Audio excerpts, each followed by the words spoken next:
Killjoy by Anne Cleeves. Read by Gordon Griffin. Side 1. At 7 o'clock on November the 30th, the Grace Darling Arts Centre was busy. The fog seeped inland from the Tyne and hung around the horse-chestnut trees in Hallowgate Square. But the building had a light in every window, and the car park behind the house was full. Hallowgate had once been a prosperous Victorian suburb. The wealthy middle classes from Newcastle, who made their money from ships or coal, built houses there. Then the conurbation spread, and Hallowgate became part of the North Tyneside sprawl. Its fortunes declined. It had never been as smart as Tynemouth or Martinsdean to the east, and was too far from the metro line and the main road to be taken up by serious commuters. From attic windows in the solid red brick houses there were views of the cranes along the river, a rope factory, the remaining skeleton of a boatyard. Hallowgate was close to the Tyne, but this part had an identity of its own, quiet, shabby, forgotten. The rest of the square was quiet. Most of the residents were elderly. Recent news reports of skirmishes with the police on the Starling farm, a nearby council estate, kept them inside. The talk in the pubs was of joy-riding ram raiders. The street seemed dangerous. On the corner of Anchor Street, the Bengali grocer's shop was still open, but the languid teenage girls behind the counter had no customers to serve, and spent the evening reading magazines and sucking sweets. By then the fog was so thick that even with the streetlights they could not see the visitors to the Arts Centre in any detail. Even if the visibility had been perfect, they were unlikely to take any notice. Evan Powell drove into the Grace Darling car park, saw that it was full, and drove out again to find a space in the square. It would not have occurred to him to cause inconvenience by double parking. The manoeuvre took longer than he had anticipated, and it was just after 7 when he opened the door to the small music room, where the other members of the choral society were arranging chairs and music stands. Punctuality was important to him, and he had been faintly anxious that they might have started. It came as a relief to see that 3 other people came in after him. Before the conductor called them to order, he wondered briefly if his son John had remembered that he would be here tonight to give him a lift home. It was a bad time for youngsters to be out on the streets alone. In the main hall, the Tyneside Youth Theatre had just begun its rehearsal. The teenagers were limbering up to loud rock music. The windows were covered by blackout curtains, and the room was dimly lit by coloured spots. They moved barefoot across the wooden floor, jumping and twisting, dressed in cycle shorts or lycra leggings and loose, sexless T-shirts. Prue Bennett, sitting on the stage and watching them, admired their youth and energy with a trace of envy. She switched off the large cassette recorder. "Okay, everyone," she said. "Relax." Then she turned to the theatre's director, who was too grand, it seemed, to take the exercises, but who came in now once the real work of the evening was to begin. Gus Lynch was a local man. His dad had been a draftsman at the Swanhunter boatyard, and he had been to school in Wallsend. The trustees of the Grace Darling thought it was local pride that had brought him back to run the centre and direct the youth theatre, but he was too canny for that. Soon after drama school, he had starred as a token Geordie in an ITV sitcom. The series had run for years to a dwindling audience, and when it came to an end, Gus was virtually unemployable. He had no experience of the serious stage, and, in its final years, the series had been something of a joke. Advertisers and the producers of the new, slick comedy programmes were not interested in anyone associated with it. Gus was an ambitious man, and although he had played hard to get, he had welcomed the approaches from the centre's trustees. He recognised the potential the post had for reviving his image. It made him the North East's most prominent media man. He was invited onto late-night television shows to discuss provincial theatre.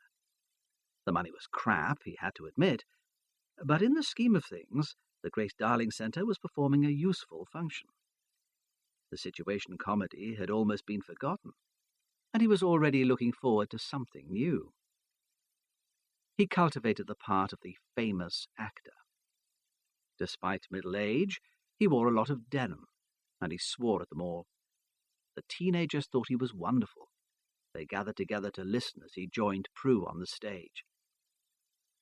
"Let's do some work on the last scene," he said, "when Sam Smollett rescues Abigail from the crowd around the gallows. Don't forget, I want real menace, not just a lot of shouting and abuse."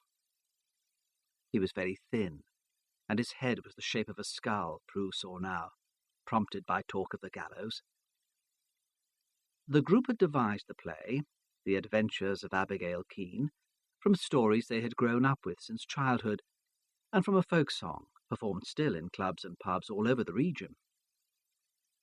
Abigail Keene had been an 18th century rebel, the daughter of a Halligate merchant, who had run away from home to travel and see the world. She had taken up with a robber and highwayman, then been caught and sentenced to hang, rescued only at the last moment by her lover. There was no real evidence of her existence, but her story had survived in the area through song and myth. The group had turned it into a roistering melodrama full of black humour and sexual innuendo, interspersed by music. Prue Bennett described it to her friends as Richardson's Clarissa, crossed with Monty Python. Gus looked down at the expectant teenagers and felt the sudden exhilaration of power. This might be a small pond, he thought, but he was a bloody big fish in it. "Okay," he said. He moved restlessly over the stage. "Let's set it up. John and Gabby to their positions, the crowd over here. We'll try it without the music first. Don't forget, we've got our first dress rehearsal next week." The young people were using the stage and the front of the auditorium below it. They had placed blocks to separate the space and give a variation in height. They milled around to find their starting positions. "Right," Gus said. "Now, can we have more light?" The hall was suddenly lit by a series of white spotlights. In one, on the stage, stood a dark, muscular boy in a tracksuit. He held one hand to his face to shield the glare from the light. "Gabby's not here," the boy said flatly. "I haven't seen her all evening." "Bloody hell," Gus Lynch said. "We can't do much without her. Prue, where the hell is Gabby? She lives with you, doesn't she? What have you done with her?" "I haven't done anything with her," Prue said calmly. "I'm her landlady, not her minder." "Well, we can't wait any longer for her. Anna, you can play her part for tonight. Let's get on with it." Prue Bennett watched her daughter move from the shadow, sensing her nervousness. In the circle of light, John Powell stood, moving his feet and shaking his hands, as if he was some athlete warming up before a big race. She wondered if Gus Lynch had hoped to cause her some awkwardness by choosing Anna as Gabby's understudy for Abigail Keene. He knew that the girl worked well as part of a group, but became shy and diffident when she was the centre of attention. Was this an attempt to give her confidence, or just an opportunity for him to exert his authority over Prue? Gus produced in Prue, as always, mixed feelings. She knew he was an arrogant bastard, but she enjoyed her work in the art centre. She had been there for 3 years, and still thought she was fortunate to have the job, that Gus Lynch had in some way been kind to employ her. She'd applied for the job at the Grace Darling with enthusiasm, but with little hope of success. She had little enough experience, a year in rep between university and getting herself pregnant. She'd had no real work since then. First there had been Anna to look after, and just as the child grew more independent, her elderly parents had begun to make different and more cruel demands. Even now, 3 years later, she felt a remnant of gratitude to Lynch for not choosing one of the eager and attractive young actresses she had met at the interview. She was still uncertain why he had gone for her. Prue watched John Powell put his arm round her daughter. She knew it was acting. John was Sam Smollett, the highwayman, hero of the piece. But still she felt a twinge of possessiveness. Something about the guarded tension of Anna's face made her anxious, reminded her of the turbulence of her own teenage years. She fancies him, she thought suddenly. She's excited by the physical contact. Then, almost immediately, I hope nothing comes of it. Not with John, he's too reckless. He's more Gabby's type. Then, what has it got to do with me anyway? I always promised myself I'd never interfere. Thought of Gabby produced in her more irritation. Where was the girl? She could be unreliable at home, but usually took the youth theatre seriously.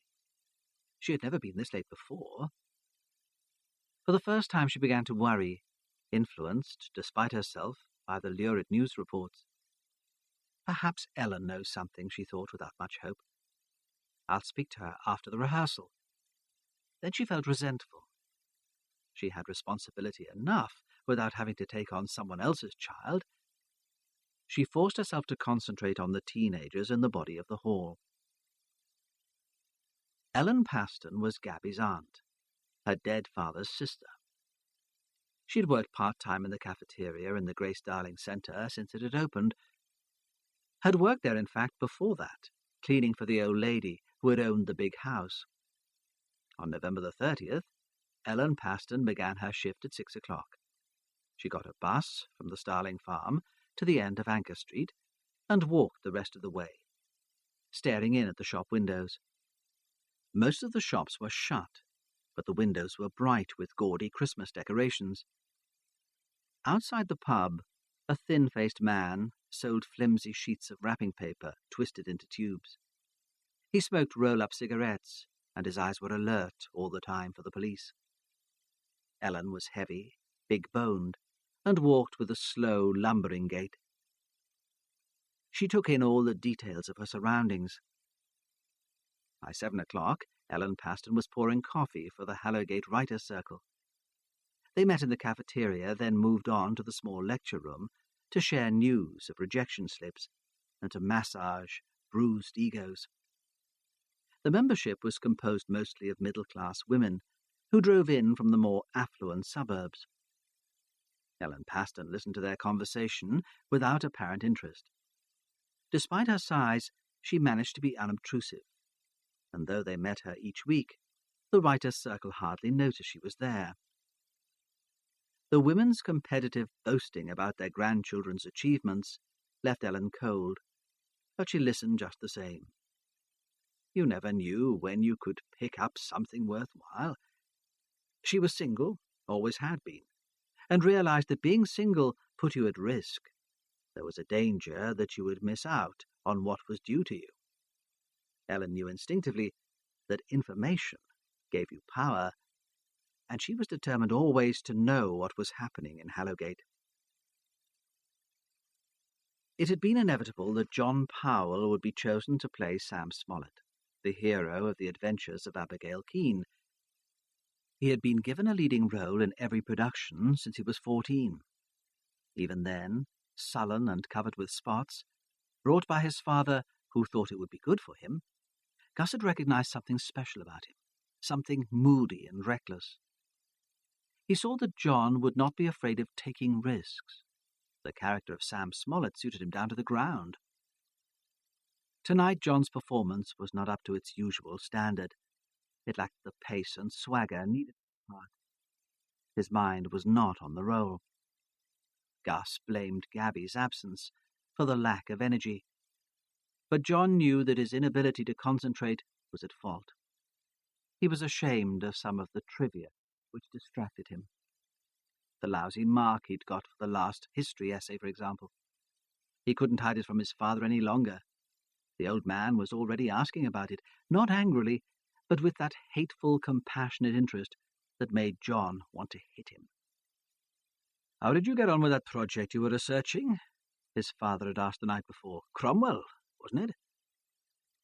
He had come in from a late shift and looked tired, but still made the effort to take an interest in his only son's work. When he was 11, John's form teacher had said he was Oxbridge material, and Mr. Powell had never forgotten that. "I don't know," John had muttered. "Haven't had it back yet." And Powell had shaken his head in disappointment. "I suppose they're overworked," he had said. "But all the same—" He wondered if they should have sent John to private school after all. Jackie had been all for it, had offered to go out to work to pay the fees. But Evan hadn't been keen on that. In his work he saw too many kids allowed to roam the streets without proper supervision. That wasn't going to happen to his son. John stood, waiting for the crowd to move back to their places so they could rehearse the movement again. It was the climax of the play, a piece of comic melodrama. He appeared disguised as the hangman, and at the last moment pulled Abigail to safety through the crowd. Usually he enjoyed the scene, but today he was preoccupied, wondering why his father bugged him so much. He wasn't unreasonable, not compared with some other kids' dads, but he left John always with a sense of vague and uneasy aggression. And there was the same unease whenever he thought about Gabby. Anna Bennett touched his shoulder to move him back to their starting place, and he jumped with the start. He was getting nervy. That wouldn't do. In his game, he needed to keep his nerve. He breathed deeply into the pit of his stomach, as he did in the relaxation exercises Prue set them before they started rehearsing. "Are you all right?" Anna whispered. "Is anything wrong?" "No," he said, smiling, super cool. "It's just a drag, isn't it? Gabby not being here?" She turned away, and he saw with irritation that he must have offended her. He should be more careful, keep his feelings under control. It wasn't her fault. He saw himself as a modern Sam Smollett, gallant and daring, a gentleman of the road. He flashed her a smile. "I'm sorry," he said. "I didn't mean that. You know what it's like when you get used to working with someone. It's bound to make a difference. Let me buy you a Coke later to show there are no hard feelings." Gus Lynch looked at his watch and saw gratefully that it was 9:15. He felt like giving the whole thing up now. "We'll go through it just one more time," he called, unenthusiastically. "Try to be aware of each other. We need a coordinated movement. It's not a rugby scrum. God knows how we'll be ready for performance. And what happened to you, John? Let's have a bit more dash and pace." "Sorry, Gus," John shouted. "I'm feeling a bit off tonight." Gus Lynch shrugged and gave the cue to start them off. He watched the dispirited, disorganized performance with annoyance. This play was important to him. For God's sake, he needed a bit of media attention, especially now. He wouldn't allow the bloody kids to let him down. If John Powell didn't pull his finger out, he'd be replaced with someone more committed. The rehearsal rambled on to its close. The lights were switched up, and the young people stood in groups, blinking and shamefaced, expecting an angry lecture from Gus. The old lecture about how he'd given up a good career to come and work with them, and he expected some guts and energy in return. But he let them go in silence, and they wandered through to the cafeteria, where Alan Paston stood, hunched and unresponsive behind the counter. John Powell, haunted by the old worries, forgot immediately about the easy promise to buy Anna a Coke when the session was over. He left the centre, ignoring the porter's greeting, and stopped at the entrance to the car park. He'd always liked cars, and it had become a habit to stop there to admire the smart vehicles left by the centre's patrons. But the fog and the smashed security lights meant that visibility was poor, and he hurried back to the square. The pavement was covered with sodden leaves, and his footsteps made no sound. Through the mist, he saw his mother's car parked outside the grocer's shop.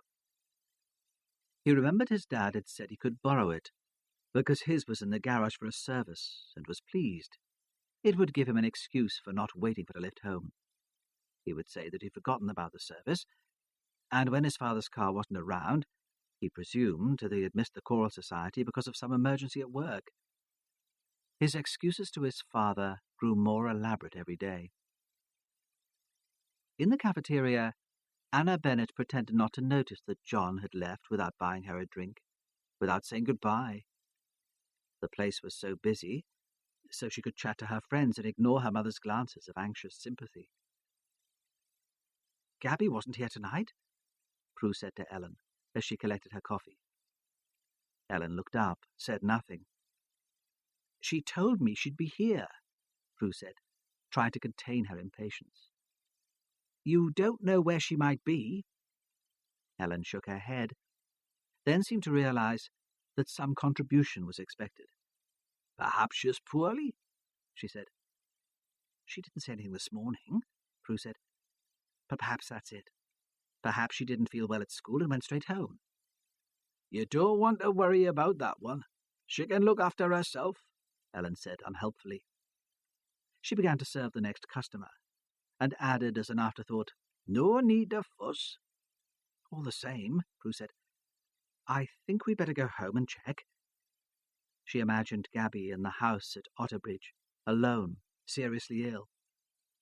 She drank her coffee quickly and called to Anna, who was standing at the edge of a group of girls, smiling too brightly, pretending too hard to be interested in what they were saying. With a relief that was only obvious to Prue, Anna gathered up her coat and bag and followed her mother into the lobby. At an impressive wooden desk sat a short, thick-set, bald man reading the Sun. This was Joe Fenwick, retired boxer, porter, and security man. He looked up from the paper and smiled. "All right, Miss Bennett," he said. "Finished for the night then, pet?" "Yes," said Prue. Then, contradicting herself, "No, I'd forgotten. I must see Gus before I go." She turned to her daughter apologetically. "He's worked out a final draft for the program, and I want to check it before it's printed. I'll take it home with me." "Go on, then," said Anna, long-suffering, tolerant of her mother's middle-aged absent-mindedness. "I'll wait for you here."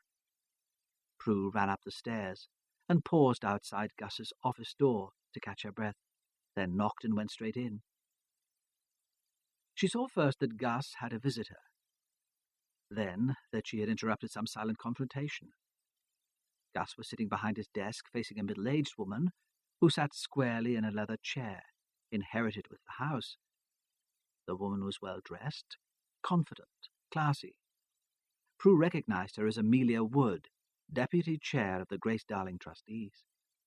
Prue composed herself. Mrs. Wood was an intruding presence, and she wondered briefly what trouble the old bat was causing now. She smiled. "Sorry to disturb you, Gus," she said lightly. "I'm here for the program. I was hoping to work on it at home this evening." He jumped to his feet, all tension and nervous energy. He was rattled, Prue thought. Mrs. Wood sat with her gloved hands clasped in her lap and smiled. "Yeah," Gus said. "Right, of course. Look, the draft's still in my car, in a file in the boot. Why don't you help yourself?" He took keys from the pocket of a jacket, which was hanging on a coat stand by the window, and tossed them to her. "Leave them with Joe at reception," he said. "See if you're coming all the way up the stairs again." Mrs. Wood watched his agitation with amusement. She stood up, offered one of her hands to Prue, and said, "Miss Bennett, how nice to meet you again." Resisting the urge to curtsy, Prue left the room and returned to Anna. When they walked into the car park, the Christ Church clock was striking 9:30. Usually the place was brightly lit with security floodlights, but they had been smashed by vandals the weekend before and still not replaced. After the warmth and light of the house, the car park was chill and uninviting. The only light came from the orange street lamps beyond the trees and from the uncurtained windows of the cafeteria. From the mouth of the river came the distant muffled sound of a foghorn and the smell of mud. The car park was almost empty. The teachers and solicitors, who came to the Grace Darling Centre to sing and write, enjoyed its facilities, but were nervous about its location. One heard such dreadful stories. At the end of each meeting, they were relieved to find their cars still there intact, and drove back with relief to the civilization of Tynemouth and Martin's Dean. Gus had his own space in the car park. He'd insisted that Joe Fenwick should paint "Director" in big white letters on the concrete. The blue Volvo was parked at an angle between the parallel white lines, as if he'd arrived in a hurry. Prue fitted a key into the lock of the door. As she lifted it, a bulb inside lit automatically, and she had no difficulty in seeing the contents. There, on top of the file containing the program for The Adventures of Abigail Keene, lay Gabby Paston, curled on her side like a child at sleep, but her eyes were open and bulging. Gabriella Paston was dead. Inspector Ramsay was loaned to the North Tyneside Division of Northumbria Police to work on the Gabriella Paston murder because it was desperately understaffed. The area had seen an epidemic of what was known in the anodyne jargon of the sociologist as auto-related crime. Young people had always stolen cars and driven them dangerously. The offence was so common in the North Tyneside courts that it was hardly taken seriously. But recently, the thefts had become more organised. There was a suspicion that they were being coordinated by more sophisticated criminals. The situation was complicated, too, by gangs of ram raiders who drove high-performance cars through shop windows to steal the expensive goods inside, and by the circus-like exhibition of the racing of stolen cars around the district's council estates in the middle of the night. Nightly street disturbances followed the police's attempts to control these demonstrations of male bravado. And there were tragedies. The death of a 7-year-old child as a stolen car chased by the police swung out of control at a school crossing. And the stabbing of an 80-year-old man who was rumoured to have given information to the police. In the quiet period before Christmas, there was little other domestic news, and the broadcasters and newspaper reporters gathered in the area in their hundreds, inflaming the locals' bitterness with their cameras and their questions. There was talk of riot and constant criticism of the policing of the area. The Northumbria police sweated it out defensively, waiting for the situation to calm of its own accord. The murder of a teenage girl, which in other circumstances might have been seen as a welcome break from routine, an excitement to see them through until Christmas, was only an added complication, a distraction from the important issues. Ramsay was welcome to it. Besides, they soon found that the girl had lived in Otterbridge, the Northumberland market town 20 miles away, where Ramsay was based, and that was excuse enough to pass it on to him. Ramsay arrived at the Grace Darling car park at the same time as the pathologist, a man of ridiculously youthful appearance, consultant at one of the Newcastle teaching hospitals. He was a clean-shaven, athletic Scot who spent his spare time climbing mountains and playing rugby. "What did you think of the game at Murrayfield on Saturday?" he whispered, with barely concealed delight as they walked together to the car, managing just to maintain an air of appropriate solemnity. He had Ramsay down as an ardent English fan, perhaps mistaking him for some other colleague met in similar circumstances, and always made some comment on the latest rugby international. Ramsay, who had no interest at all in sport, was never sure what to say.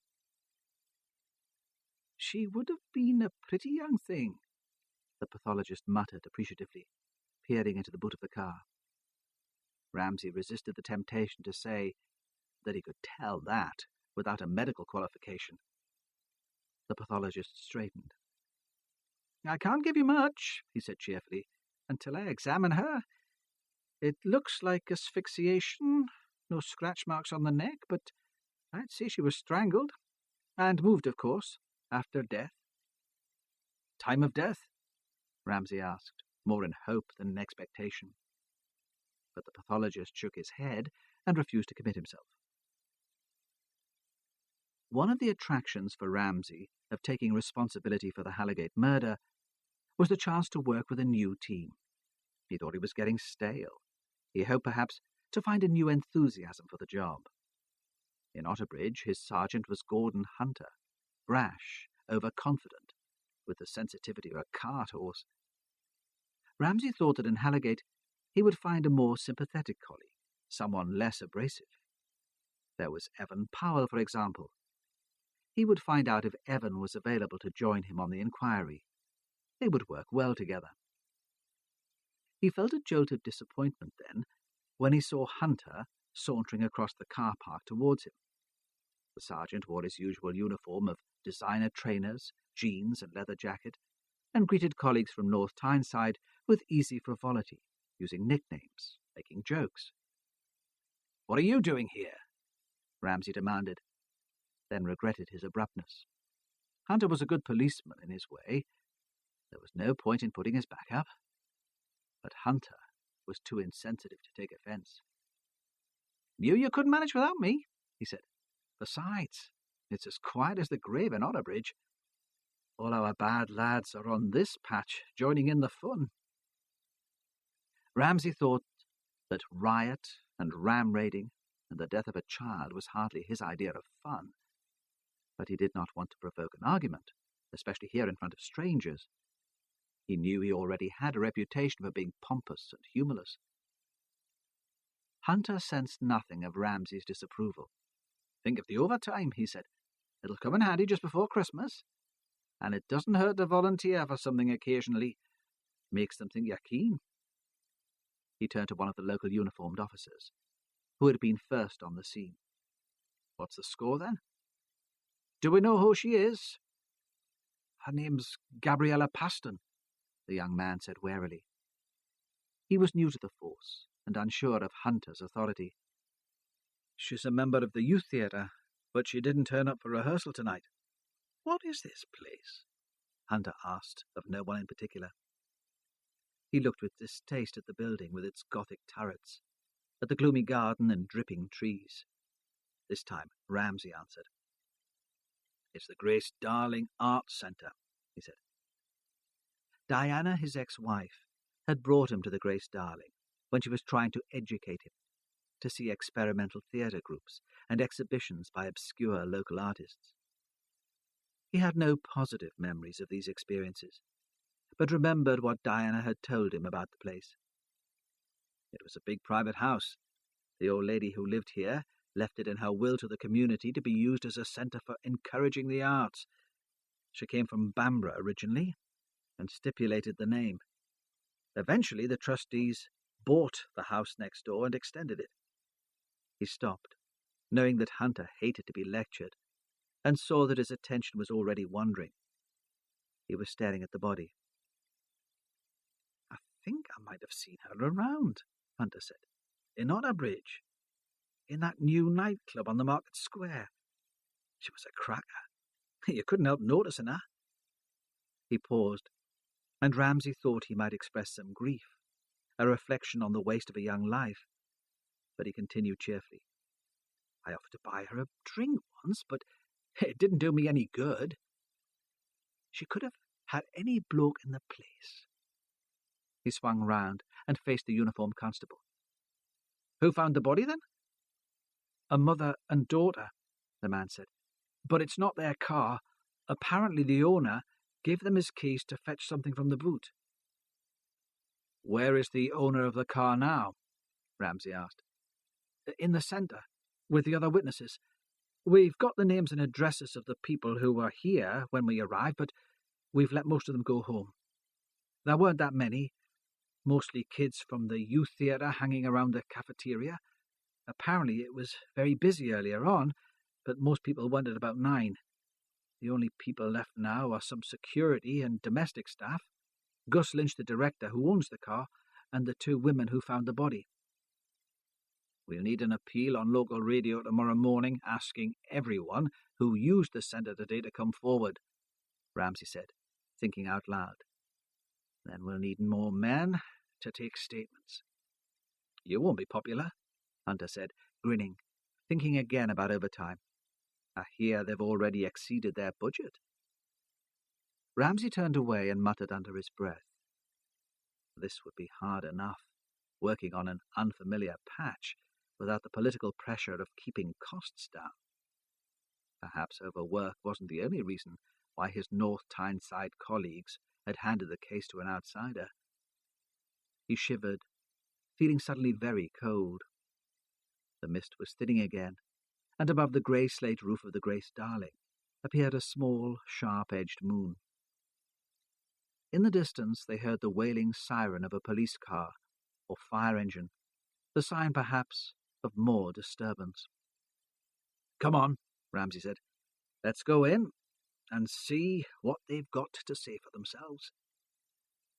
Then, with an optimism he did not feel, "This might be a straightforward one. Perhaps we'll have it all wrapped up by morning." The sound of the siren came closer. In the lobby of the centre, many of the original features of the old house remained. There was wood panelling, a huge portrait of a stern Victorian, a chintz-covered sofa. How did they survive, Ramsay wondered, these remnants of gracious living, without being stolen or vandalised? Joe Fenwick recognised the men as police as soon as they came in. Until he was 50, he had worked as a bouncer for one of the roughest clubs in Newcastle. He was a squat tub of a man, known to his opponents in the ring as Popeye, because of his protruding head and his ability to find sudden bursts of strength from nowhere. He had retired from boxing 30 years ago and still missed the excitement. The work at the Grace Darling was steady, without the aggravation of the club, but he found himself perpetually bored. The murder had lifted his spirits considerably. He set aside his newspaper and waited for Ramsay to approach him. "You heard what happened outside tonight?" Ramsay said. Fenwick nodded. "Is this the only entrance?" "Aye, that's right. The trustees decided it'd be more secure that way." "Do visitors have to check in?" "No," Fenwick said. "It wouldn't be practical, the number that use the place. But there's always someone on duty here, day and night. It costs them a packet, but they reckon it's worth it. I've been here since 10 this morning." "Do you ever get any trouble?" Ramsay asked. "Nothing we can't handle," the porter said. "It gets a bit rowdy sometimes, especially if they have a rock group in, but not nasty. You know what I mean?" Ramsay nodded. "They've got a consultant in to make it vandal-proof. Wire mesh shutters on the windows, everything with locks on. It's not foolproof. Some bugger smashed the security lights last week. But I've never had any real bother. I've been here since the place opened." "So, you know most of the regulars, at least by sight?" "I suppose so. But there's often something different going on, one-off shows or concerts that bring in their own audience. I can't keep track of everyone then." "No," Ramsay said, "of course not. Was anything unusual happening tonight?" Fenwick shook his head. "No," he said. "It was just a normal Monday night. The youth theatre rehearsing in the new theatre, the choral society in the music room, and the writer's circle in the small lounge." "And all the activities started at the same time?" "Aye. They all run from 7 until 9. It doesn't always work out like that. The groups fix their own times." "Did you know Gabriella Paston?" Ramsay asked gently. "Ah, we all knew our Gabby," Fenwick exclaimed. "Such a bonny lass. It brightened my day to see her." "Did you see her today?" "No," Fenwick said, "and I missed her." Ramsay paused, and Hunter, impatient as always, hoped that he'd finished with the old man. But Ramsay continued. "You can't see the car park from here. Do you do any security checks out there?" "No. The trustees are worried about the building, not the punters' cars." "So you wouldn't have noticed if Mr. Lynch's car was there all day?" "No," Fenwick said sadly. He would have liked to have helped them. "We'd like to talk to Mr. Lynch," Ramsay said. "Where can we find him?" "Upstairs in his office." "Thank you," Ramsay said. "You've been a great help." He walked up the curving wooden staircase, with Hunter at his heels. Side 2. Gus Lynch was drinking whiskey from a large tumbler. His face was grey, and the hand that held the glass was shaking. When they knocked at his door, he was speaking, caught in mid-sentence. And when they went in, his mouth was open, gaping and ridiculous. Ramsay introduced himself. Lynch half stood to greet them, and finally shut his mouth. "I was just explaining to the policeman," Lynch said, nodding towards the constable, who sat nervously in the corner clutching a notebook on his knee, "that I didn't know anything about it. How could I? I would hardly have given my case to anyone else if I were intending to dispose of a body." He looked around desperately. "Now would I?" Ramsay ignored the question. "How long has your car been parked there, sir?" he asked.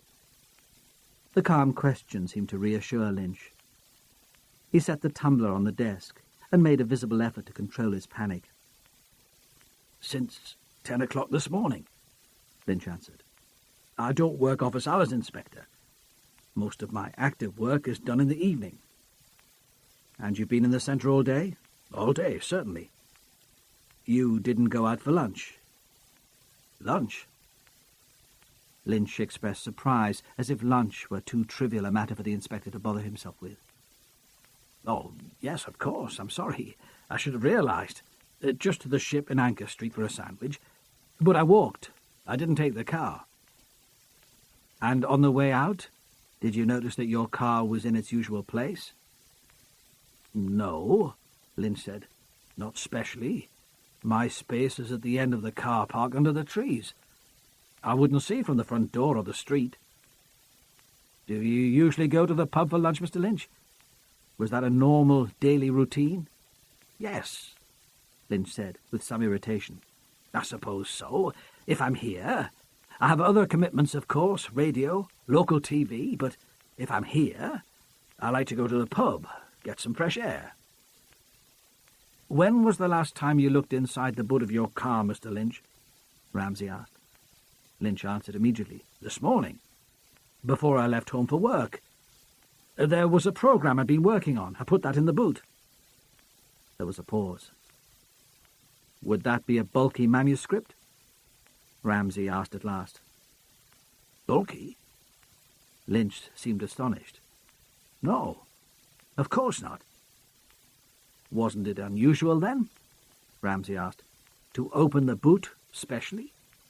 Wouldn't it be more normal to take the paper into the car with you? To put it perhaps on the passenger seat?" He paused again. "Unless, of course, you had a passenger with you." He looked up from the notes he was making. "Do you live alone, Mr. Lynch?"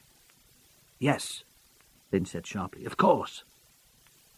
There was a silence, which he seemed to need to fill. "I have been married, Inspector. When I was a drama student, we were both very young. It didn't work out, and we parted quite amicably 12 years ago. Since then, I've lived alone." There was another pause before he continued. "My wife was a rather jealous woman, Inspector. She couldn't cope with my success."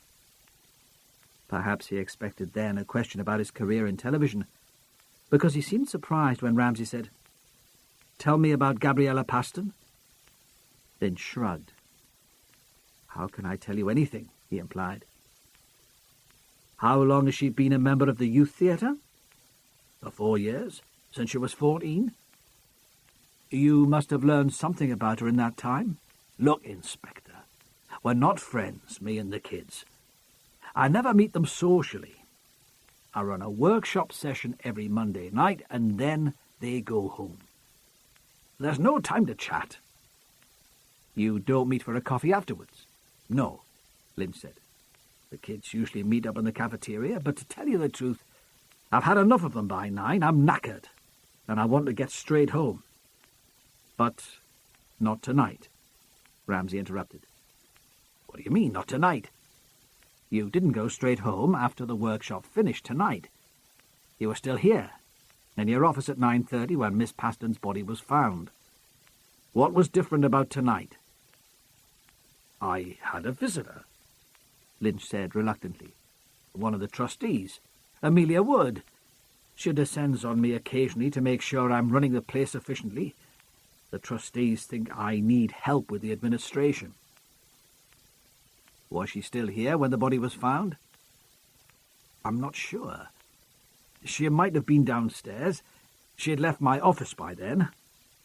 And there's nothing more you can tell me about Gabriella Paston. You should ask one of the others, Inspector. Her aunt works in the cafeteria here. Her landlady's my assistant. But I'll tell you something about Gabby. I liked her. She was fun. During the interview, Hunter had remained uncharacteristically unobtrusive. There was no fidgeting, no theatrical sigh to show that he thought the witness was a blatant liar. The stillness was unusual, and Ramsay wondered what was the matter with him. He would have been surprised to discover that Hunter was thinking, with some regret after all, about Gabriella Paston. He thought he had probably seen her 3 or 4 times in the nightclub in Otterbridge. Hunter went there regularly to impress new girlfriends, and it was always packed. He had only spoken to Gabriella once. On the other occasions, he had glimpsed her, sitting at the bar with friends, or on the dance floor under the flashing lights, but she had always attracted his attention. On the night he had spoken to her, he was on his own, stood up by some woman, determined all the same to have a good time. She'd been sitting on a tall bar stool, her legs crossed at the ankles, laughing. He had offered to buy her a drink, then she'd laughed again and refused, saying she was waiting for a friend. That was all that happened. There had been no more contact than that. But Hunter felt the result of the encounter all evening. He was excited, suddenly optimistic about the possibility of good times ahead.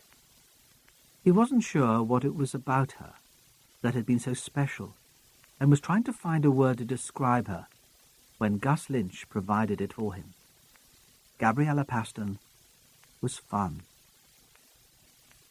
In Lynch's office, Ramsay looked at Hunter, giving him the opportunity to ask questions of his own, but the sergeant shook his head.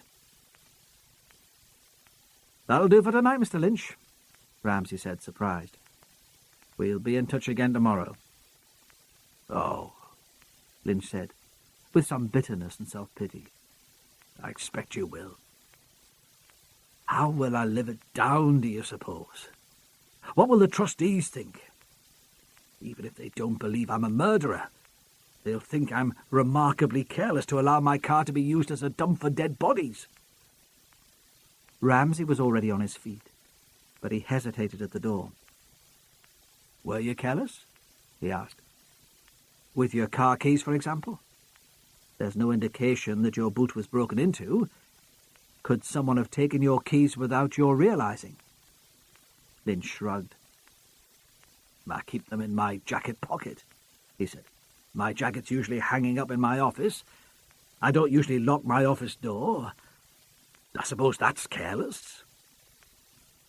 He turned his back to them and poured another drink. In the lobby, Joe Fenwick was still pretending to read the Sun, but he was looking out for them, hoping to be involved, an insider in the investigation. "The others are waiting for you in the small lounge," he said. "At the end of the corridor, and turn left. I can show you if you like." Ramsay seemed to consider the offer carefully. "No," he said. "Thank you. I think someone should stay on the desk, if you don't mind." "Sure," Fenwick said, grinning, to expose a mouthful of crooked teeth. In the lounge, the mock-leather chairs were still set in a circle. Earlier, the writers' circle had sat and listened with rapt attention to a local author of historical romances talk about the necessity of proper research. The 3 women in the room had pulled their chairs out of the circle and sat in a corner around a small table, which held a tray with a teapot and mugs. The heating in that part of the building must have been switched off automatically, because the room was very cold. The women were all wearing coats. Hunter opened the door without knocking, and they turned to face him, with the wary suspicion that usually met the police. Ramsay, standing behind him, did not hear the sergeant's introduction and his explanation that they had questions to ask, but they would be as quick as possible. He was staring at Prue Bennett, recognizing her immediately, waiting for some sign that she recognized him. One summer, more than 20 years before, Stephen Ramsay had been in love with Prue Bennett. He had been a sixth former at Otterbridge Grammar School. She had been a year older at the same school. There, Ramsay had been considered boring. He was hard-working, not terribly bright, never a real member of the arty group which dominated the common room. He found the talk of politics, rock music, and pop psychology bewildering. There was nothing in his background or personality to excite interest, and the girls, who were at that time into long floral dresses and self-expression, ignored him. In their presence he was awkward, gawky, quite socially inept. He cared too much what they thought of him, desperate for some contact, some intimate female company. Now, in the Grace Darling Centre, standing in the doorway, trying to catch Prue's eye, he still remembered with pain the desperation of that summer and the occasion that had brought them together. A trendy young English teacher had organised a trip to the Newcastle City Hall in the school's minibus. The lead guitarist from a famous rock group had recently gone solo and was playing there as part of a countrywide tour. Who was he? Ramsay wondered now. But although he had an image of a fine-featured young man with long ginger hair bending over a guitar, could even hear one of the more lyrical tunes which had the girls in the party dancing, he could not remember the musician's name. Had it been familiar to him even then? Or had he gone along on the trip just because he was frightened of being left out altogether, of becoming one of the strange, misfit pupils, the target of jokes, hardly considered as part of the sixth form at all? He had gone, he admitted to himself now, though he would not admit it then, because there would be girls in the party, and in 1971 he was obsessed by women. For Ramsay at that time, almost any girl would have done. He would have been content with a kiss, a touch, a token taste of the sexual activity which was going on all around him, and in which he never participated. He supposed that someone fat or particularly ugly would have been an embarrassment, but he had the sense that once he made it with one girl, the rest would be easy. There was a feeling of time running out.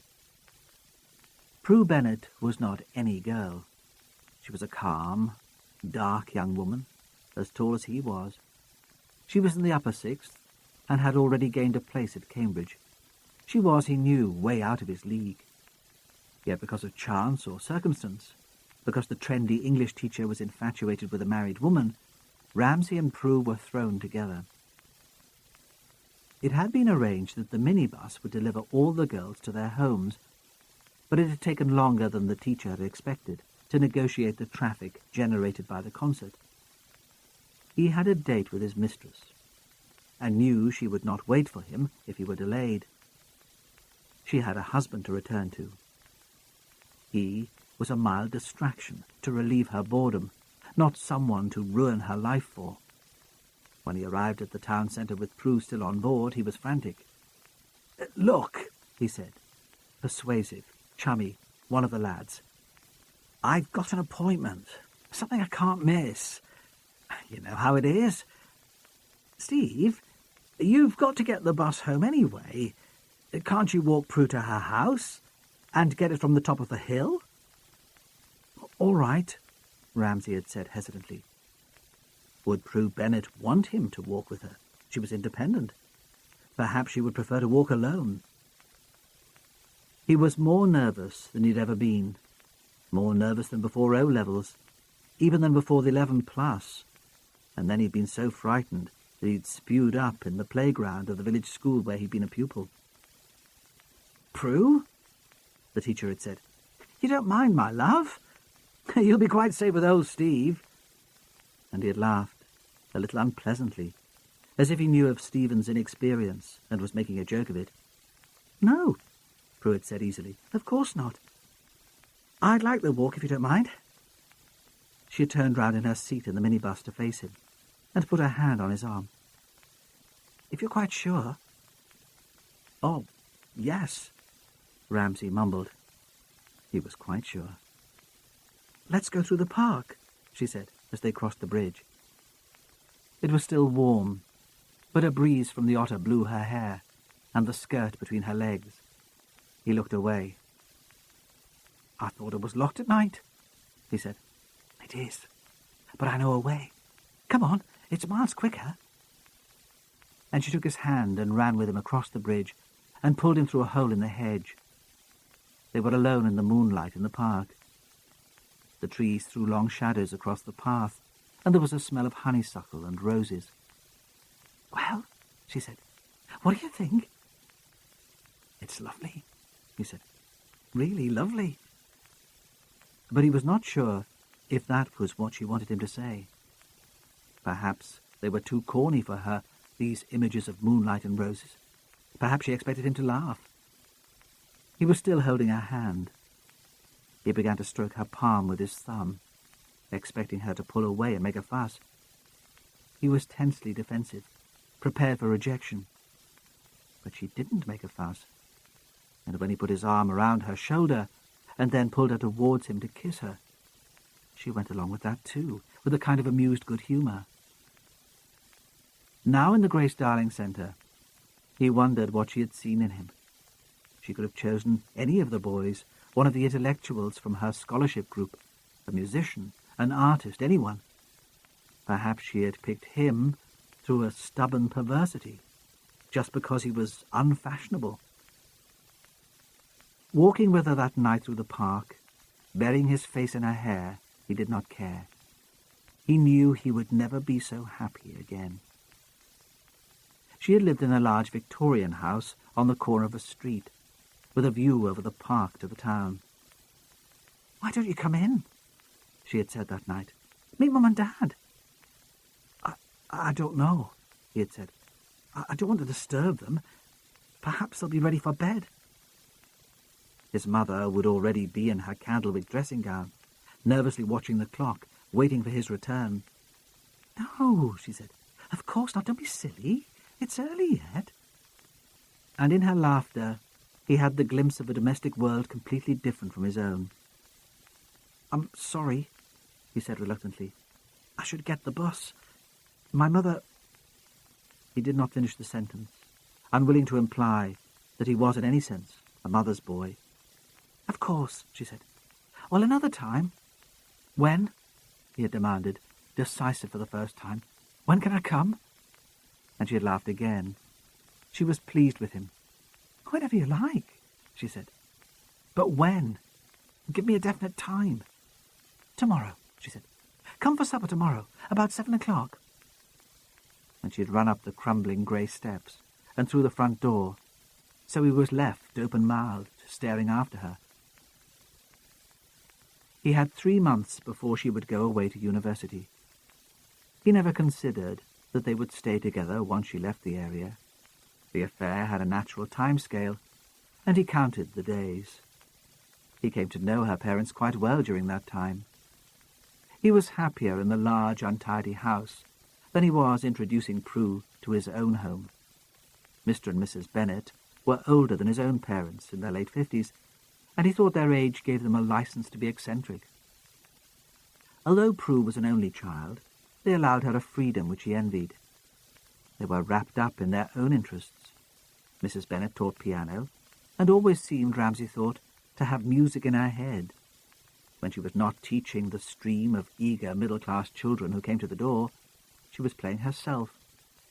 And even in the middle of a conversation, she would break off and begin to hum absent-mindedly. She encouraged Prue in her academic interests without putting too much pressure on her. Of course the girl would do well, she implied. Why should she fuss about it? Mr. Bennet had been a civil engineer and had taken early retirement because of ill health. He was a cheerful, unassuming man who held the house together. He took care of all the practical matters, ordering milk and bread, fixing dripping taps, battling with a large, unruly garden. Stephen was flattered because the family seemed to like him. He was invited regularly to relaxed, chaotic meals where he was introduced to olive oil, garlic, and wine. It was much easier than taking Prue back to his home in the pit village between Otterbridge and the coast. She was charming, uncritical, but in her presence Mrs. Ramsay grew uneasy and threatened. She looked around the small coal-board cottage where they lived, as if she knew it was not what Prue was used to. She could not bring herself to apologize for it, but Prue's style and confidence made her resentful. She was brittle, too polite, and when Stephen's father came home from the pit with coal dust under his fingernails, she blushed with shame. Ramsay, standing in the doorway, looking at the three women huddled around the tea tray, thought that Prue had grown to look more like her father. She had not changed so much. Her hair was streaked with grey, and she was drawn and tired, but he would have known her anywhere. She looked up at him calmly, without apparent recognition, and he thought he must have aged dramatically, or that their relationship had meant so little to her that she had forgotten it long ago. "Good evening," he said evenly. "I'm sorry to have kept you. My name's Ramsay. I'm an inspector with Northumbria Police." Then there was a slow recognition, a relief. "Stephen," she said. "It is you. I wondered, but I couldn't believe it. It seemed too good to be true." Ramsay was uncomfortably aware of Hunter. What would the sergeant make of that, he wondered? What sordid rumour would he start in the canteen? He spoke formally. "I'm afraid I have to ask some questions," he said. "I'm sure you'll understand." "Yes," she said. Was she offended by the formality? Surely she would understand. Probably she hardly cared either way. If there was a daughter, there was probably a husband. She wore no wedding ring, but that meant nothing, and many women used their maiden names for professional purposes. "Yes," she repeated. "Of course." He was aware of the need to concentrate, to bring his attention back to the case, to treat it as just another investigation. "Perhaps you would introduce me?" he said briskly, to get things moving. She seemed surprised by his tone, but answered readily. "This is Anna," she said, "my daughter. You must realize that she's very upset. Gabby was a close friend." He looked at a thin, pale teenager with unusually straight dark hair. He saw a shadow of Prue as a girl in the features, but there was none of Prue's confidence, and the shadow disappeared. Anna had been crying and clutched a wet handkerchief in long white fingers. She looked up at him and nodded, then returned to her grief. "This is Ellen Paston," Prue said then. "Gabby was her niece." Ramsay saw a large, middle-aged woman with a permanently curved back, the shape of a turtle shell, and huge red hands. She stared back at him blankly, without distress or anger. "I work here," she said, "in the cafeteria." Then grudgingly, "I suppose you'll want some tea?" He shook his head. He was unsure how he should handle the situation. He should see them all separately, of course, take statements, check discrepancies, the small lies and mistakes which would lead to a conviction. But was there any need for all that tonight? Surely it could wait until the morning. Tonight, an informal discussion, when shock would make them talk more freely, would be more fruitful. Hunter would disapprove, of course. He had the technique of the macho hectoring interview down to a fine art. But Ramsay was used to Hunter's disapproval. He pulled a chair between Anna and Ellen Paston. "Tell me what happened," he said gently. "We found her body," Prue said. "You know that." "It was dreadful," Anna cried. Prue seemed surprised by the interruption, and Ramsay thought it was hysteria which had given the girl the courage to speak. "I was so cross when she didn't turn up tonight, you know. She messed us around and put Gus in a bad mood. I even thought she'd done it on purpose to make us realise how indispensable she was. And then there she was, in the back of Gus's car, her face all swollen and distorted. You were expecting Gabby at the rehearsal tonight? The girl nodded. When did you last see her? This morning, at breakfast. Ramsay looked at Prue for explanation. Gabby lived with us, Prue said. She was a sort of lodger, I suppose. She looked warily at Ellen. We weren't good enough for her, Ellen said sharply. We brought her up, and when she was 16 she decided Starling Farm wasn't good enough, and left. We? Ramsay asked. Me and her gran. Her mum and dad were killed in a car crash when she was a bairn. When did she leave home? Ramsay asked. Shrugged, not sufficiently interested, apparently, to work it out. About 18 months ago, Prue said. And she's lived with you since then? Prue nodded. Ramsay turned again to Anna.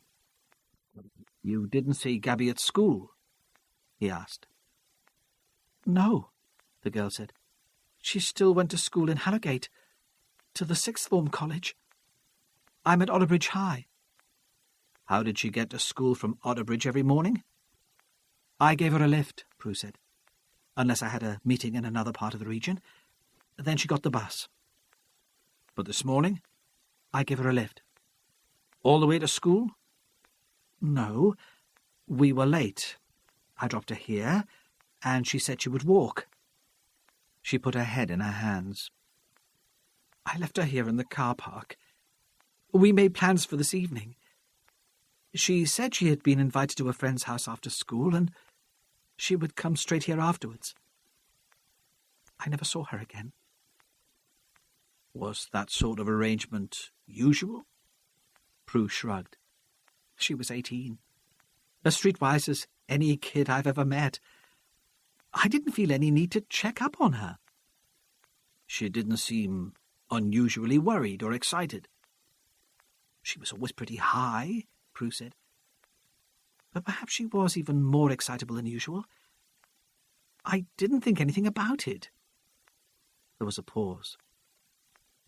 Did you notice any change in her clothes when you found her body?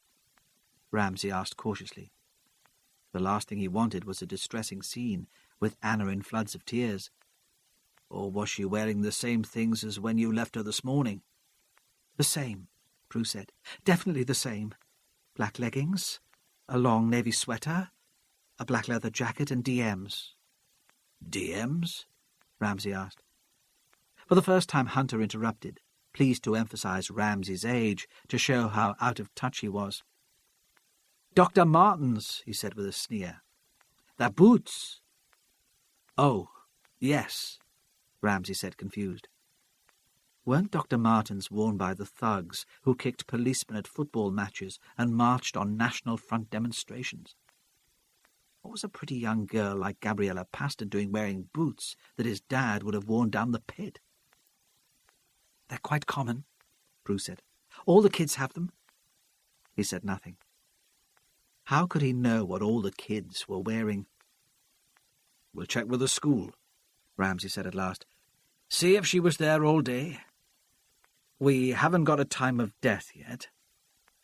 He paused unhappily, aware that he was passing on ideas and information to which the witnesses had no right.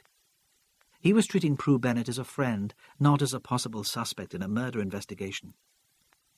He should know by now the danger of becoming involved. Gabby weren't at school, Ellen Paston said suddenly. At least, she weren't there late this morning. I saw her. Where did you see her? Harrogate Market, she said flatly. I don't start here until 6 on a Monday. I went out and did my bits of shopping before I came here. What time did you see Gabriella? She shook her head. 12 o'clock, she said. past. Did you speak to her? Nah, she said. I didn't get a chance. I was queuing by that stall that always has the cheap veg. She turned to Prue. You know the one. I said to the lass behind me, it's like bloody Moscow waiting to be served here.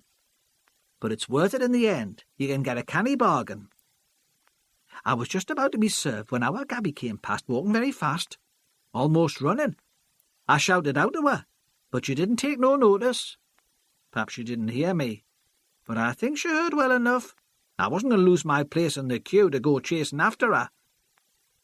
Were you surprised, Ramsay asked, to see her out in Halligate when she was supposed to be at school? Nah, Ellen Paston said.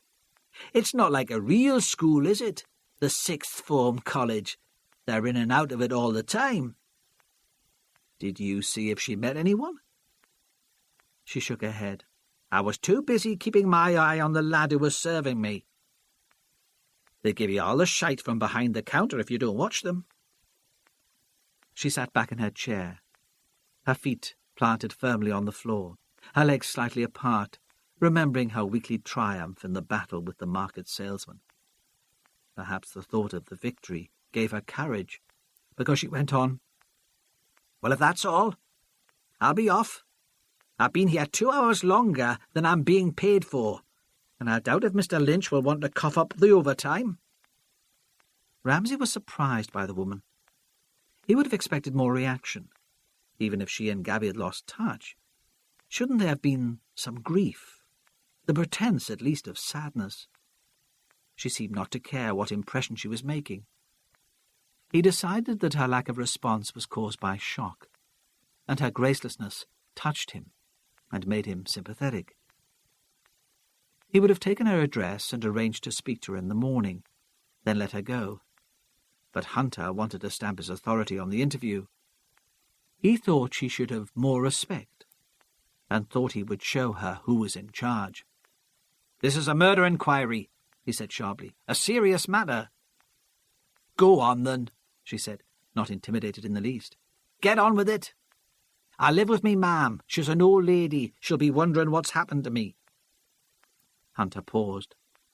Having made his point, he was having difficulty coming up with a relevant question. "There is something," he said.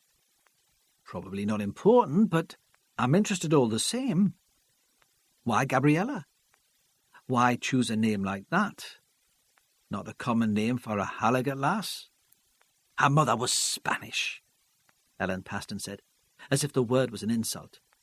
"Our Robbie met her when he was working the fishing boats. He had a season down in Spanish waters and brought her back with him. She never settled.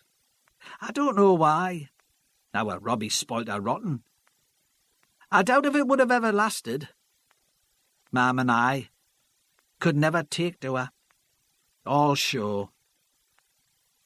She was jealous, Ramsay thought, of her brother's wife. Is that why she expressed so little grief at Gabriella's death? Had her ugliness made her resent the beautiful young girl? "And they were both killed in a car crash?" Hunter said. "Aye." Ellen paused, leaned forward, her elbows on her knees. For the first time, Ramsay sensed real pain. She had loved her brother. She seemed lost in thought, then stared up at Hunter defiantly. "Look," she said. "I'll tell you, because you'll find out anyway. Or perhaps you already know. They were in a stolen car. Robbie was a bit wild when he was a lad, and that wife of his only egged him on. They were coming out of town down the coast road when the police saw them and started chasing them. They drove into the back of a lorry. They didn't have a chance." She snapped her mouth shut, as if she'd already given away more than she'd intended. "Did Gabby know how her parents died?" Hunter asked. "Not the details," Ellen said flatly. "Not from us." So, Ramsay thought, despite what the politicians and the media said, joyriding wasn't an invention of the 90s. Since the invention of the motor car, there had always been foolish young men who drove too fast.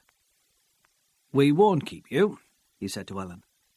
"If you wait in the lobby, I'll arrange for someone to give you a lift home. My sergeant will come with you, and make sure we have your details. He was left alone then, in the cold, impersonal room, with Prue Bennett and her daughter. He wanted to say something which would establish some real contact between them, to ask about Prue's parents, to tell her about Diana and the divorce. But Prue had taken his last words as a general dismissal. She helped Anna to her feet and left the room without a word. When John Powell arrived home, the house was empty. It occurred to him briefly that his mother was out a lot lately. But with the self-absorption of youth, he only considered her absence as an effect on his own convenience. He had not eaten since lunchtime, and he was hungry. He was worried that the house might be cold. The house was modern, detached, built at the end of a light bulb-shaped close on a new housing estate. John hated it. His friends at the sixth form college mocked him for living on the smart new estate. Most of them lived on the Starling farm, or in the terraced houses which spread from Harrogate Front Street to the river. Some allotments and an adventure playground had been flattened to allow the new houses to be built. The council, poll tax capped and almost insolvent, had reluctantly sold the land for private development, and feelings in the area had been high. There had been demonstrations and petitions. Evan Powell had insisted on the move from the 3-storied terraced house where John had spent his childhood. That part of Harrogate wasn't a good area to bring up a teenager, he said. There were too many distractions, too many temptations, the wrong sort of influence altogether. The new estate, called by the developers Barton Hill, would attract a different class of family. John would meet new friends, find new interests, and the move would be good for Jackie, too. It would give her something to do, planning the decoration and the furniture. They could afford it, after all, since he had got his promotion. As John approached the mock Georgian front door, the security light was switched on automatically. The white light threw a shadow behind him and made him blink. Its brightness still surprised him. He unlocked the door and went immediately to the downstairs cloakroom to switch off the burglar alarm. Bloody security, he thought. His father was obsessed with it. What have we got that's worth stealing anyway? It'll all be insured. He threw his coat and bag onto the floor at the bottom of the stairs and prowled through to the kitchen looking for food. The house was, as always, immaculately tidy. The thick pile carpet in the living room still lay in strips where it had been hoovered, like a closely mown cricket field. The glass-topped coffee tables gleamed. The Draylon-covered sofa stood square to the wall. He thought again about his mother, and wondered how she stood it on Barton Hill. At least in the old street, there had been a bit of life and bustle. This was like a grave. And she wasn't dumb. She'd been training to be a teacher when Evan Powell, fresh from the valleys, had exerted his Celtic charm and swept her off her feet. So how did she put up with the tedium of housework? Her only social life seemed to consist of charity coffee mornings and parties organised in neighbours' houses to sell imitation perfume. Soon he would be going away to college, and then there would not be even his mess to clear away. In the kitchen there was a note on the table, and a meal for him to microwave. He studied the note with more interest than usual, hoping that his mother had found something more challenging to do with her time. But it said only, "Babysitting at Joan's." Joan was his mother's younger sister. She had 2 primary-age children, and it seemed to John that the cycle of domestic drudgery was simply continuing in a different place. He had just put the meal into the microwave when the telephone rang. John felt a rush of adrenaline. He was expecting Connor to call. When he picked up the receiver, his hand was shaking. "Can I speak to Evan, please?" John recognised it as a colleague of his father's and relaxed. "No," he said. "He's not in yet. He'll be back any time. He should be here by now. Ask him to phone work as soon as he gets in. It's urgent." John replaced the receiver and heard the sound of his father's car pulling into the drive. Side 3. John could tell as soon as his father came into the room that he was irritable, and he moved immediately to the offensive. "Where have you been, then?" he demanded. "I didn't see your car at the centre. I had to walk home." "I was there," Evan Powell said. But he was relieved that his son had an adequate excuse for not meeting him. He always wanted to believe the best of him. "I had to park round the corner. I was in your mother's car, you know that. I waited for you in the cafeteria. I thought you usually went for a drink after rehearsal." "Yeah," John said. "I usually do, but not tonight." He played his trump card. "Too much homework." He saw his father relax, proud that his son made time for homework, glad that he wasn't one of the young tearaways who stole cars for kicks. "There's just been a phone call for you," John said, pressing home his advantage, hoping to avoid further questions. "It was work. They want you to phone in as soon as you can." "Right. Well, okay. I'll not keep you from your homework." His father used the telephone in the sitting room, so John, eating lasagna and reading the evening paper in the kitchen, did not overhear the conversation. But his father, shocked by the coincidence that a body had been found at the Grace Darling Centre, returned immediately to tell him the news. He was surprised by the boy's reaction to Gabriella's death. John said nothing. He disappeared to his room, and Evan did not see him again all evening. The police offered Gus Lynch a lift home.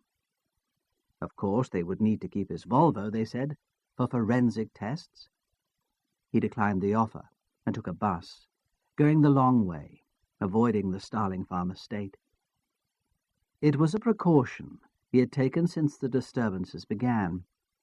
He was terrified of physical violence and had nightmares about it. He lived by the Tyne, in a building that had once been a chandler's shop. The fog lingered over the river, softening the outlines of the ice factory and the new fish market. Gus was pleased with his flat on the quay. He had been lucky to get it.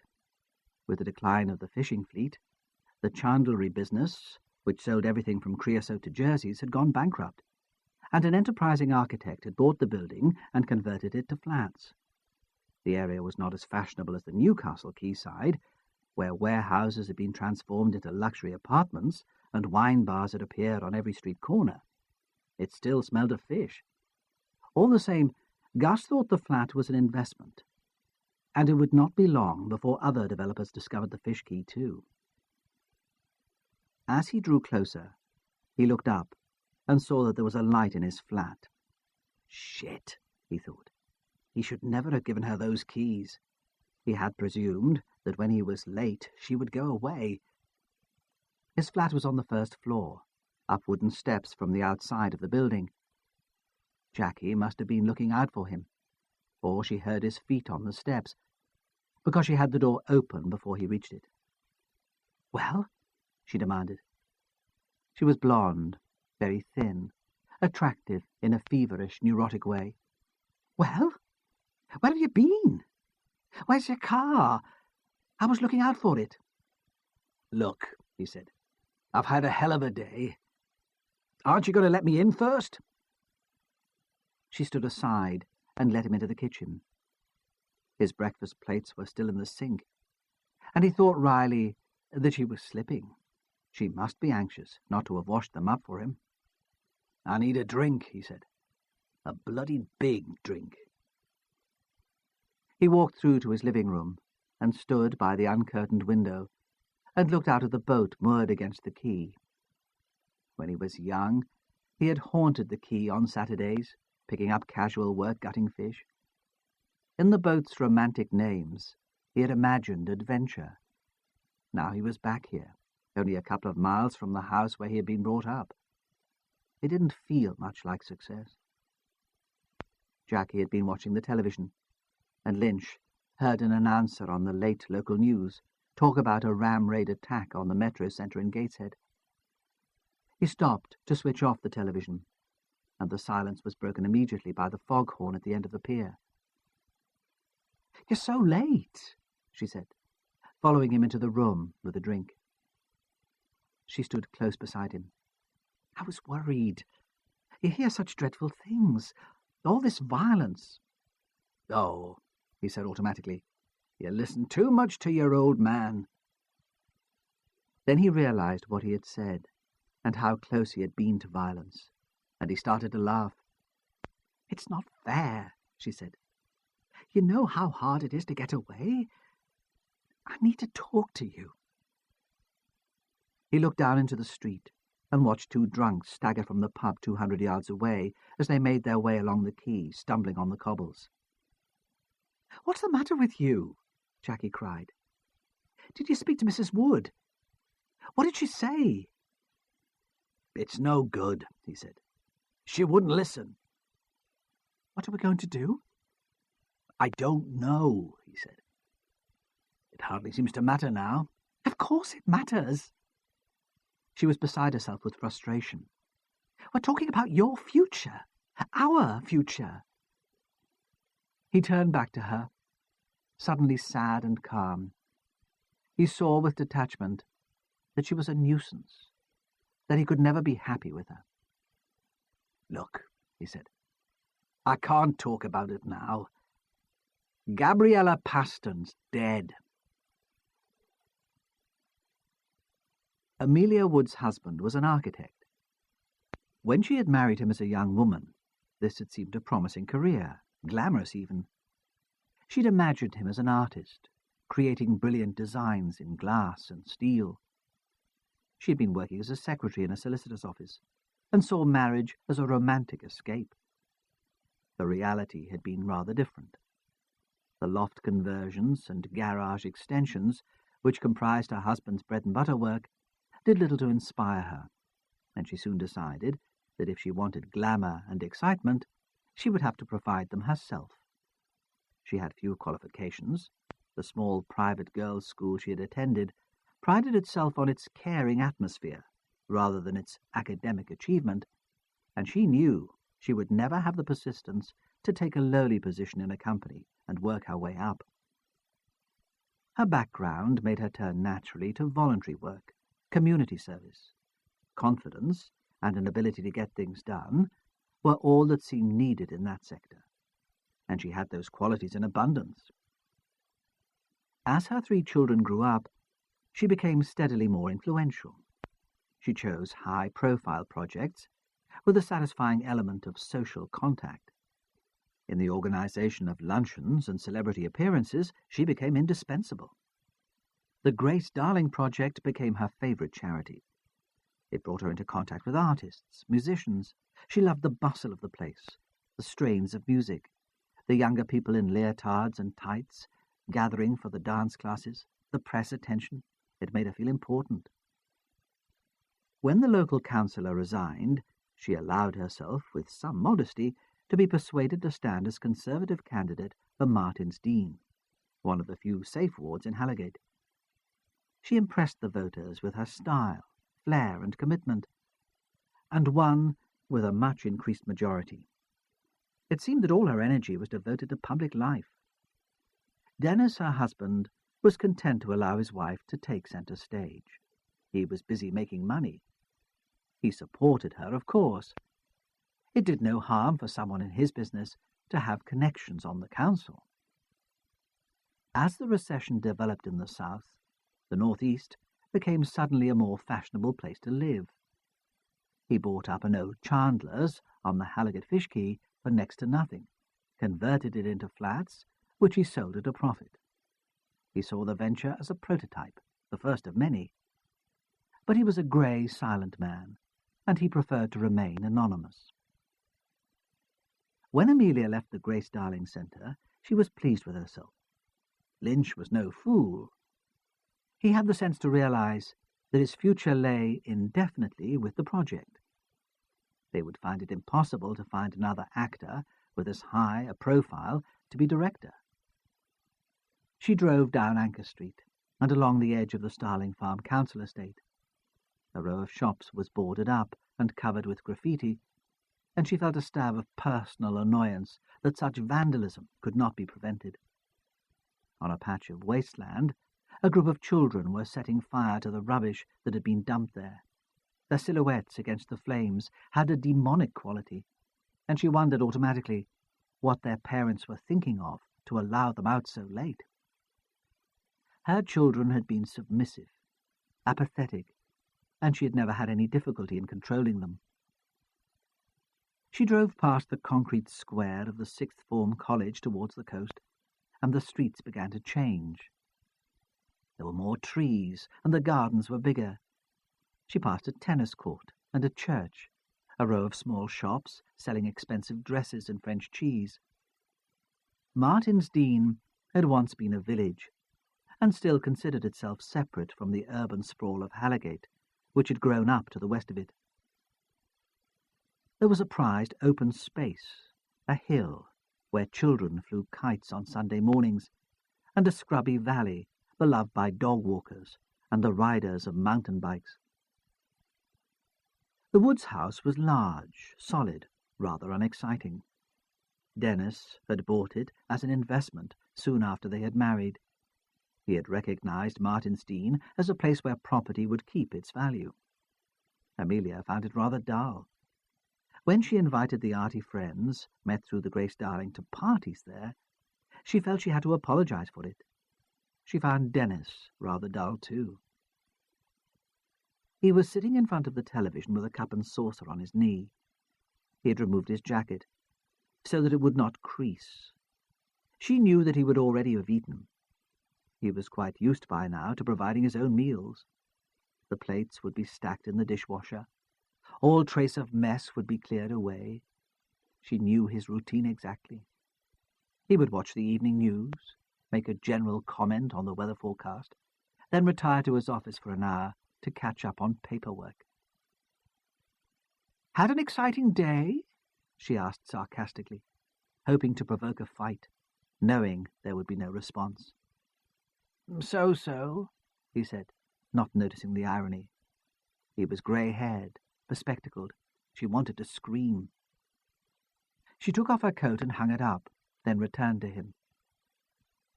"What are you watching?" she asked, just to disturb him, because she knew perfectly well already. "Only the local news." "Anything interesting?" she persisted. "Yes," he said. He turned his attention from the screen and looked at her directly. "There's been a murder. In that arts centre where you're trustee. A young girl has been stabbed. They found her body in the boot of Lynch's car." When Prue Bennett returned to the house in Otterbridge, where she had lived as a child, she opened a bottle of wine. She and Anna sat at the kitchen table and drank it quickly. "I nearly brought out 3 glasses," Anna said. "I don't think I'll ever get used to the fact that she's not around." Everywhere in the kitchen there were reminders of Gabby's presence.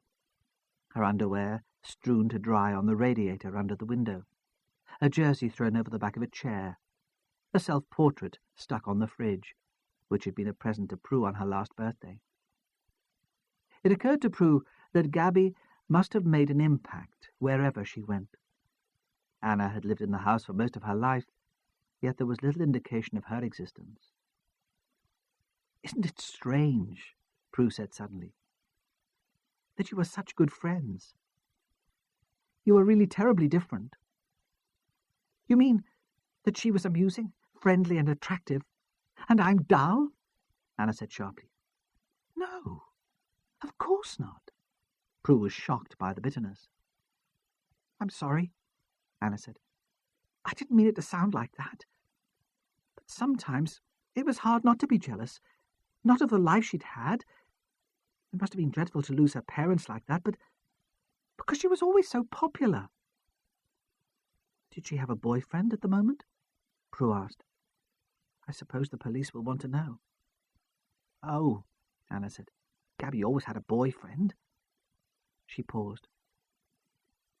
"I don't know how serious it was," she went on, "but I thought she was rather keen on John." She kept her voice even. I don't know if anything came of it. And she'd always had a crush on Gus, of course. If he hadn't been old enough to be her father, she might have had a go at him. She liked John Powell. Prue's voice was tactfully calm. I didn't realize. She never talked about it, Anna said. She never talked about anything that was really important to her, if you think about it. She made everything out to be a great joke. Didn't she even talk to you? Prue said. I thought you two were so close. I could understand her not confiding in me. I thought perhaps I intimidated her. Oh, Mum, Anna said. Don't be so silly. She liked you. She really liked you. Did she? Prue looked up from her glass. As you say, with Gabby it was impossible to tell. When the bottle was empty, Anna went to bed. She had to step over the slippers, shaped like seal pups, which Gabby had left at the bottom of the stairs. And in the bathroom she stood for a moment, quite transfixed. The smell of Gabby's perfume still lingered there. So Anna felt that if she called out, Gabby would answer her. Prue stayed in the kitchen until past midnight. She opened another bottle of wine, which she began to drink more slowly. The cat jumped onto her lap, and she stroked it absent-mindedly, shivering slightly. She realized that the heating had gone off an hour ago, that she was very cold and a little drunk. Joe Fenwick left the Grace Darling Centre at 11:30. The relief security man had been there for an hour, but he had hung on, afraid of missing something, brewing tea for Ramsay and his men in the cupboard where he kept his things. There were no lights on in Halligat Square. Even the curious neighbours, who had heard of the murder on the telly and watched out for the police cars, had gone to bed. Usually, when he left work, Joe liked a quick drink in the Ship in Anchor Street. He liked the warmth, the conversation, even the piped Christmas music. He was well known in there. But tonight the doors were shut, and the windows were dark. He walked on down the hill towards the river. Joe Fenwick had lived in a basement flat at the bottom of Anchor Street for more than 20 years. During that time he had shared it, on and off, with Sal Granger, the barmaid in the Anchor. She had been a big, impulsive woman, who disappeared occasionally with other lovers, but they'd got on well when she was there. They had shared a lot of laughs. Her death, after a sudden illness, had shaken him more than anyone realized. It had left him lost and lonely. He was thinking of Sal when he was fiddling with the keys to his flat. He missed the anticipation of seeing her, sharing the news of the day, sitting in the stuffy little room in front of the gas fire, drinking tea or whiskey. He was so lost in thought that the screeching brakes of the car turning from the square into Anchor Street shocked him. The car hurtled down the road, swerving from one side of the street to the other. Bloody hooligans, Joe Fenwick thought, moving into the steps down to his flat, frightened that the car would mount the pavement and hit him. The car sped past him. He saw that there were 3 people inside. The face of the driver was vaguely familiar, but disappeared so quickly that Joe could not place it. He swore again under his breath, and opened the door to the cold and empty flat. The next morning, Ramsay arrived at Halligate Police Station early. It was an impressive, grey stone building close to the quayside, next to the Seaman's Mission. Along the street in the greasy cafe, fishermen were eating breakfast, and their laughter spilled out into the street. It was just getting light and very cold. Against the grey sky floated the white shapes of herring gulls, calling continuously. It was all very different from the inland county town of Otterbridge, where he was usually based, and he enjoyed the novelty of the surroundings, thought again that a new patch might rekindle his enthusiasm for the job. Inside he was offered a bare, cold room on the first floor, with a faulty radiator and no view, but he accepted it gratefully. He would need somewhere away from the noise and hysteria of the incident room to collect his thoughts. Most of the morning was spent in meetings, organising manpower, a press conference, negotiating overtime. Gabriella Paston was almost forgotten. In the canteen, Detective Inspector Evan Powell was giving Hunter a lecture about joyriding and ram raiders. There had been 3 more cases of TWOC in the night, and a ram raid on the Co-op hypermarket on the Coast Road, during which thousands of pounds worth of small electrical goods, spirits and cigarettes had been taken. Powell had had little sleep. "It's all a symptom of the same lawlessness," he said, his Welsh voice rising in passion as he spoke. "There were villains on the patch in the past. Of course there were, but they came from the same families. We knew where to find them. We could control them. This is a different thing altogether. Far more widespread. On some of the estates, there's a generation of kids who've been brought up without hope." Hunter, who had been hoping to enjoy a bacon sandwich in peace, muttered that Powell sounded like a bloody social worker. Powell, a Presbyterian, frowned in disapproval at the swearing, then continued. "Their parents haven't got the wit or the interest to care about them. The schools can't control them. They live in a dump that the council tries to pretend doesn't exist. And then there's the boredom factor. They're not all dumb, those kids. The Home Office like to think they're stupid, but they need a challenge like the rest of us. I know some of the joyriding gangs go especially for the cars with the most elaborate security. Would you believe it? It gives them status, you see, in the eyes of their friends. And the ram raiders, well, man, they're really at the top of the heap. Everyone in the estate knows who they are. They're heroes. You'd think every one of them was Robin Hood." He paused for breath. Hunter looked around him, searching for some means of escape. He was a policeman, not a sociologist. All this talk made him uneasy, but Powell was going on. "We let the situation get out of hand, of course," he said. "That's why we had those disturbances on the Starling farm earlier in the month. The chief decided we'd have to crack down on joyriding after that little girl was killed. But by then it was too late. The kids had been getting away with it for years. We'd shown we weren't prepared to deal with it seriously. When we did go in hard, they were ready for a fight. It was the boredom again. They liked the arson and the petrol bombs. It was like November 5th every night." Hunter saw that Ramsay had come into the room. Never before had he been pleased to see his superior. Powell, distracted at last, jumped to his feet to greet the inspector. "Stephen," he said, "I'd heard you were joining us. It's really good to have you on the team. I was just explaining to your sergeant here some of our special local difficulties." "They're hardly relevant to the Gabriella Paston case, though, are they?" Hunter said bluntly. "No suspicion of auto crime here." "All the same," Powell said, a little offended, chiding, "it never does any harm to understand your patch." Pointedly he got up and walked away. "He's a good policeman," Ramsay said. "You should listen to him." "I have been listening to him," Hunter grumbled, "for at least half an hour. He's a fanatic." Ramsay felt his usual irritation at Hunter's attitude returning. It would be hard enough in Halligate without offending their colleagues. "Powell's a local man," he said. "He knows this patch inside out. We might need him." Hunter shrugged. "If I ever need to ask for help from someone like that," he implied, "it'll be time to give up." "I'm on my way to the Starling farm," Ramsay said. "I want to talk to Gabriella's grandmother and to the aunt again. At present, she's the last person to have seen the girl alive. And there was something very odd about her attitude, didn't you think? No grief at all. It might just have been the shock, but all the same." If he had been talking to Powell, he might have added that he wanted to be out, on the ground, listening, building an image of the girl he had lost during a morning of meetings. But Hunter would have considered the idea fanciful, and he kept it to himself.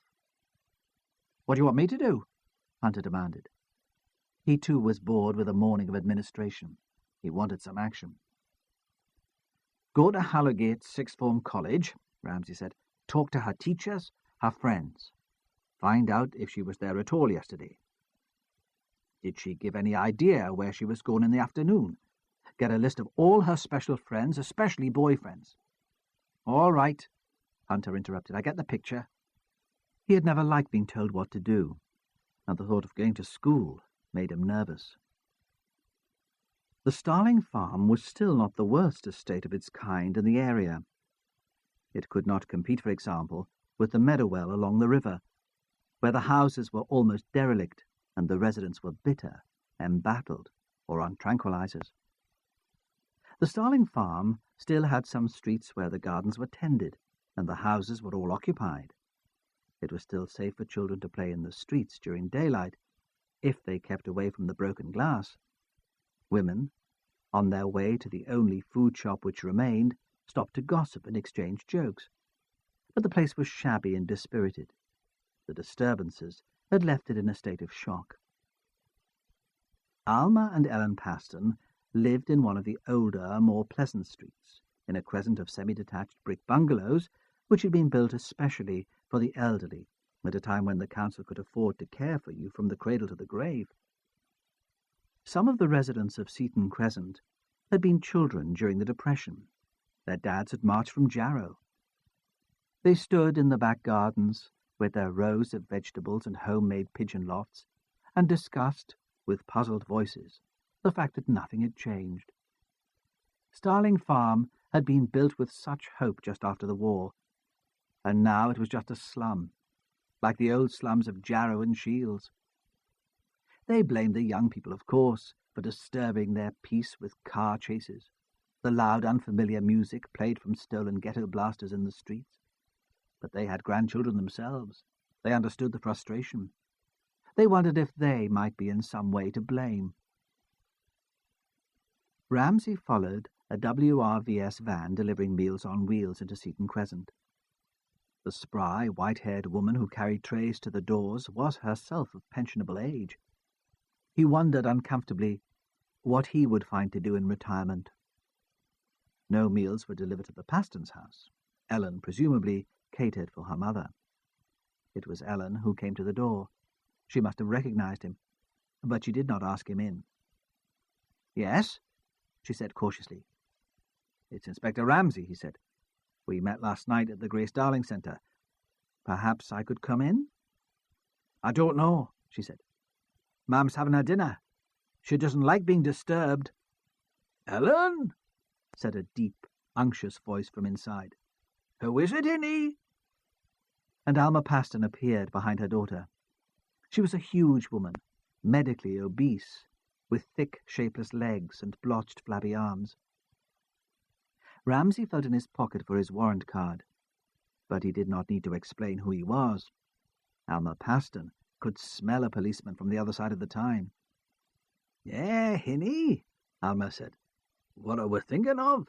Stand aside, pet, and let the officer in. We'll stick our dinners in the microwave when he's gone."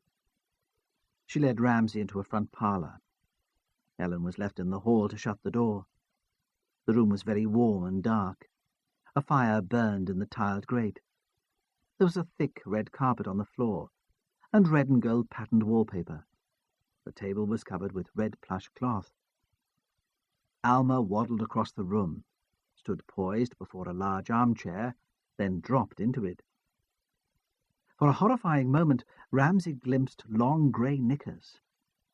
Ellen stood, feet slightly apart, just inside the door. "Now, Hinny," Alma said, "sit down and tell me what all this is about." She peered at him, her small eyes almost hidden in folds of flesh. It was an affectation. She must know very well why he was there. "It's about Gabriella," he said. "Of course," Alma said. "The poor bonny lass." She sighed theatrically. Then, "She wasn't living here, you know. You mustn't think that we can help you. She found herself lodgings with some folks in Otterbridge." As with Ellen, Ramsay was surprised by the lack of feeling. It was almost as if she had disowned the girl. Did they regard Gabby as her mother's daughter, hardly related to them at all? "But you kept in touch. You must have seen her." He was trying to get some angle on the relationship. "Not for months," Alma said quickly. Then, realizing that she had been too abrupt, she added in explanation, "I can't get out, you see, Hinny. I'd never make it to the end of the street. And she always said she was too busy to come to see her poor gran. I had news of her, of course, through Ellen." "Why did she leave?" Ramsay asked. "Was there a row?"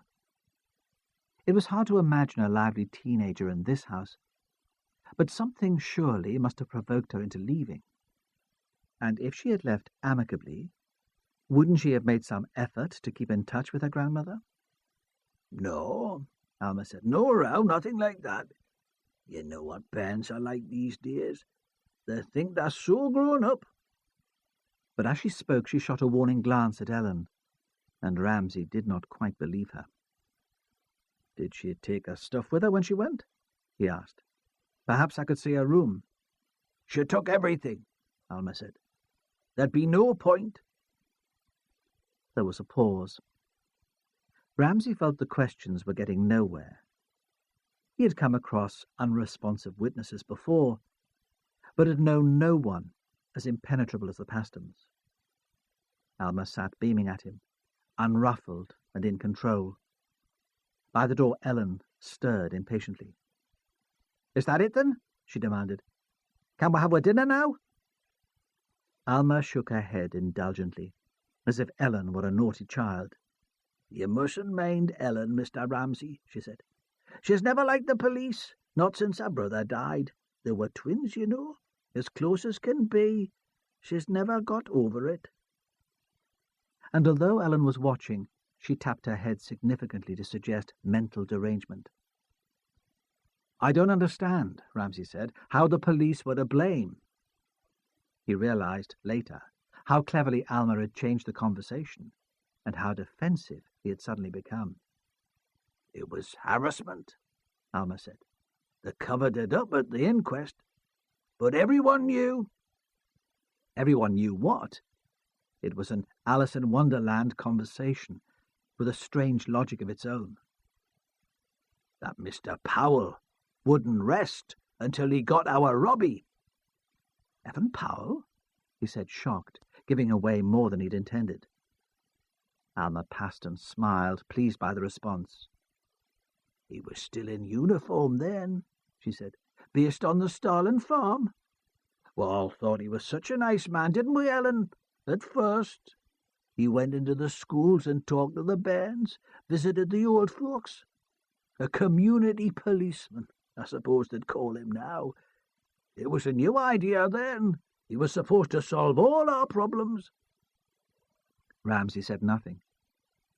He could have defended Evan Powell, but he waited, encouraging Alma Paston to continue.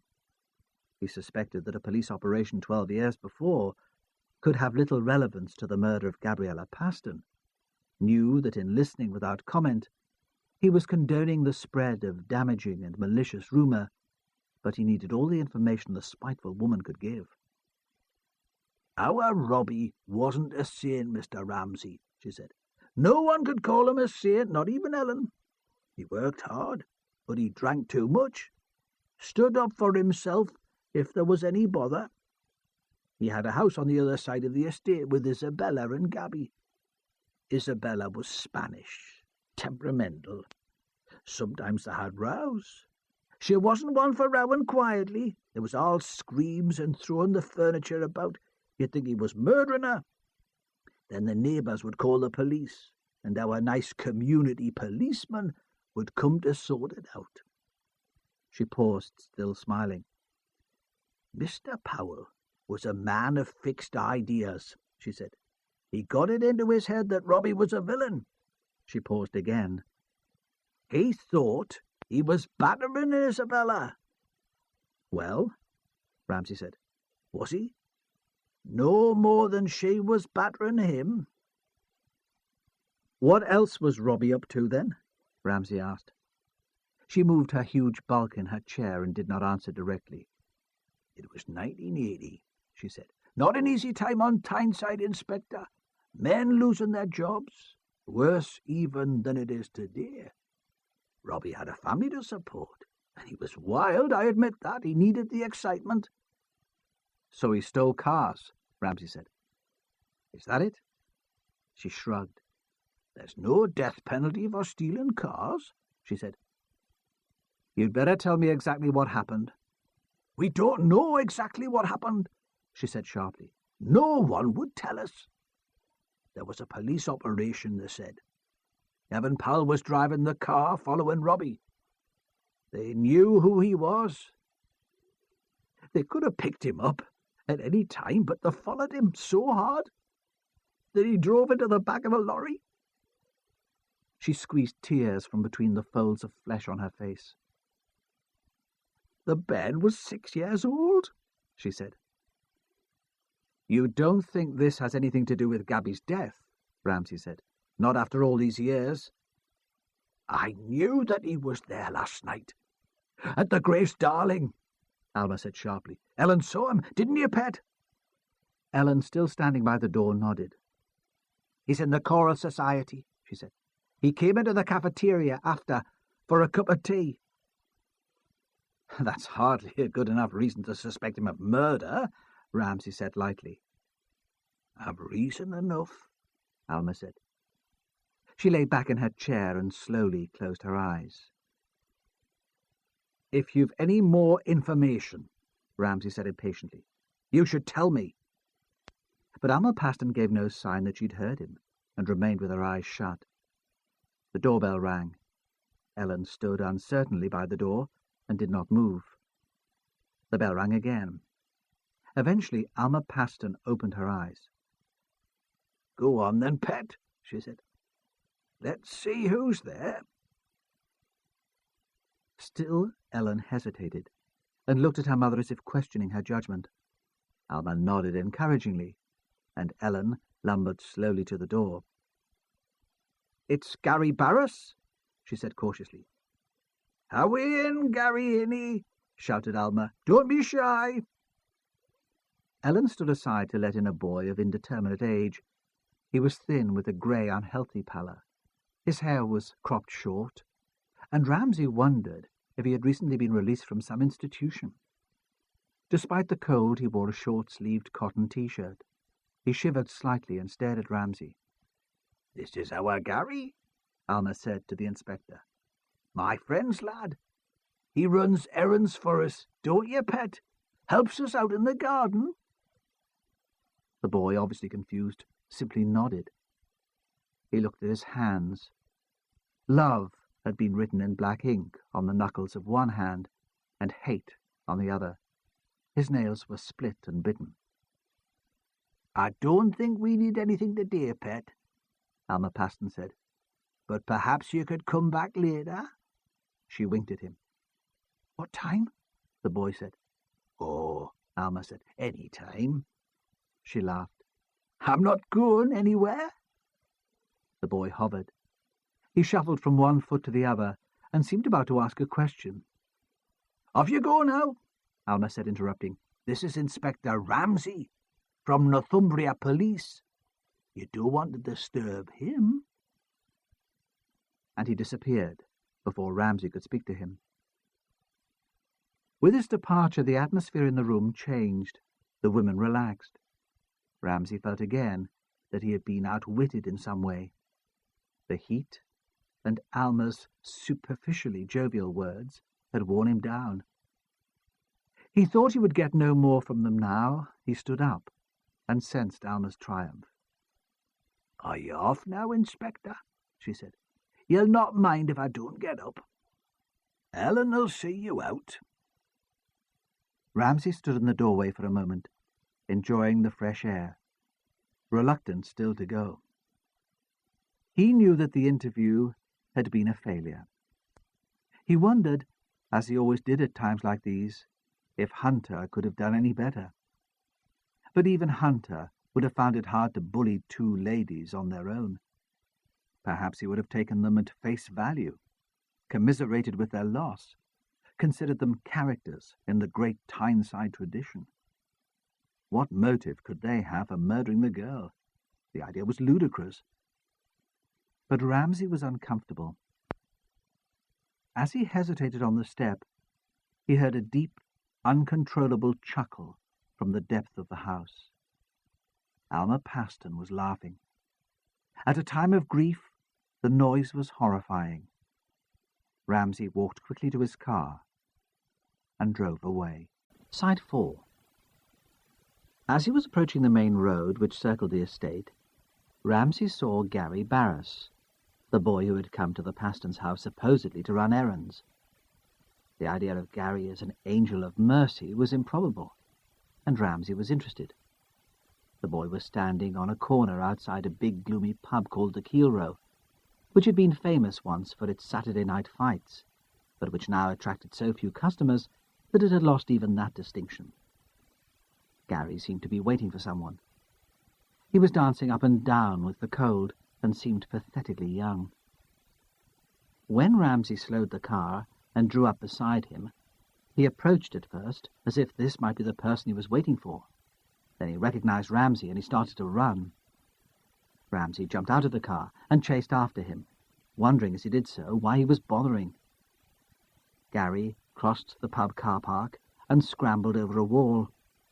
Ramsay, already out of breath, stood and watched as the boy scuttled down an alley behind a row of almost derelict houses. He knew it would be pointless to follow him now.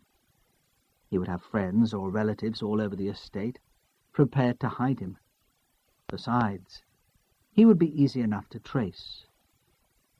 Ramsay wished, though, that he'd had a chance to tell the boy that he only wanted to help. When John Powell got up, his father had already left the house. John had had very little sleep, and would have been late for college if his mother had not woken him. She came into his room, still in her dressing gown, bringing a mug of tea for each of them, then sat on his bed and tried to make him talk about Gabby. "I thought she was a special friend of yours," she said. "She was in your English group at college, wasn't she?" She lit a cigarette and inhaled it deeply. She had taken to smoking when his father was out of the house. "She was just a friend," he said. She had woken him in the middle of a dream in which he was Smollett the highwayman being chased by a gang of soldiers. He felt the light-headed exhilaration which comes from too little sleep. His mind was racing. He was surprised by his mother's interest in the murder. His father had always protected her from the unpleasantness of his work. "But you knew her quite well," Jackie Powell persisted. "I've seen you with her." John knew he would have to be careful. There was a rush of adrenaline, and he found it almost impossible to lie still in bed. He breathed slowly, and reminded himself that if he was an actor, this was just another performance. "She was Abigail Keane in the play," he said. "We had to work closely together." "Did you see her yesterday?" "Not at the Arts Centre," he said, deliberately misunderstanding. "You know that. She didn't turn up. She was dead." "But earlier." His mother leaned forward, and he could see the fine lines around her eyes and on her forehead. Without any makeup, she looked old, desiccated. "Did you talk to her earlier? At college?" John considered carefully, but could not decide what line to take. "I can't remember," he said flatly. "She might have been there." "Why do you want to know?" Jackie Powell stood up. "I don't want you involved in this," she said quietly. "The police will be asking questions everywhere. I don't want you involved." There was a trace of hysteria in her voice. He thought she was going to cry. He sat up, irritated by the unwelcome emotional demand. "Look," he said, trying unsuccessfully to control his impatience. "What's the matter?" He had his own life to lead. What problems could she have? He viewed his parents almost as if they were a different species, respectable, untroubled, invulnerable. "I'm sorry," she said. She took a tissue from her dressing-gown pocket and blew her nose. "I'm just upset. A young girl like that. It might have been you." He got out of bed and pulled a T-shirt over his head.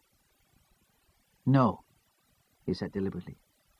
"You mustn't worry about that. I can look after myself. It wouldn't have been me." John walked to the sixth form college from Barton Hill. The prosperous streets of the estate were empty. Most of the families who lived there had 2 cars. The children would be driven to school or to the childminder. The parents would already be at work.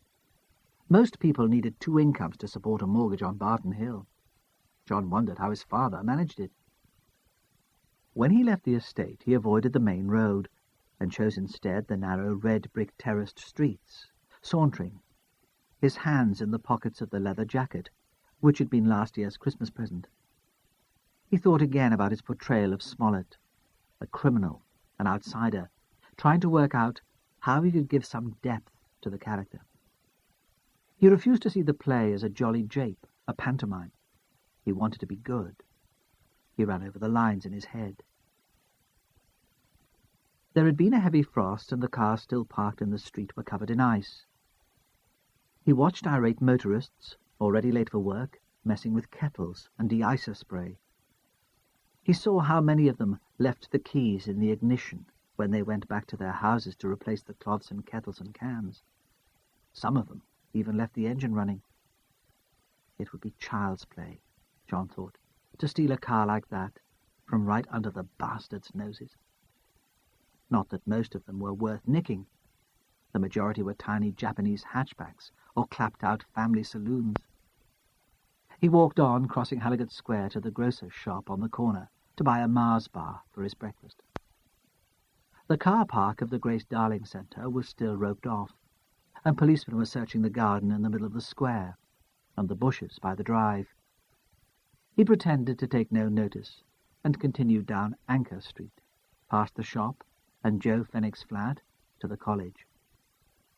When he got there, he felt fit and healthy and ready for anything. His first lesson was history, and everyone was talking about Gabby. They sat in a small group around the radiator, warming their hands as they waited for the teacher, speculating wildly about what might have happened to her. He was the centre of attention, because he had been at the Grace Darling the night before. "Come on," they said. "Didn't you notice anything?" "No," he said. He was beginning to enjoy the interest. He wished he had something to tell them. "Weren't you there when they found the body?" "No," he said again, smiling, remembering. "I left early. I didn't see a thing." The sense of excitement and well-being remained with him all morning. Gordon Hunter arrived at Hallowgate Sixth Form College at lunchtime. He was met at the main door by a mute adolescent with greased black hair and acne, and taken to the staff room.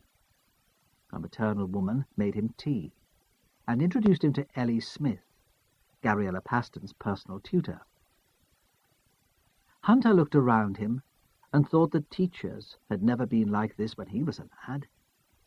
Ellie had long red hair, and wore a very short skirt and black tights.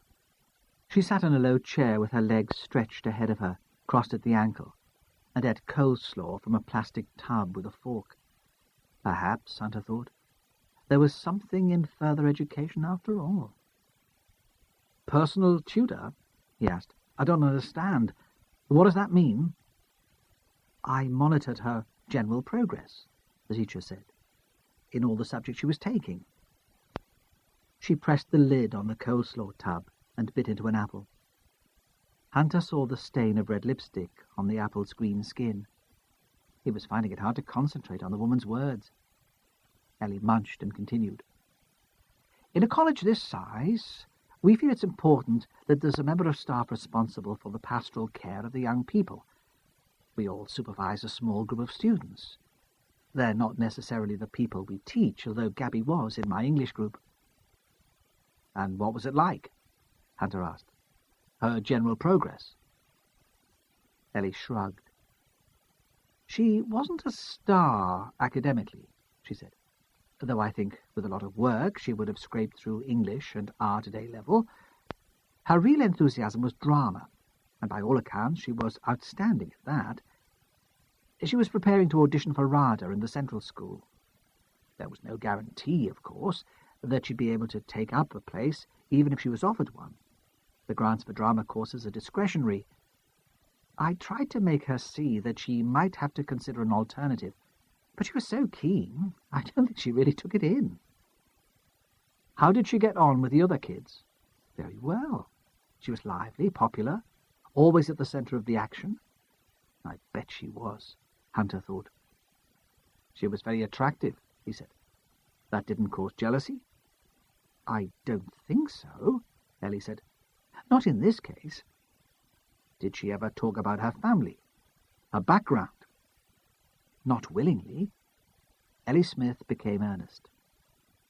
Hunter thought she would be competent, caring, too idealistic perhaps for her own good. When I first became her tutor, I asked about her parents.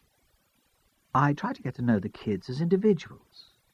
She told me that they'd been killed in a car crash when she was young, and she'd been brought up by relatives. I never met her guardian. For the past year, she's been living with friends in Otterbridge. Yes, Hunter said. Did she tell you why she left home? No, she was very quiet at about that time, rather withdrawn, but she never talked about problems with her family. I wasn't too worried about her. I'd met Prue Bennett several times through courses at the Grace Darling, and she seemed a perfect substitute. Gabby was obviously happy there, so I never pried. You had no indication recently that Gabby had been worried about anything? No, but I'd say that experience had made her very good at hiding her feelings. In all the time that I supervised her, she never confided in me. She paused. I had the feeling she was acting, she said, all the time. None of us really knew her. Wasn't there anyone she might have got close to? Boyfriend? Ellie laughed. She had lots of boyfriends, she said. Half the upper sixth were infatuated with her. But I think she kept her feelings strictly under control. Unless... She paused again, uncrossed her legs and leaned forward, her elbows on her knees. Hunter was momentarily distracted. He had never been out with a teacher. Yes, he said. I think there might have been an understanding between her and one of the lads in the English group. There was nothing I could put my finger on. I never saw them walking arm in arm around the college, nothing like that, but you get an instinct for these things. She always arranged to be sitting next to him at class, and sometimes I'd see her hanging around waiting for him. So you think she was interested in him and not the other way round? There was nothing obvious, she said. But yes, I'd say she was interested in John Powell, and I'm not sure that he welcomed the attention. I got the impression he tried to keep his distance. What's he like, this Powell? She hesitated, trying to find the right words. I don't know, she said. Unusual, different, bright enough, if he puts the work in, but you get the impression that he doesn't really care, that it's all beneath him. Arrogant, I suppose you'd call him. A troublemaker? Hunter asked. Not really. Not in the accepted sense, but I always find his presence in a class undermining. It's impossible to forget he's there. You don't feel you can treat him like all the other kids. He won't be taken for granted. Friends? No, Ellie said. I don't think he's any close friends, not here at least. Admirers, perhaps. He's something of a cult figure. I'm not sure why. The staff room was starting to empty. There was a queue at the sink as the teachers rinsed their cups. Ellie looked at her watch. I'm sorry, she said. I'll have to go soon. I'm teaching next period. When did you last see Gabby? Hunter asked. Yesterday morning, but not in a tutor group. There was an English lesson, from 10 until 11:30. And she was definitely there? Oh, yes. I remember quite clearly. We were doing Hamlet. She read Ophelia. She paused, shocked. Quite prophetic, she said. When you think of it. Hunter, who did not understand what she was talking about, kept quiet. Did you see where she went when she left the class? He asked. No, she said. She rushed off as soon as the bell went. As if she were in a hurry. It wasn't like her. She often stayed behind for a chat. A bell rang, and Ellie Smith looked at her watch again. "Look," she said, "I'm really sorry. I'll have to go, but if you want to come with me, I can introduce you to some of Gabby's friends. I'm teaching the same group as I was yesterday morning."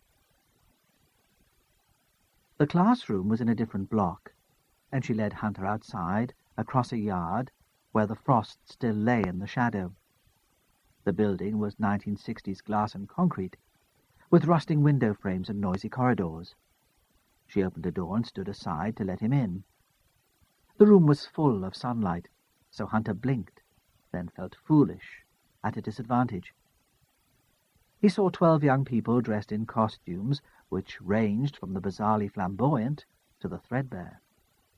Ellie followed him into the room and sat on one of the desks. He stood uncomfortably, intimidated by their stares. He was not sure how to speak to these bright young people who spent all day reading Shakespeare.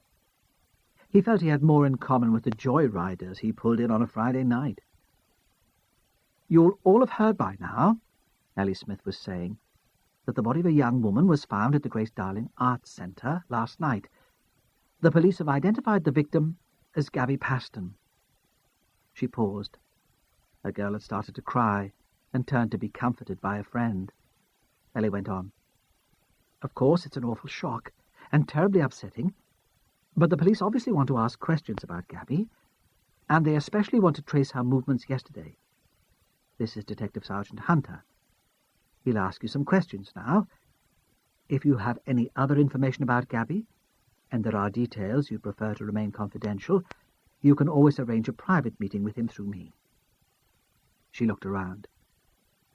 "You do see," she said, "that this is a serious matter. Whatever views you might hold about the police generally, you must cooperate with them now." There was a silence, and she turned to Hunter. He cleared his throat nervously. "I understand that Gabriella attended the English class with you yesterday morning," he said. "According to Miss Smith, she left in rather a hurry. Does anyone know where she was going?" A skeletally thin girl with black spiked hair and huge eyes, blackened at the rims so she looked like an anorexic panda, raised her hand. She was wearing a long black dress which reached almost to the ground, and the ubiquitous Dr. Martens. "Gabby had a date," she said. "Someone was taking her out to lunch." "Did she tell you who she was meeting?" The girl shook her head. "Does anyone know?" Again there was silence. "I know where she was going." The girl who interjected was plump, quietly spoken, dressed in denims and a hand-knitted sweater. "To the Holly Tree, at Martin's Dean. She was teasing, about the canteen food, how we'd have to put up with that while she was sitting down at the Holly Tree to something delicious." "When did she tell you that?" "First thing in the morning, while we were all waiting for Miss Smith to come in." Hunter considered. The Holly Tree was expensive, well out of the range, he would have thought, of the average sixth-former. It was unlikely that Gabriella's date had been with one of her school friends. But if she had been there for a meal, someone would have remembered her. At lunchtime, it would be full of business people who had driven out of Newcastle to do their entertaining. In her black leggings and boots, Gabriella Paston would have stuck out like a sore thumb. Someone would have noticed her companion, too. Suddenly, Hunter began to feel more hopeful. He resisted the temptation to leave immediately for the Holly Tree, and went on, turning to the plump girl. "Did she tell you anything about her plans for the rest of the day?" "No, nothing." "How did she seem to you?" "Excited? Really high?" "She didn't tell you why?" Sadly, the girl shook her head. Hunter considered the information. It was vague, subjective, but he would have put the girl down as a reliable witness. "Yesterday morning, Gabriella told her landlady that she had been invited to a friend's house after college. Was anyone here expecting Gabby to come home with them for a meal?" There was no reply. "Did anyone see her yesterday afternoon?" Again there was silence. "Is anyone here a member of the youth theatre at the Grace Darling Centre?" The teenagers turned to face John Powell, who slowly raised his hand. Hunter looked at a tall boy with untidy hair and strong features who stared back at him. "And your name is?" "John Powell." The boy was slouched in his chair, his legs stretched in front of him. Without being overtly rude, he managed to convey insolence. Hunter disliked him immediately. This, then, was the lad in which Gabby had shown a special interest. Hunter's antipathy towards the boy made him authoritative. He was no longer intimidated. "I'd like to speak to Mr. Powell on his own," he said. He turned to the teacher. "I take it you've no objections?" Ellie Smith shook her head helplessly. "Then we won't take up any more of your time. Mr. Powell?"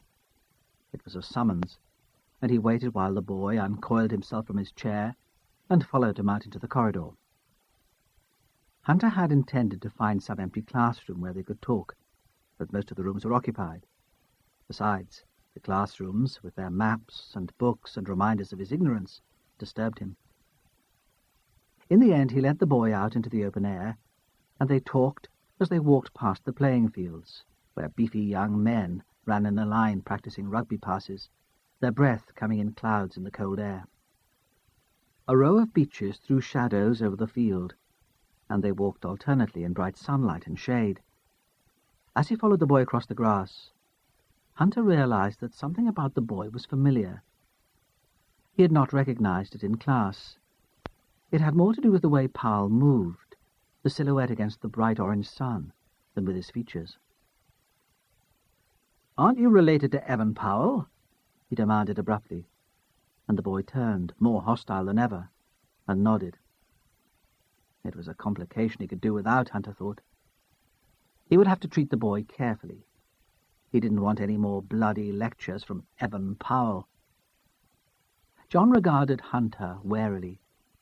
He felt suddenly very tired, drained of energy. The sleepless night was beginning to tell. He knew he would have to concentrate. "Tell me about Gabriella Paston," Hunter said. It was one of Ramsay's tricks, the open question, which could not be answered with a monosyllable. Ramsay had his faults as a detective, but Hunter was prepared to learn from him. Now they were walking side by side, and Powell answered without breaking his stride. "She was a bloody good actress," he said reluctantly. Even Gus Lynch admitted that, and he usually liked to think he was the only one with talent. He stopped speaking suddenly, as if it was some sort of weakness that he had responded at all.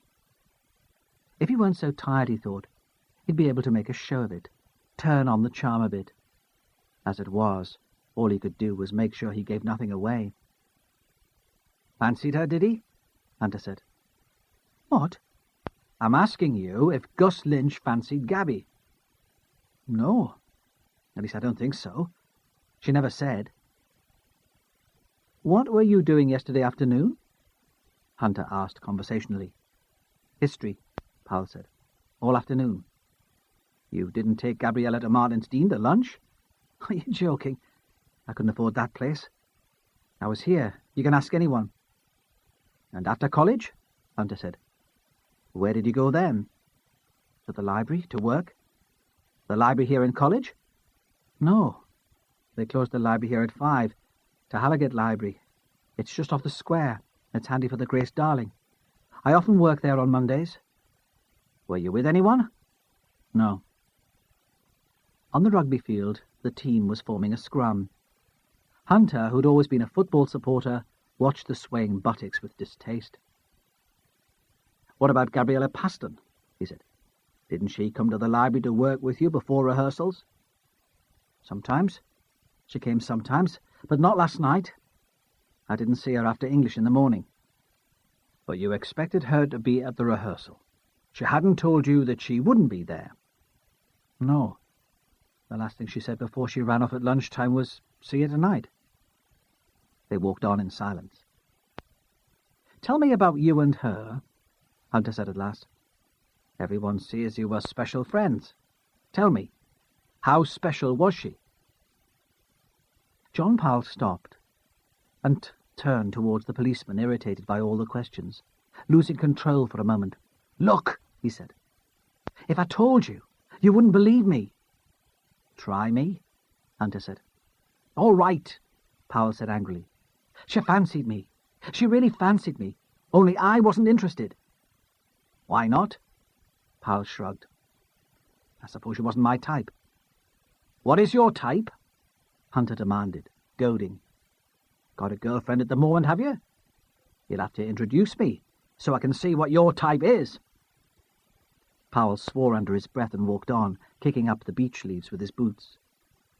Come on, Hunter said. Don't be shy.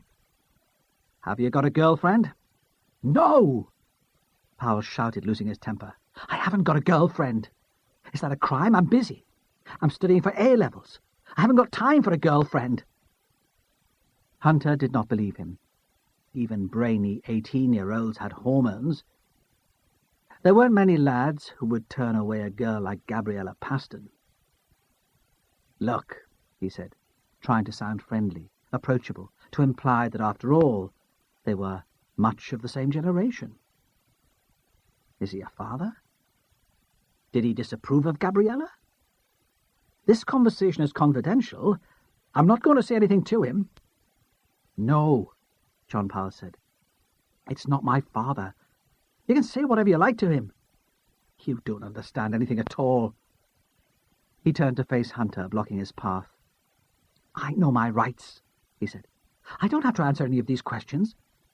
You haven't arrested or cautioned me. You've no business prying into my private life, so you can sod off and leave me alone. And he walked away. Not back to college, to his English lesson, and a discussion of Hamlet as a tragedy, but over the frosty playing fields towards the Starling Farm estate. On his way from Hallowgate to Otterbridge, Ramsay called in at his home.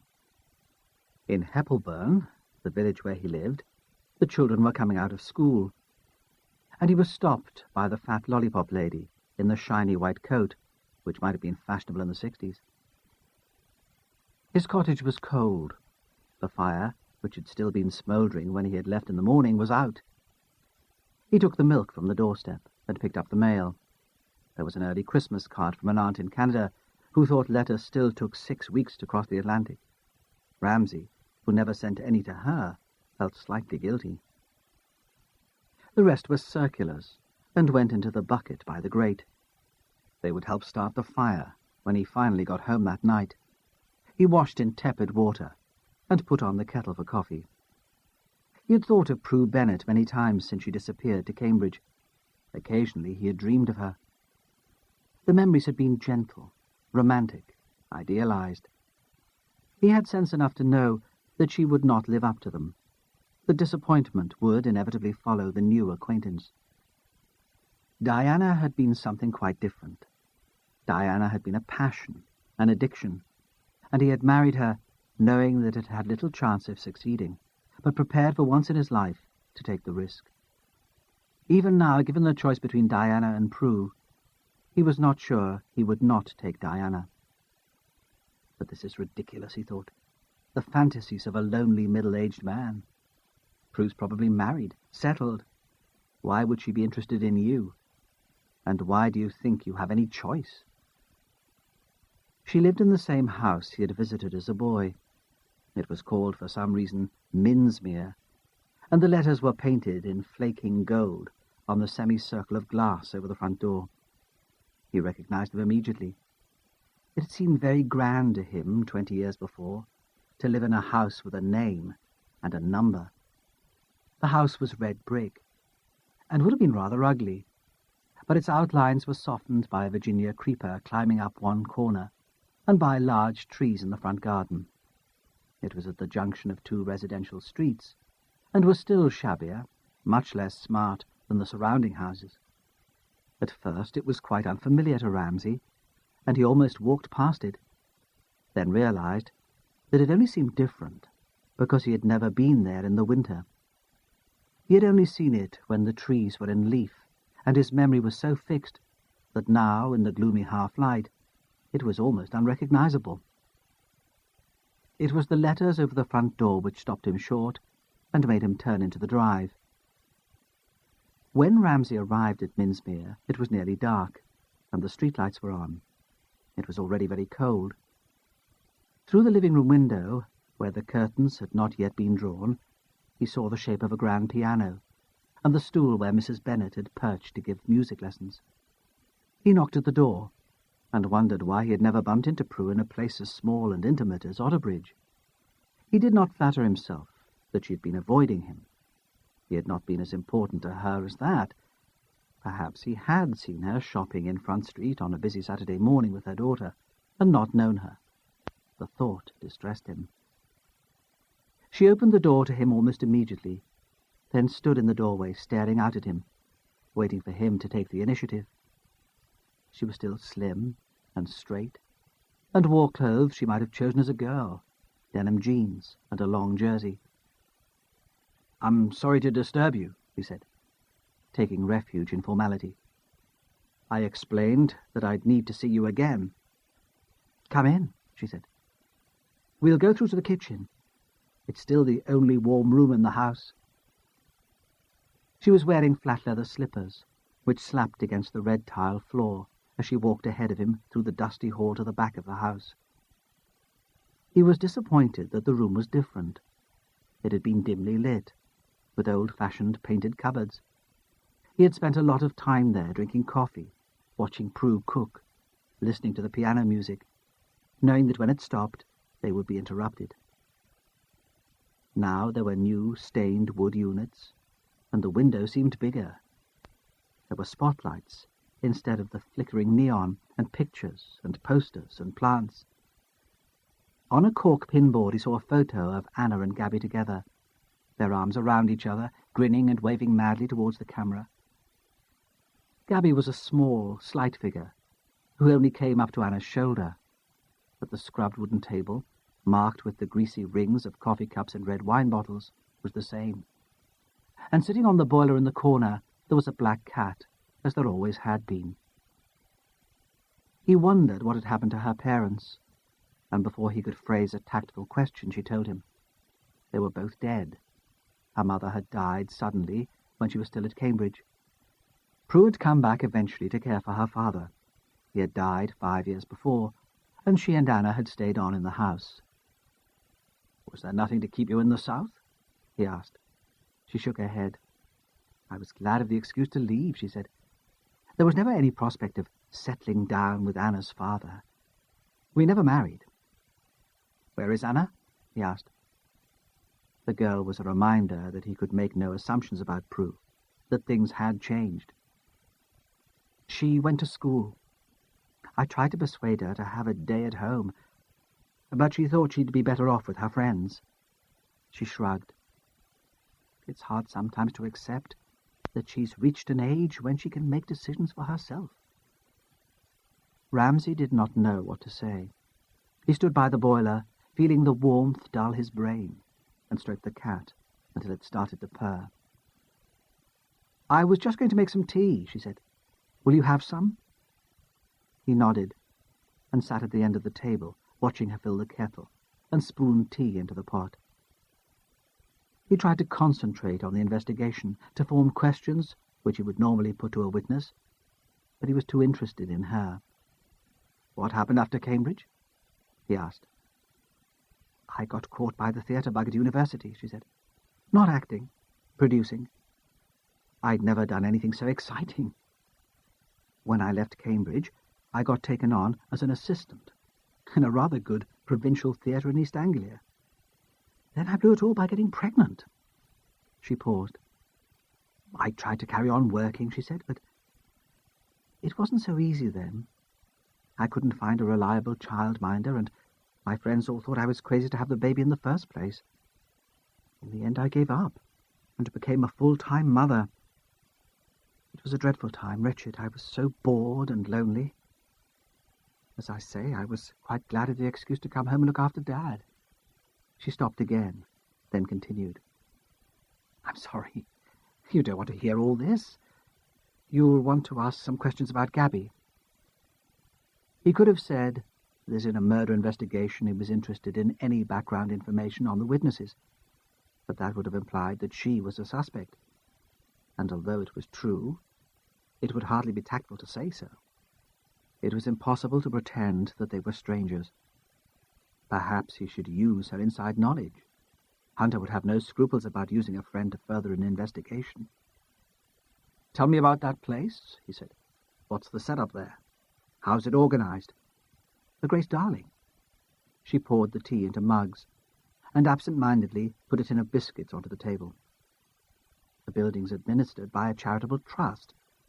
It's supported by grants from the local authority, and Gus and I are paid by the council. But the trustees like to think they're independent." She hesitated, and he picked up a trace of irritation. "What is it?" he asked.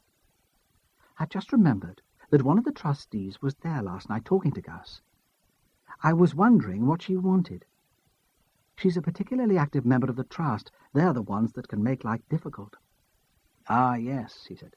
"Mrs. Wood. Do you remember if she was there when you found Gabriella's body?" "She was with Gus when I went to ask him for the program. That's why he gave me the car keys and asked me to fetch it for myself. But when I went back to the centre to phone the police, she'd gone." "Did you see her leave?" "No, but Gus's car was at the far end, away from the door. I wouldn't have done." "Tell me about Amelia Wood," Ramsay said. "Oh," Prue said, "she's an active citizen, a magistrate, on the council. You know the sort." "Would it be usual for her to call into the centre in the evenings?" "I can't remember seeing her there in the evening before, but it would be her style. She had a bee in her bonnet about us using the Trust's resources efficiently. She might see it as a spot check, to make sure we were all on our toes. She was certainly giving Gus a hard time last night." "You don't like her?" he said. It was a statement, not a question. She smiled. "Amelia's all right," she said. "I suppose. She's one of those women with too much energy, hyperactive, interfering, inclined to be bossy. Good at her job, though. Even I'll admit that. When the council was poll tax capped, we thought the centre might have to close, but somehow she found the grants to keep us going. She wangled some sponsorship deal with some local businesses, too. I don't know the details, but it is hard to like her. She thinks we should only use the centre to house events which will attract a big audience and pay their way. She considers anything experimental as left-wing propaganda." She stopped, quite breathless, then smiled awkwardly. "Look," she said, "that's only my opinion. My prejudice, I suppose. I got carried away. I almost forgot you were here professionally. I wouldn't want you to take what I've said too seriously." "How does Gus Lynch get on with her?" he asked. "He doesn't like her dictating artistic policy, but there's never been any real confrontation. She knows that if he leaves, they'll never get anyone else as famous to head up the Grace Darling Centre." "Did Gus mention yesterday that he had a meeting with her?" "No. I had the impression that he was as surprised to see her as me." "Tell me about the famous Gus Lynch. How'd you get on with him?" He tried to keep the question flat, his voice light, but was aware, despite himself, of an edge of mockery. Can I really be jealous, he thought, of a man because he works with the woman I made love to 20 years ago? "It's hard to be objective about one's boss," she said, "especially one with as high a public profile as Gus Lynch." She smiled. "Doesn't every assistant believe that they do all the work, while their supervisor takes the credit?" He smiled back. "And do you feel that about Lynch?" "Let's just say that he's not very generous about acknowledging other people's contribution to his work." "But you've never thought of leaving, of finding another job?" "No," she said. "I love it. Especially the work with the kids. It's a real challenge. I learn something every day. I can handle having a boss who's so insecure about his own abilities that he has to put everyone else down." "Is that how Hunter feels?" Ramsay wondered suddenly. "That he does all the work, while I take the credit? That I'm so insecure that I'm always putting him down?" "Did Lynch have a special relationship with any of the girls in the group?" "Gabby, you mean?" "No. I don't think so. He admired her talent, of course, but he kept his distance from all the kids. Side 5. How did Gabby come to be living here? Ramsay asked. She asked if we'd put her up, Prue said simply. She said that things weren't working out at home, and she wanted to move out. Was there a row? A specific incident which led to her leaving? She wouldn't say, but I think there must have been. Before that, I had the impression that she was happy enough. The Pastons gave her more freedom than she was allowed here. There must have been some upset, I think, to make her decide to move so suddenly. Why did you decide to take her on? He asked. It was quite a responsibility to provide a home for a teenage girl. I felt sorry for her, I suppose, Prue said. It can't have been much fun, living with 2 single women, one of them quite elderly. But it wasn't only that. She was good for Anna. Anna was always solitary and withdrawn, even as a small child. She found it hard to make friends. It was a worry. I didn't know how to handle it. I even thought of getting professional help, but that seemed an overreaction. I suggested that she came to the youth theatre when I started working there, because I thought performing would give her confidence. But it was meeting Gabby that made the real difference. Gabby made her laugh. They became real friends. That's why I'm so worried about how Anna will cope with her death. Gabby told one of her school friends that she'd been invited out to lunch yesterday to the Holly Tree in Martin's Dean. You've no idea who might have made the invitation? No, Prue said, none. And she didn't mention it to me. Perhaps for some reason she thought I wouldn't approve. Tell me about Gabby, he said. What was she like? She was an extrovert, Prue said. Lively, fun, an instinctive actress. She paused. Yes? He prompted. I don't know, she said. I suppose I've got a superstitious feeling that it's wrong to speak ill of the dead. Besides, I can't quite put it into words. Try. She had no sense of morality, Prue said. I don't mean that she was wicked. On a personal level, she could be immensely kind, generous. But she didn't have an intellectual... She groped for the right word. An abstract perception of right or wrong. She wouldn't hurt anyone deliberately, but if she wanted something badly enough, she would go for it, without considering the consequences. She had no code of behaviour to live by. She paused again. I'm not explaining very well, and perhaps most young people are like that. Is that why she didn't bother with her family? He said. Because she couldn't see the point. Because she had no idea of duty or responsibility. Yes, she said, pleased that he had understood. Yes, I think that's a good example of what I mean. She looked over his shoulder to the kitchen clock on the wall. Look, she said, if you want to look at Gabby's things, would you mind doing it now before Anna comes home? I really don't want her upset. Yes, he said, of course. He stood up, wondering if she was bored by his presence.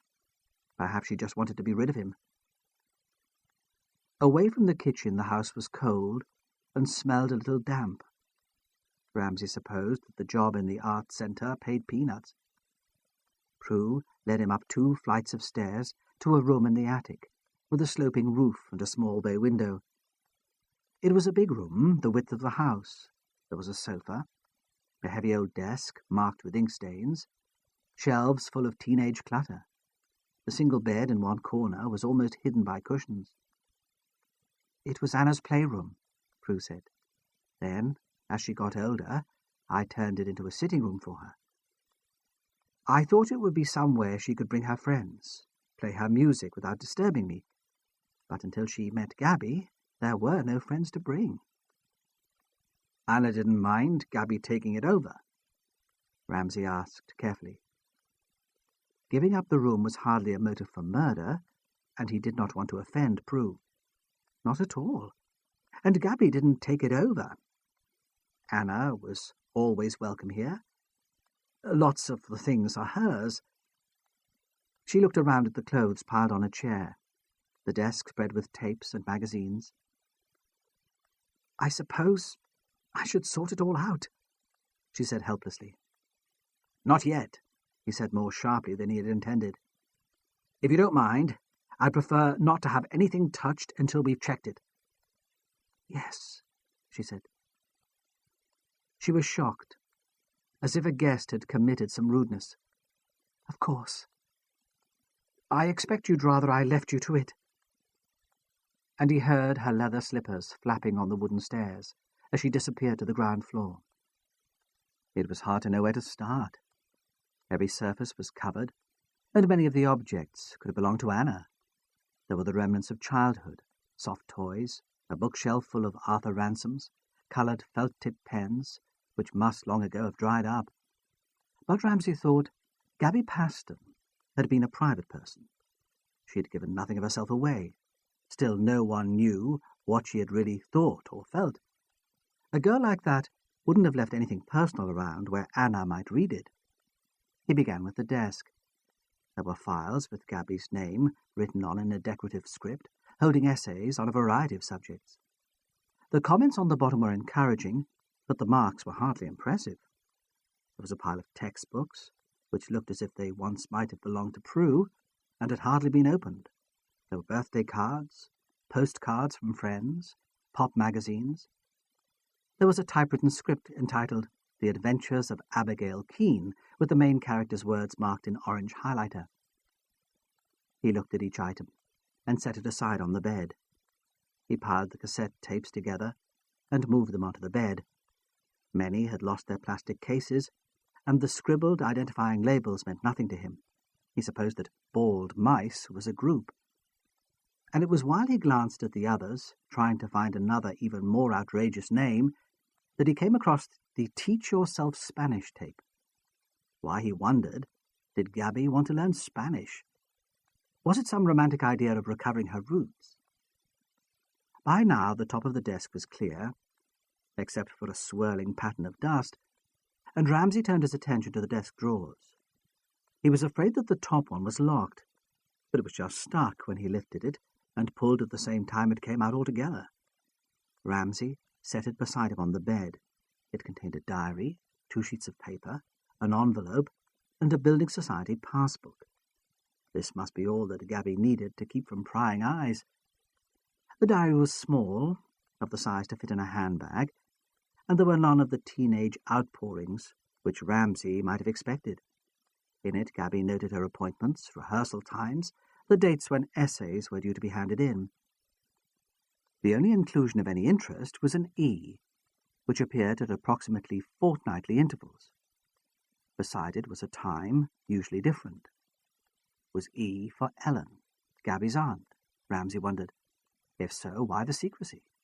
Unsatisfied, he moved to the other items in the drawer. The first sheet of paper was a printed programme for Romeo and Juliet, a youth theatre production. Gabby had been playing Juliet. The programme had been autographed by each member of the cast, and she had kept it, Ramsay supposed, for sentimental reasons. He noticed briefly that John Powell had played Romeo, and wondered if that was Evan's boy. The second sheet was a lined piece of A4. He would have to check the handwriting, but he presumed it was Gabby's, and thought it was the draft of a letter. It was a love letter, in which Gabby pleaded to be noticed, to be taken seriously. It was addressed to John, and Ramsay, whose memory of his own teenage pain was heightened by his meeting with Prue, thought that it had probably never been sent. The Building Society account had been opened 3 months previously with £500, and payments had been made since then to bring the total to almost £800. Ramsay wondered where the money had come from. A family? A holiday job? The timing of the opening of the account at the end of the summer would suggest that. He would have to check with Prue.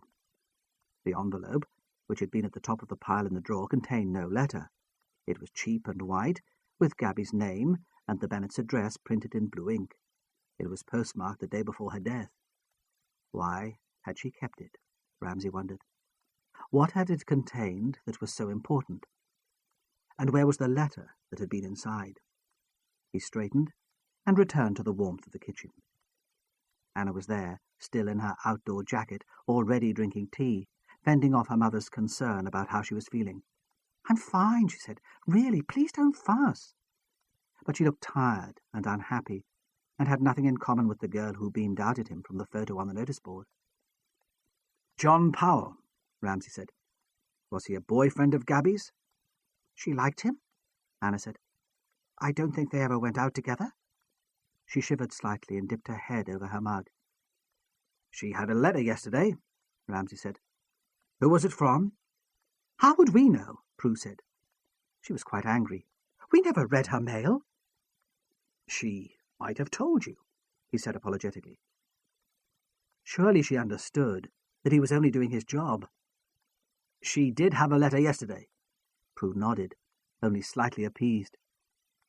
She stood behind her daughter with her arm round Anna's shoulder. "Did she have a holiday job in the summer vacation?" he asked. Anna answered. "No," she said. "We both tried to find work, but it was impossible." "She had a building society account with £800 in," he said. "Do you know where she got the money?" Prue shook her head. She was always pleading poverty. "I kept her on her child benefit. She got a small allowance for pocket money from her family." "So you can't explain the money in the account?" "I'm sorry," Prue said firmly. "I wish I could help." It was a dismissal, and Ramsay left, excluded by the women's closeness, feeling that he had ruined any chance he might have had with Prue. He went back to Halligate police station to talk to Hunter, who had made up his mind already that John Powell was a murderer. Amelia Wood spent the day on the bench at Harrogate Magistrates' Court. She arrived early, feeling cheerful and optimistic, but was soon worn down by the atmosphere of the place. She did not enjoy the practical business of being a magistrate, the prestige of being a JP, the training sessions with other professionals, the study of theoretical case histories, the social events. All these she found enjoyable and entertaining. But in the shabby and squalid court, with the smell of damp and urine seeping up from the police cells below, she found little to entertain her. The defendants were wretched and inadequate. She did not despise their attempts to improve their financial situation. In their place, she would have done the same. But she did despise their incompetence, their half-heartedness, the lack of imagination, which prevented their seeing anything through. The clerk of the court was a well-meaning, rather ineffective young man who took seriously the Home Office circulars exhorting magistrates to consider community-based disposals instead of prison. He disliked working with Amelia Wood, whom he found unnecessarily punitive, irrationally arbitrary. But he found confrontation difficult. Stammering and blushing, he would interpose at intervals to suggest an alternative sentence. The conflict between them made justice a slow and long-winded affair. There was a long list, and the fat solicitors in crumpled suits, who sat along the front bench, sighed, looked at their watches, and knew that they would miss lunch. In the afternoon there were 2 trials. The first concerned a driver with excess alcohol, and was over quickly. The second dragged on, despite its lack of substance, and Amelia Wood found it hard to concentrate. The death of the girl might be an added complication, but she did not expect it to make too much difference to her plans. The defendant, who sat in the dock opposite her, was middle-aged, overweight, frightened. A few wisps of lank hair had been combed ridiculously across his bare head. He was sweating. He lived on the Starling Farm estate, and had been charged with handling stolen property, car radios, which he'd been caught selling in several of the Harrogate pubs. He had remained uncooperative, the police said, throughout questioning. In court, the man claimed he had bought the radios legitimately from a car-breaker's yard in Wallsend, but was unable to produce any witnesses to back up his story. The prosecutor brought evidence that the radios had been taken from cars stolen in the area. The defence solicitor cross-examined half-heartedly. Amelia listened, her attention wandering, and yawned. At last the trial was over, and the magistrates retired to tepid coffee, and to consider their decision. Amelia was prepared to find the man not guilty. It was not that she believed him innocent, but it would make things simpler. The case could be over immediately, and they would not have to go into a prolonged discussion about sentence. She wanted to be home. Her two colleagues were shocked. They took their position as magistrates seriously. One, a retired bank manager with badly fitting false teeth and body odour, had even taken notes. The sentence of not guilty was out of the question. At a time like this, he said, of disturbance and riot, the court should be seen to be supporting the police. "You're right, of course," said Amelia Wood graciously. She knew better than to waste energy fighting lost causes. The only question, then, is what to do with him. I suggest a 3-week remand for probation reports. That will give us the opportunity to consider all the options. Her colleagues agreed, relieved that they would not be forced into a decision about the man's future, glad to hand the responsibility to someone else. Gus Lynch woke up late, at midday, disturbed by the men gathering outside the Seaman's Mission, waiting to be let in for lunch. He poured a scotch for breakfast and carried on drinking all afternoon, not heavily, but steadily enough to make him believe that his growing self-pity was justified.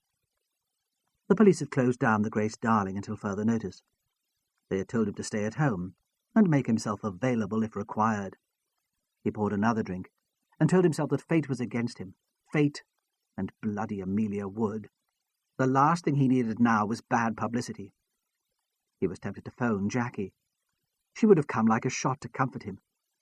But he'd already decided that she was in the way, and he knew he would have to get rid of her.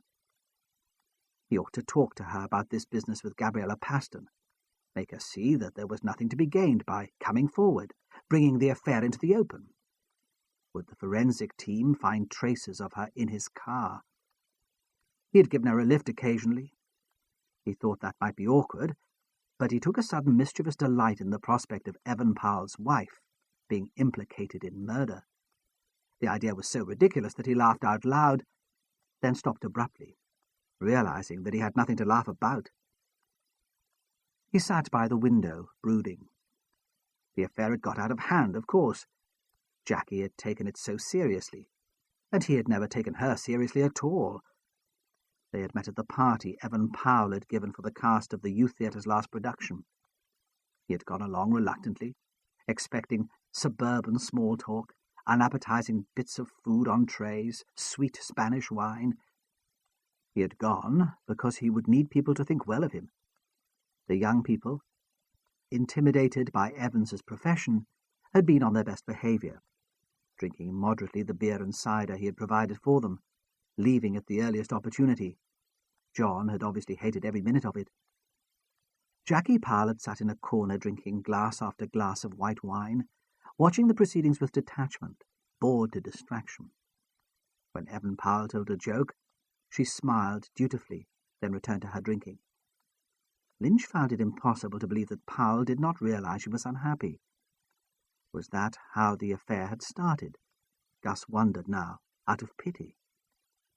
He'd always been attracted by pale and vulnerable women, but it was in an attempt to cause mischief that he had approached her, an attempt to shatter Evan Powell's complacency.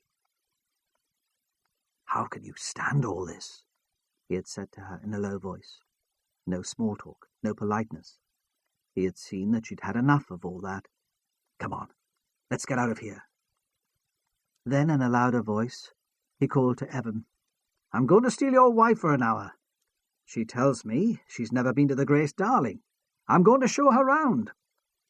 And Evan had smiled foolishly, proud, apparently, that Lynch had taken an interest in his wife, too honest himself to suspect anything.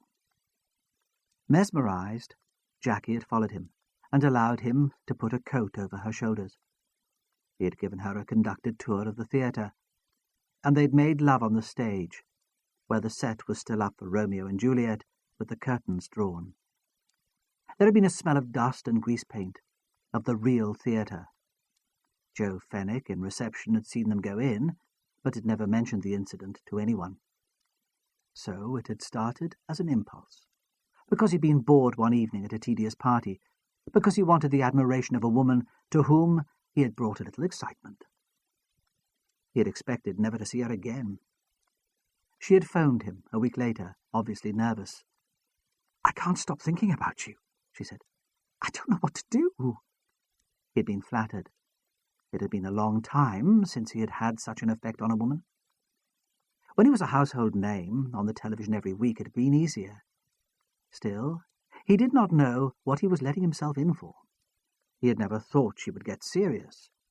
A married woman, whose kid's grown up, approaching middle age, wanting a bit of excitement on the side.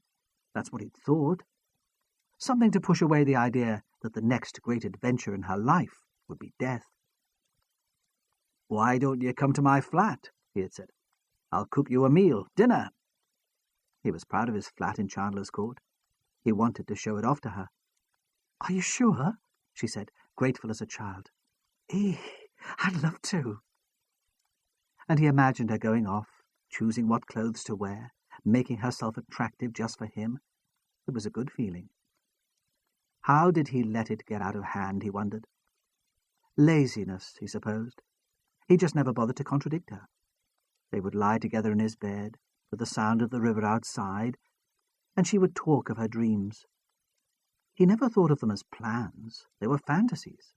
She couldn't bring herself to leave Evan, she would say. Not yet. Not with John still at school. Besides, he had a dreadful temper. He would kill her if he found out. No. They would wait until John had left school, and Gus had got a job somewhere else, away from the district, where Evan couldn't find them. Then they would start a new life together. Why had he never said anything, he wondered?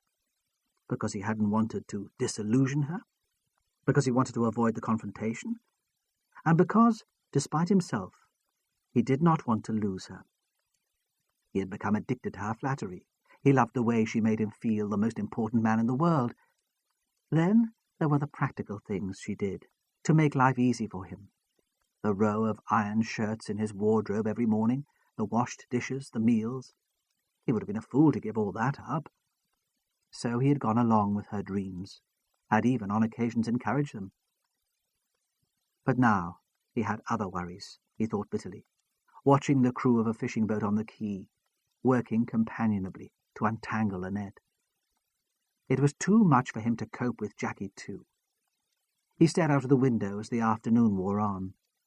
The sun was covered by a grey mist, which rolled in again from the sea, so the river and the land beyond it became indistinguishable, luminous, broken by the silhouettes of the boats and the cormorant standing on the rocks, uncovered by the tide. At some point his agent phoned. Simon Jasper was thin, elegant, with the languid drawl of a pre-war English gentleman. Lynch could picture him in the untidy office in Covent Garden where he presided, pandered to by a gaggle of well-bred young women who considered employment with him as equivalent to a year in a Swiss finishing school. It only paid pocket money, but provided culture and contacts. "Gus," Jasper said. The drawl was more pronounced than usual. Gus Lynch looked at his watch. It was 3:30. He guessed that Simon had been entertaining one of his more successful clients to lunch and was full of claret and brandy. "Gus," Jasper repeated, "I'm sorry, but I must have an answer by the end of the week, the very latest." He paused, expecting an answer, then went on more sharply. "You know you won't get a better deal?" "No," Lynch said. "I realise that."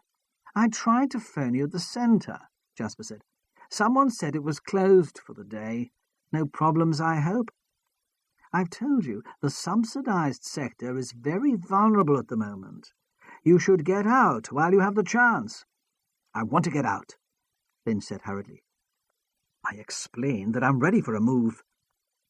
He hesitated, and sensed that Jasper was becoming irritated, then continued quickly. "It's just that I'm having problems persuading the trustees to release me from my contract at the Grace Darling." "What contract?" The affected drawl almost disappeared.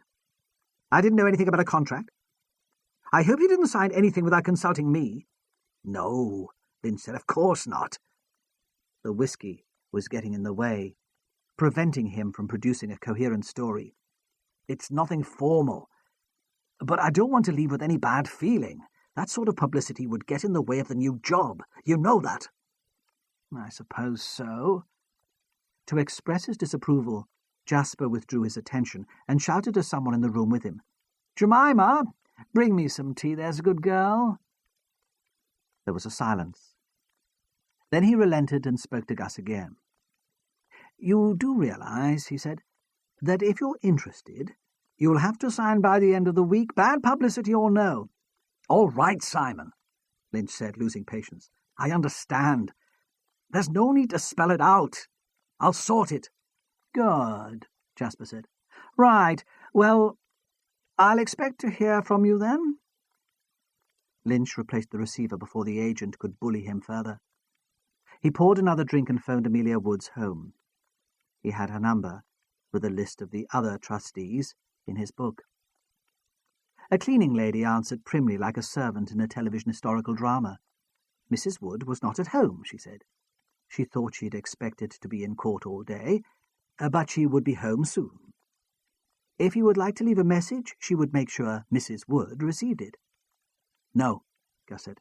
"No message." He went out quickly, an impulse. There was a thick winter jacket at the back of a cupboard. He seldom wore it.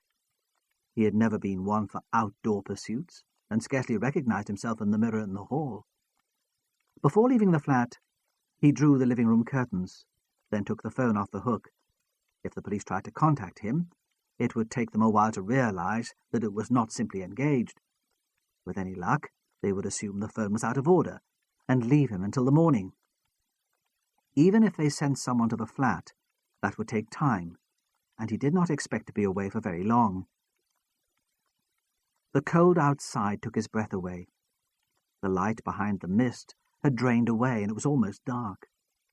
He twisted a scarf around his neck and over his mouth, and pulled up the hood of his jacket. In his pocket he found a pair of gloves and pulled them on. The wholesale fish shops along the quay were beginning to close. Boards advertising the day's catch were lifted in, and men stood with poles to pull down thick metal shutters over the windows. Lynch walked past anonymously. Another man just finishing work, on his way home or to the pub. One of the fishmongers even waved to him, certain that Gus belonged there. Lynch walked up the steep bank away from the river, past the red low light that guided boats into the quay. The exercise and the whisky made him light-headed, and he had to stop halfway and gasp for breath. In the middle of Hallowgate, the shops were still open and busy. It was only 4:30. Gangs of teenagers on their way home from school walked aimlessly and gathered outside the Wimpy Bar to share a bag of chips. The jangle of inevitable Christmas carols came from the Price-Savers supermarket and from all the tatty clothes shops selling sequined party frocks or threadbare denim. A pork butcher was scooping peas pudding from a huge tray into a plastic carton to sell to an old man who carefully counted pennies from a purse onto the counter. And outside the greengrocer's next door, 2 women were fighting over a pile of Christmas trees. Both had chosen one that was less battered than the rest. Only the many charity shops seemed quiet and respectable. Genteel ladies in suede boots and tweed skirts stood awkwardly behind their counters, watching the clock tick on, knowing that the week's ordeal of charitable do-gooding would soon be over. In the window of Bernardo's was a poster advertising The Adventures of Abigail Keene. Gus Lynch took no notice of the shops or the passers-by, though walking through Hallowgate was a novelty for him. He did his shopping weekly in the big new Sainsbury's in Whitley Bay. He bought ready-cooked Indian meals, exotic cheese, and bottles of wine recommended by the Sunday Times, and spent more than most Hallowgate families would in a month. He hunched his shoulders, put his head down, and looked at the pavement in front of him. He knew where the Hallowgate Magistrates' Court was, because he had been there once to pay a speeding fine. He walked past it slowly. The lights were on inside, but everything seemed quiet. Now he was here, he felt awkward. He was not sure what to do. A door marked staff only opened, and 2 middle-aged men came out. They were pulling on identical raincoats and chatted about golf. They must have seen him, but they took no notice. Who were they, Lynch wondered? Magistrates? Court officials? Plainclothes policemen? He watched them walk together up the street, envying their easy conversation, their quiet consciences. The door opened again, and Amelia Wood came out. He stood with his back flat against the wall of the building, but she went in the opposite direction and did not see him. She walked quickly. She wore a calf-length Burberry mackintosh and tied a silk scarf over her hair, worried that the damp in the air would affect her new perm. He heard the heels of her shoes tapping on the uneven pavement. When Amelia Wood emerged from the court, she was surprised that it was already dark. The court's business had taken longer than she'd expected. It was over at least for another week. She had parked her car away from the court in one of the quieter, more salubrious streets close to Halligate Square. It was a precaution she had taken since a previous car had been vandalized by the friends of a defendant she had sentenced to youth custody. They had seen her arrive in it, and while she dealt with other cases, they had wreaked their vengeance with razor blades and spray paint. Besides, there was usually something therapeutic about the short walk in the fresh air after a day in court. It put a distance between her and the lives of the people on whom she passed judgment.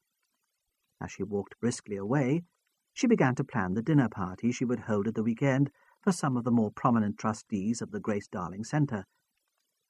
Despite the tragedy of the girl's murder, she would be able to promise them that the centre had a secure future. She took a short cut through an alley, up a steep and narrow flight of stone steps, between blank brick walls known as Maggie's Cut. She always took the same path after court. Although it was poorly lit, she had never been frightened. It never occurred to her that she might be vulnerable. A figure appeared out of the fog at the top of the steps, a plump young woman with a pushchair, which she had tilted back at an alarming angle, so the 2 back wheels jolted down a step at a time. Amelia stood aside to let her pass. The child inside was quite awake but lay still, and the eyes, which were all that could be seen between quilt and anorak hood, were wide and terrified. As Amelia continued, she heard the thud of wheel against stone echoing away from her. At the bottom of the steps, Gus Lynch turned his back to the woman with the pushchair.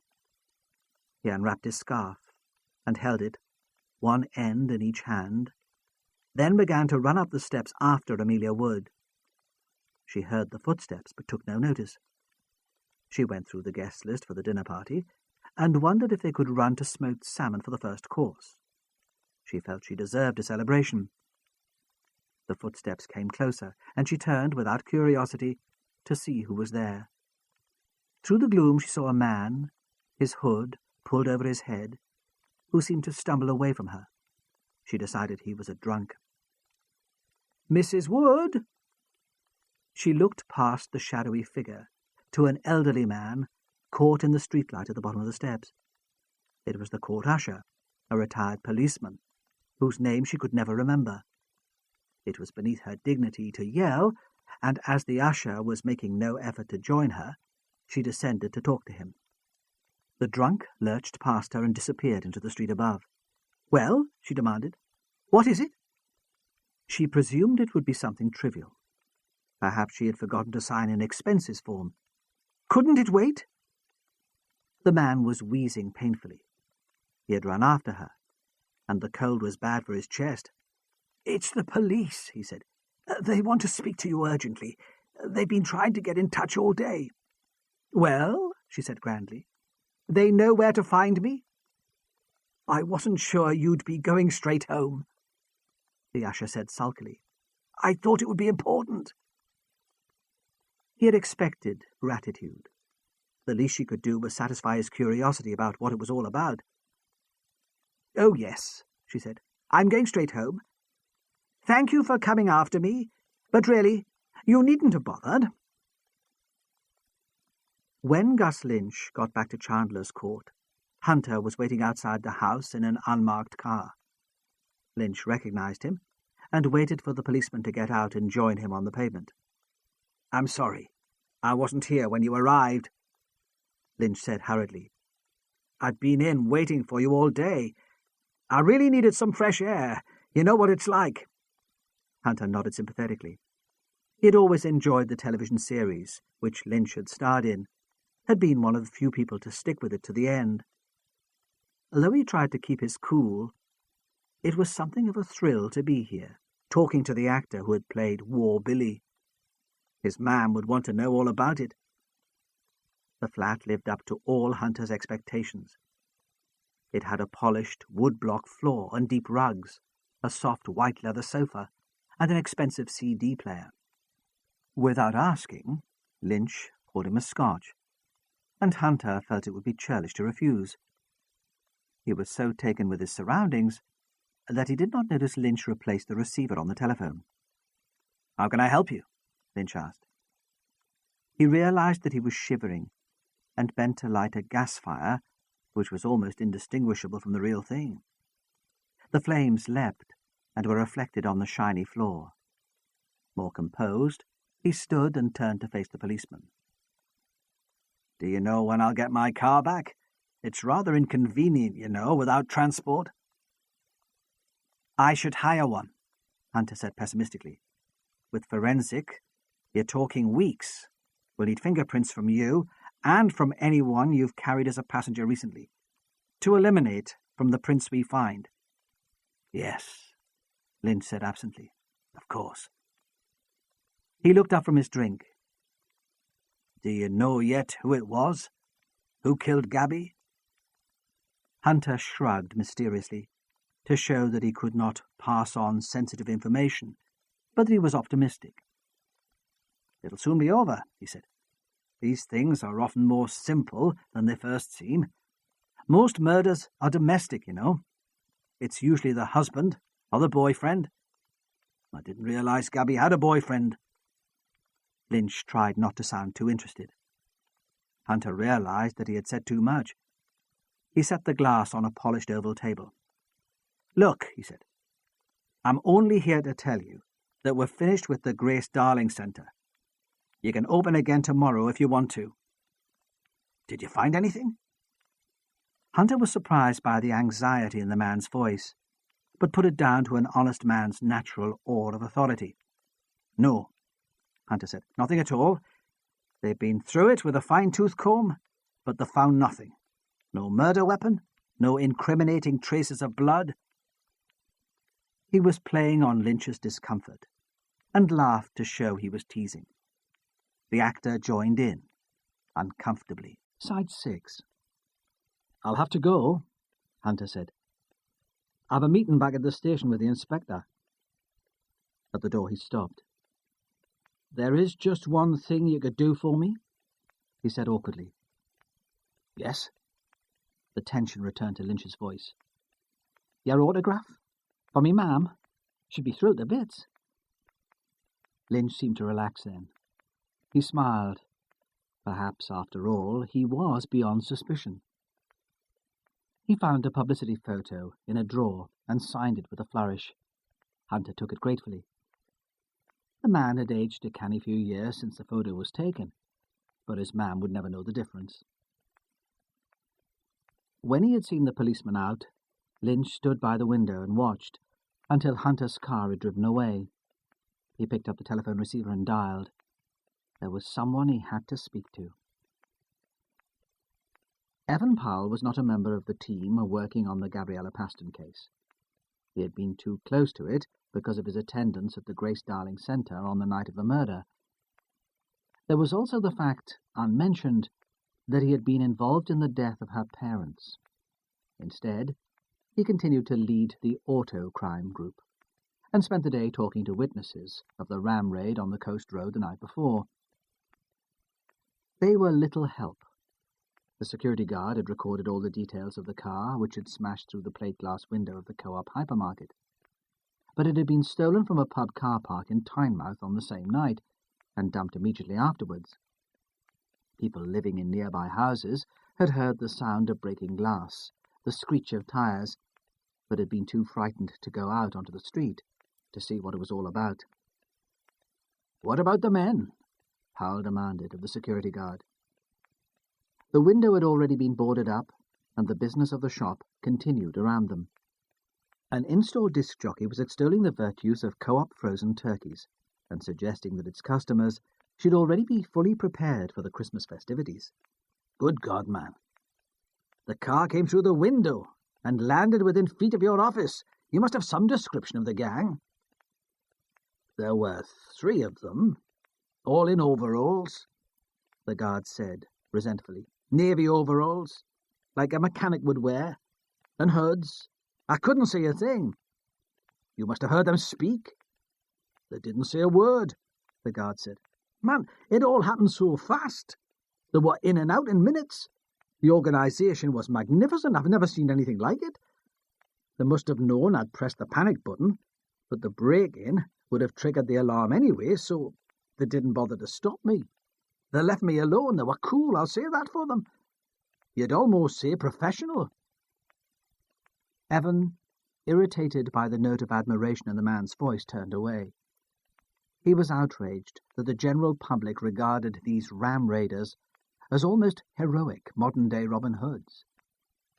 And he was beginning to see his battle against them as a personal crusade. It was a question of morality.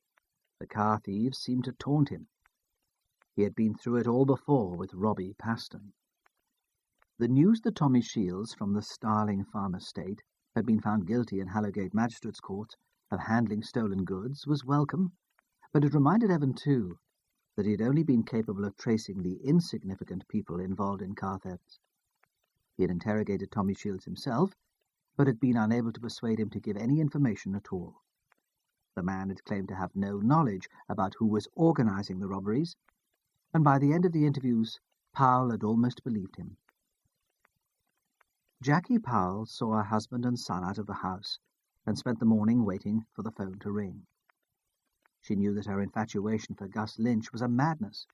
It was making her ill, and was in danger of wrecking her marriage, but she could think of nothing else. In her saner moments, she compared Lynch unfavourably with her husband. Evan was a good man, she told herself, kind, upright, decent. But boring, she cried then. Was it so wrong of her to want some excitement and passion before she grew too old to enjoy it? And she pushed the guilt away, knowing that if she allowed it to, it would destroy her. She had a shower to clear her head, but left the bathroom door open, worried that she would not hear the phone. She dressed in black velvet ski pants and a long red jumper, then changed, because the red made her face seem paler than ever, and she wanted to look her best in case there was a summons from Gus. She knew there was no logic to her affair with Lynch. Her mood changed daily. She wanted some commitment from him, some public sign that they had a future together. Yet she was terrified that her husband would discover her infidelity. She no longer knew what she wanted. She was confused and exhausted, and thought that she would only make sense of it if she could have more time with Gus.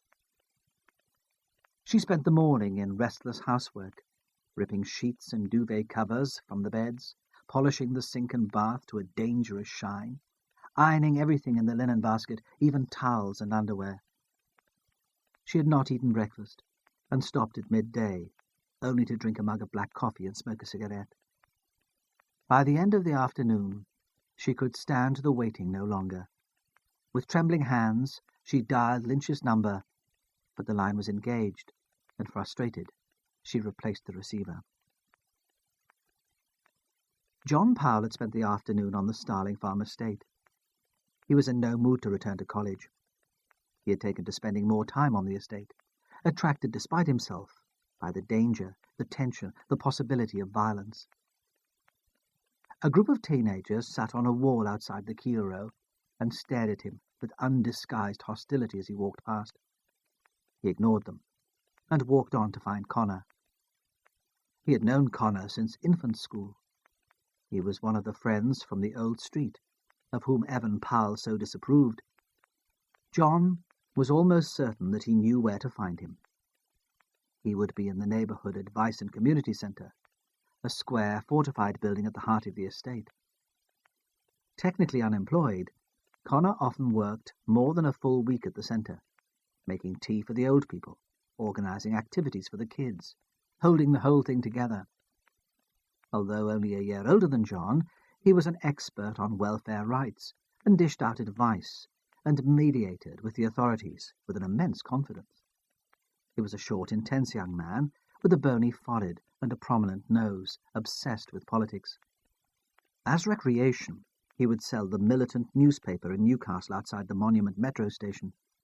He spent every Saturday there, shouting slogans, trying to convert passers-by to his point of view.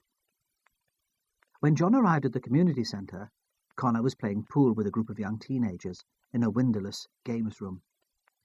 He was bent over the table, concentrating on the shot, and did not see John lounging just inside the door until he straightened. "What are you doing here?" John shrugged. "I wanted to talk to you." "What is it?" All his attention was still on the game. John looked at the boys. "Not here," he said. For the first time, Connor looked directly at him, frowning. "I'll be in the office," he said to the boys, "if you need me." The office was a tip. There were boxes full of information booklets, rolled-up posters, a row of dirty coffee cups, and half a bottle of sour milk. Against one wall was a table with a heavy manual typewriter and a phone. Connor cleared a pile of paper from the only chair and motioned John to sit on it. He squatted on the floor. "What's bugging you?" he said. "The police have been to the school," John said. "Who?" "A detective sergeant called Hunter. I don't think he's local. He was asking questions about Gabby Paston." "That's all right, then. Just tell him what he wants to know. Within reason." "I don't know," John said. "It's not that easy." "Of course it's easy. But you must keep your nerve. Use your head. Did anyone see you come here?" "No," John said. "I don't think so." "Go and have a game of pool with the lads, just in case. It'll explain you being here if anyone asks." "Why should anyone ask?" There was a trace of panic in his voice. "Don't worry. There won't, but just in case. Now piss off. I've work to do." John played 2 games of pool with the boys in the games room, then wandered back to say goodbye to Connor, who was still in the office. He was talking animatedly on the phone, replacing the receiver as John came into the room. "That was Tommy Shields' wife," he said. "Tommy was found guilty this afternoon of handling." John said nothing. "That bitch Amelia Wood was chair of the bench," Connor said. "He'd not stand a chance with her. She'd bring back flogging given the chance." "Look," John said awkwardly, "I'll be off." But when he got outside, he saw it was still only 5 o'clock, and he decided not to take the direct route home.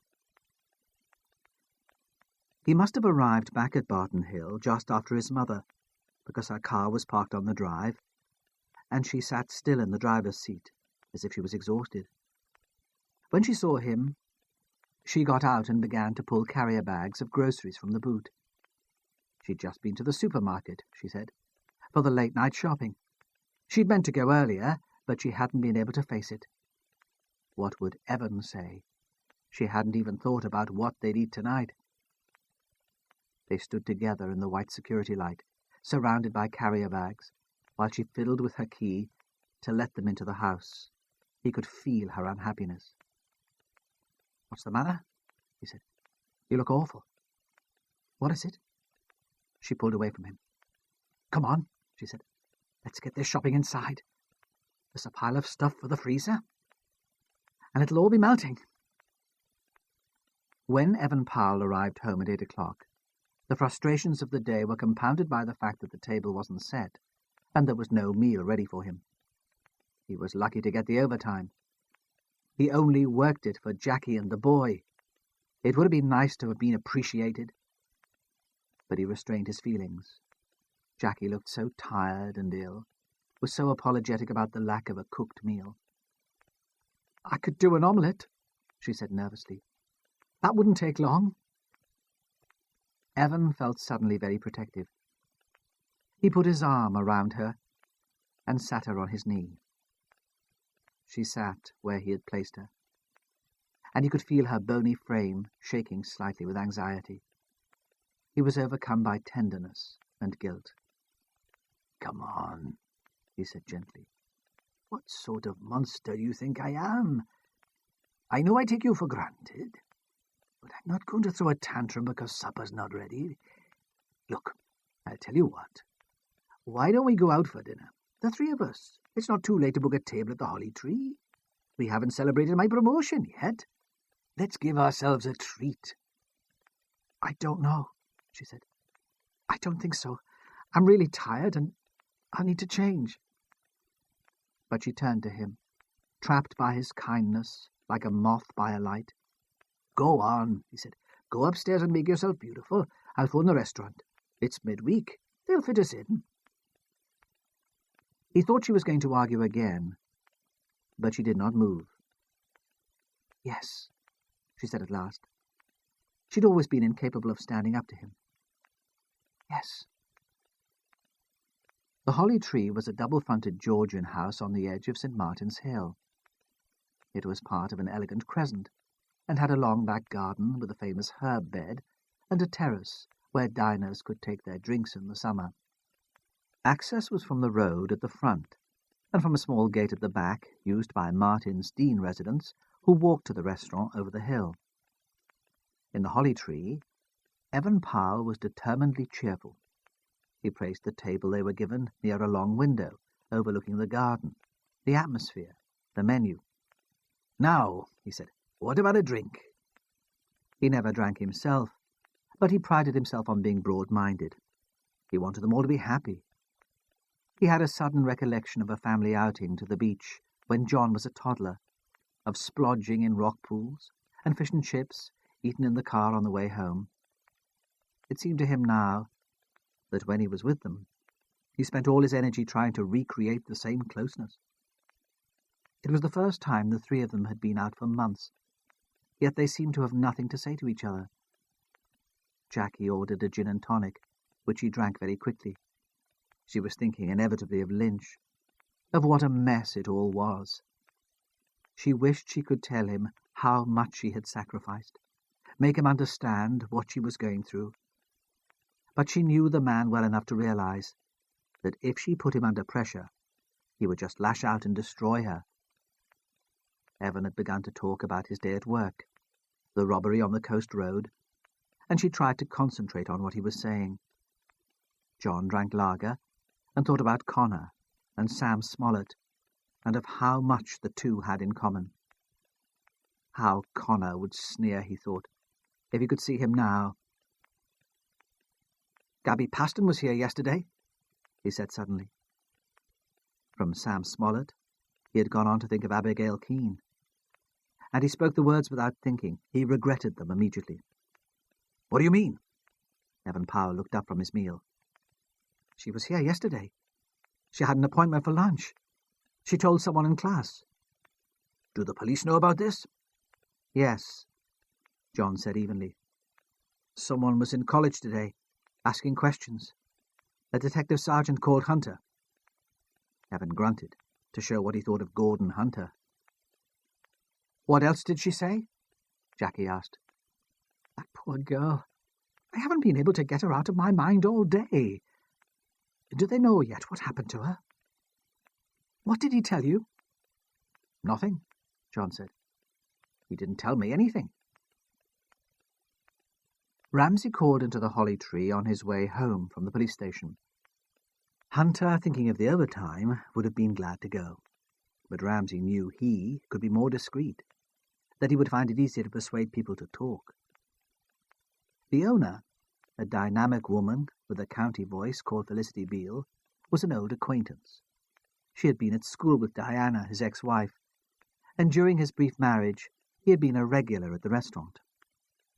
Diana always claimed that Felicity fed them for nothing, simply as a token of friendship, but he suspected that Diana had paid the bills secretly. He could never have afforded to take her there. He was greeted at reception by the restaurant manager, a young man with Mediterranean good looks, who shared Felicity's bed, and, according to Diana, took all the profits. His English was perfect, his accent cultivated. "Mr. Ramsay," he said. "Sir, we are just about to finish serving, but if you come to a table now, I'm sure we can accommodate you." "Not tonight, thank you," Ramsay said. He had forgotten the man's name and felt awkward about it. "Is Miss Beale working today?" "Of course," the man said smoothly. "She works every night. Sometimes I think she doesn't trust me. I'll tell her that you're here." "No," Ramsay said. "Please don't bother. I'm sure I can find my own way." He walked past the restaurant door to get to the kitchen and saw the Powells, their meal over, standing up to leave. Jackie was in profile, her face tense, staring out of the window, and Evan touched her shoulder to gain her attention. Ramsay felt awkward about being there. He didn't want to explain his presence in front of the other diners, and he hurried on before they saw him. Felicity was sitting by a stainless steel table with a large glass of red wine. In a corner, a young girl was stacking plates into a machine. "Stephen Ramsay!" Felicity shouted, in a voice which had been honed during our hunting days. "Come in and pour yourself a drink. I can't get up. I'm bloody knackered. I did most of the cooking myself tonight. The chef claims to have flu. How's that bitch Diana?" "I don't know," Ramsay said mildly. "You've probably seen her more recently than me." "What you doing here, then? If you're fed up with the police canteen, you've had it, old son. I'm not cooking another thing tonight." "No," Ramsay said. "It's work. I need your help." "And how can I help Ramsay, the great detective?" She took another swig from her glass. "You may have heard that a girl was found murdered yesterday evening in the Grace Darling Centre in Halligate Square. We've traced her movements for the morning, but no one seems to have seen her after midday. She claimed to have had a lunch appointment here. I was wondering if she came." He took a photograph from his pocket and set it on the table. "Her name's Gabriella Paston," he said. "She was wearing black leggings, a navy jumper, and heavy boots." "She'd stick out like a sore thumb then, wouldn't she?" Felicity said. "I spent all lunchtime in the bloody kitchen, so I didn't see her, but if she was here, someone will recognize her. They should all be finishing soon. Sit down and have a drink until we've got rid of the punters. I don't want you wandering round the restaurant in your big boots. I might get a reputation." He sat beside her on a tall stool and accepted a glass of wine. "Of course I'd like a description of the person she was with," Ramsay said. "That's most important, and some idea of the time they left." "Don't worry," she said. "Leave it to old Felicity. It wasn't desperately busy here yesterday lunchtime, and the same staff are on, so I'm sure we'll be able to sort it out for you." She looked at him through narrowed eyes. "Diana always said that the stress would kill you," she said. "Relax and leave it to me." But when the waiters and waitresses came into the kitchen, complaining that their feet were killing them, grumbling at each other, with the familiarity of family members, no one was able to identify Gabriella Paston. They tried. They passed the photo round between them, tried to remember similar customers served in the past. When was she supposed to be here? Yesterday? No. No one like this was here yesterday. If she had smartened herself up, Ramsay said, put on makeup, tied up her hair. No, they said. The day before had been fairly quiet. There had been a big party of executives from a Newcastle insurance company, all men. The only woman in the place was at least 60. He gave up and let them go away to their homes. "I'm sorry," Felicity said. "She can't have been here. They're a good crowd. If she had been, they would have noticed." "You take reservations for the tables in the restaurant, don't you?" Ramsay said. "Of course. Most regulars know they won't get in without booking." "Would you have a record of the reservations made for yesterday? And a note if any of them fail to turn up?" "Yes," she said. "I get Carlo to make a note. It's a bloody nuisance if you've turned away custom because someone's booked and then the table's empty." "Perhaps we could look?" Ramsay suggested gently. "Of course." She did not move, but screamed through the kitchen door. "Bring the reservations diary, Carlo, there's a dear." The young man came immediately. "What is it?" he said, with theatrical resignation. "What have I done now?" "Nothing, my sweet, you're perfect, you know that. The inspector wants to see if someone made a reservation for yesterday lunchtime and didn't keep it." "Yes," Carlo said. "There was one, I remember. I wrote it down on the blacklist." He turned to the back of the diary. "Here we are. Miss Abigail Keene." "Oh, Carlo," Felicity said. "You donkey. Didn't you realize someone was having you on?" "That's no good to the inspector." "I don't know," Ramsay said. "It might be important." "The murdered girl was playing Abigail Keene in a youth theatre production." He turned to Carlo. "Did you take the phone call?" "Yes. Sure, I take all the phone calls. Felicity thinks she can manage without me, but I do all the work in this place." "Who made the reservation? A woman?" "Yes, a woman." "A young woman?" "Hey, I don't know about that," Carlo said, smiling, so widely that Ramsay could see the gold crowns on his molars. "All English people sound the same to me." Across St. Martin's Hill, Dennis Wood arrived home to a quiet and cold house. He had worked late, then met a friend for a drink in one of the smart new hotels on Newcastle's quayside. The friend was a developer who had had a part in the building of the hotel and was inordinately proud of it. Dennis Wood hoped to interest him in a similar development at Hallowgate, and plied him with drink, hoping that he would mellow to the idea, at least to the extent of agreeing to visit Chandler's Court. Dennis had drunk too much himself to keep the friend company, and he could remember nothing of the drive home. He was glad that Amelia was out. She would only have scolded him about driving when he had been drinking, nagged about the scandal there would be if he were caught and made to appear in court.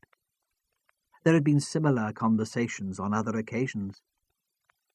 He put himself to bed, folding his clothes meticulously, but forgetting to remove his socks. He fell immediately, and deeply, to sleep. Amelia Woods's body was found by a jogger at 8 in the morning, while Dennis Wood was still sleeping off the excess of the night before. The jogger, a PE teacher at St. Martin's High School, took the same route every day, through the village, across the hill, and down the footpath through the Dean. When he crossed the hill, it was still dark, and the ground was hard. There was no pleasure in the running, and he wondered what crazy obsession prompted him to maintain the daily ritual. In the solid houses which backed onto the hill, the lights in the bedroom windows reminded him that he could be still at home, drinking tea, reading the paper. The sky was clear, and by the time he reached the path into the Dean, it was light enough to see where he was going. A high wall marked the boundary of the gardens and gave some shelter from the frost. Amelia Wood lay only yards from the open hill. The teacher thought at first she was a pile of summer rubbish blown into the undergrowth and left to rot. He even began to develop in his mind a lecture on the subject of litter to be delivered at the morning's assembly. But as he approached, he saw that it was a woman's shape. She was lying on her side, dressed in a dark velour tracksuit, her buttocks curved towards him. She was quite close to the path, and little attempt had been made to hide her. He ran back onto the hill looking for someone to help, someone with whom to share the responsibility of the discovery. There was no one in sight. He could have returned to the village, used the phone in Front Street, but that would have taken time, and the situation seemed urgent. He chose instead to go through a gate in the high wall which bounded the common, into one of the gardens, and up to the house beyond. He had time to think, even in his panic, that he was in the wrong job, and he wished he could afford a place like this. At first, he could find no way into the house. There was no light, and when he banged on the back door, there was no response. He ran round the house, over a lawn scattered with leaves, past bare fruit trees. On a semicircle of gravel, a BMW was parked. Presumably, then, someone was at home. As he ran to the front door, he was joined by a Labrador, which appeared from nowhere. He leaned on the doorbell with all his weight, until he heard movement upstairs, then stood, suddenly breathless and shaky, waiting for someone to answer it. Dennis Wood was wakened by the shrieking of the doorbell below him and the barking of the dog. He groaned and turned over, hoping that Amelia would be up and would answer it. But it continued, making his head pound, and eventually he padded downstairs, still wearing the socks of the night before, pulling on a dressing gown and tying it around his paunch. When he opened the door, he saw a madman in a tracksuit and running shoes, who yelled incoherently about an emergency, about needing to use the phone. As a good citizen, he let the man in, but showed no interest. He thought the incident had nothing to do with him. Ramsay was sitting at his desk at Hallowgate Police Station when he received the news of Amelia Wood's death. He had been there since 7, reading through the statements taken the day before from people who had been at the Grace Darling Centre on Monday evening, realizing with increasing frustration that no one had seen anything unusual. His first reaction to the discovery of the body was anger, directed not at the murderer, but at Hunter. He had told the sergeant that someone should interview Mrs. Wood. What had happened? It was the sort of incompetence that irritated, because it was unnecessary. Hunter disliked the routine of statement-taking and avoided it. He claimed it was boring, usually a waste of time. But Ramsay thought it was the listening which he found so irksome. He could not bear to give someone else his full attention. He had assumed apparently that, like all the other witnesses, Amelia Wood had no useful information to give. Her murder contradicted the assumption. Ramsay drove to Martinsdean alone, leaving instructions that Hunter was to follow him when he got in. He drove down the wide avenue of Martin's Close, looking at the smart houses without envy. The Woods' home was at the end of a cul-de-sac, 1930s mock Tudor, large, separated from the street by a row of trees. A police car was blocking the drive, so Ramsay parked in the street and walked in. The front door was open. He shouted and stepped into a wide hall, then went through to the kitchen, where he could hear voices. The kitchen was sleek and expensive, and gave no sign that food was ever prepared there. Dennis Wood was perched ridiculously on a stool by a breakfast bar. There was nowhere else to sit. He was dressed in a grey suit and striped shirt, but the shirt was unbuttoned at the collar, and he wore no tie. After letting the jogger into the house, he had gone on to prepare for work. The policeman, called first to the scene, had recognized the woman as Amelia Wood. He had seen her in court, and broke the news to him. "Didn't you notice?" the policeman had asked, polite but incredulous. That she'd been missing all night? No, Wood had said, still fuddled by the hangover, by the shock. She was a busy woman. I'd assumed that she was still out when I got in last night. There was no sign of her car, you see. She must have put it away in the garage as soon as she got home. And this morning I thought that she'd left early. Seeing the young policeman's disbelief, he added, She wasn't the sort of woman, you know, that you worried about. The PE teacher was obviously still in shock.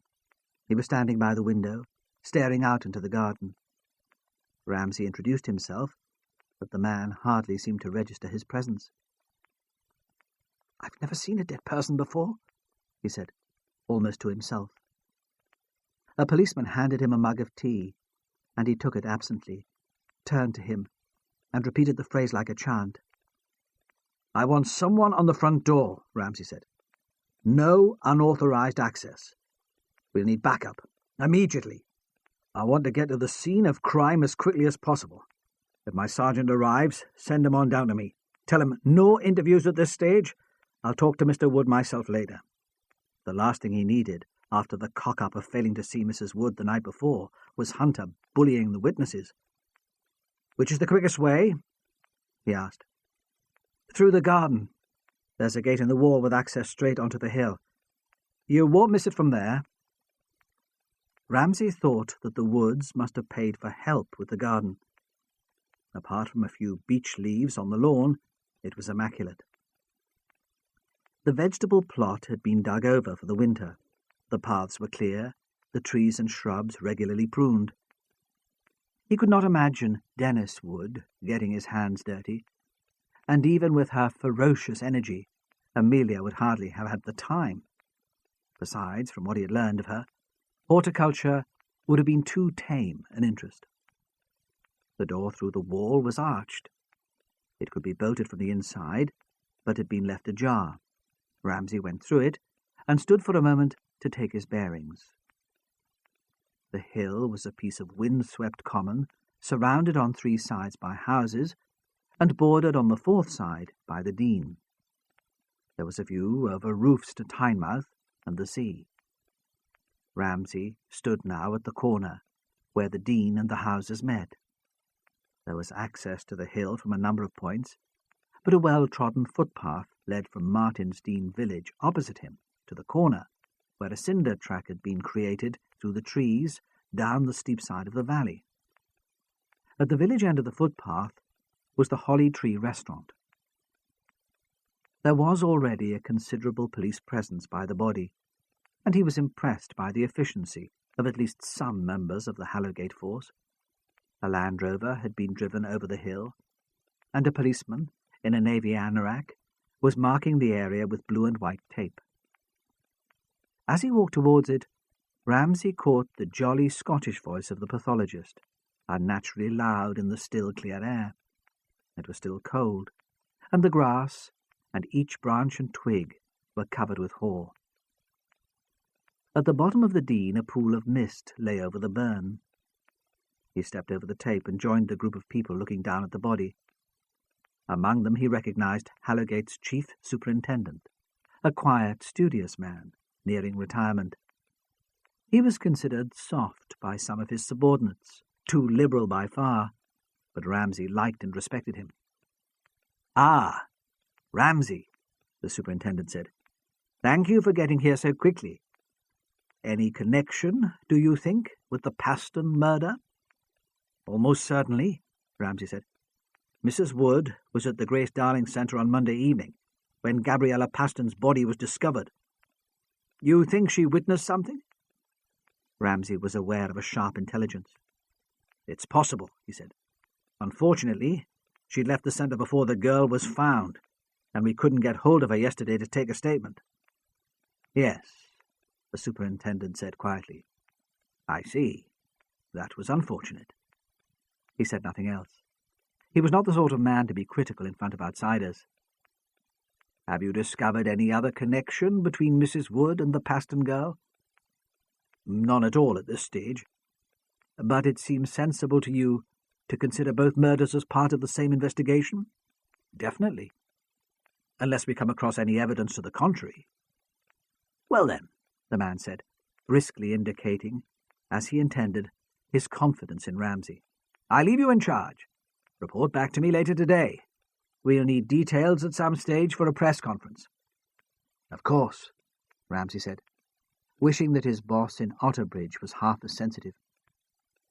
He watched as the superintendent, slightly stooped, more like a scholar than a policeman, walked back towards the Woods house. "What have you got for me, then?" he asked the pathologist. "Hey, man, give me a chance. What do you want, miracles?" "Cause of death would do for a start." "She was strangled," the pathologist said. "Not with a rope or wire. Something thicker. A scarf, maybe?" "Time of death?" "Hard to tell at this stage. Got to allow for the cold. It's bloody freezing. Yesterday evening, probably." "Can't you be more specific?" "Not yet." He stood up and grinned. "Find out when she last ate, and I might be able to help you later today." Side 7. On his way back to the Woods house at the garden gate, Ramsay met Hunter. The sergeant was defensive. "I tried to get hold of her," he said. "I found out she was at court all day, but when I phoned there, she'd already left. The usher chased after her and gave her the message to get in touch.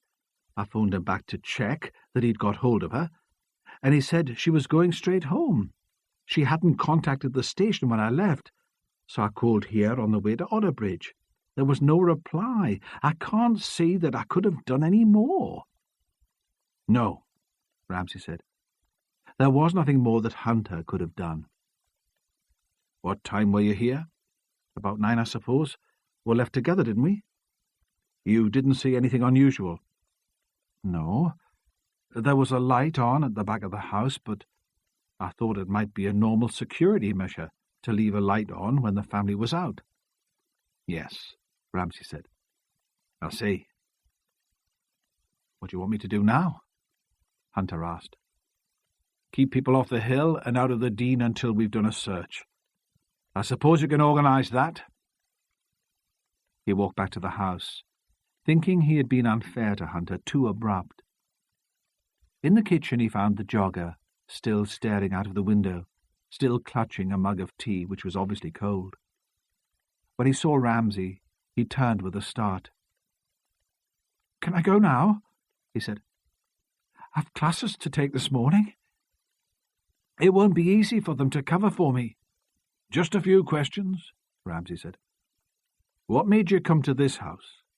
Did you recognize her?" "No. I didn't even stop to look at her closely. When I touched her hand, it was freezing. She was obviously dead. This was the closest place." "You came in through the back gate?" The man nodded. "Was it open?" "Yes, slightly open. I was surprised. You expect people in houses like this to worry about security." "Was there a light on in the kitchen?" "No. The house was quite dark." When Ramsay had begun talking to the teacher, Wood had made his excuses and left the kitchen. Ramsay found him in a cold living room, slumped in a chair, his eyes shut, his face grey. "I'm sorry to disturb you," Ramsay said, "but I do have to ask some questions." Wood sat up and hunched forward, his elbows on his knees. "Yes," he said. "Of course."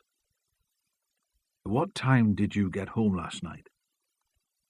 "I'm not sure exactly. About midnight."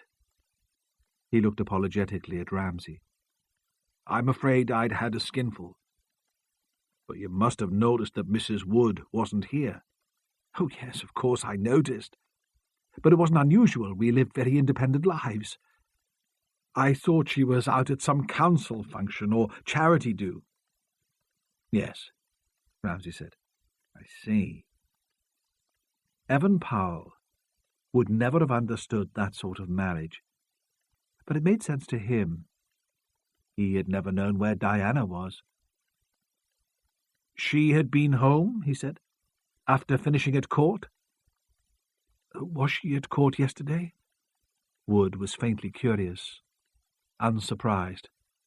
Yes, she had been home.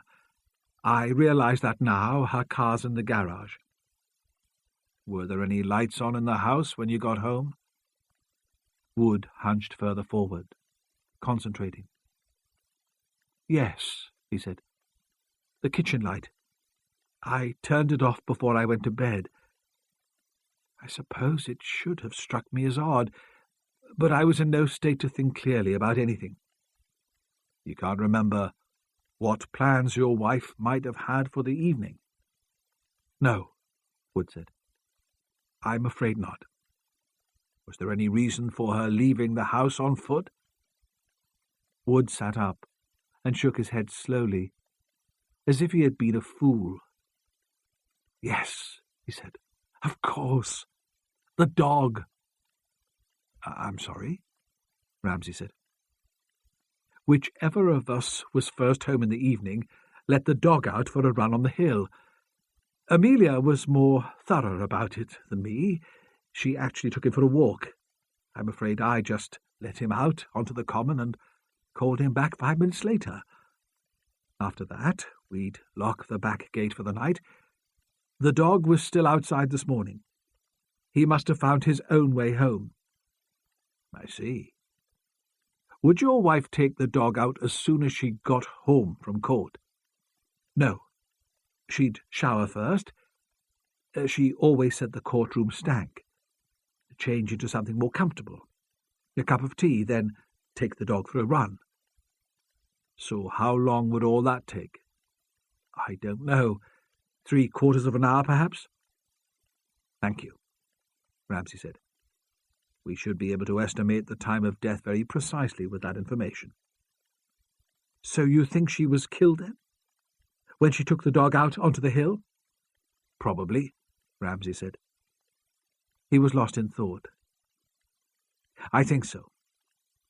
Yes. They sat in silence.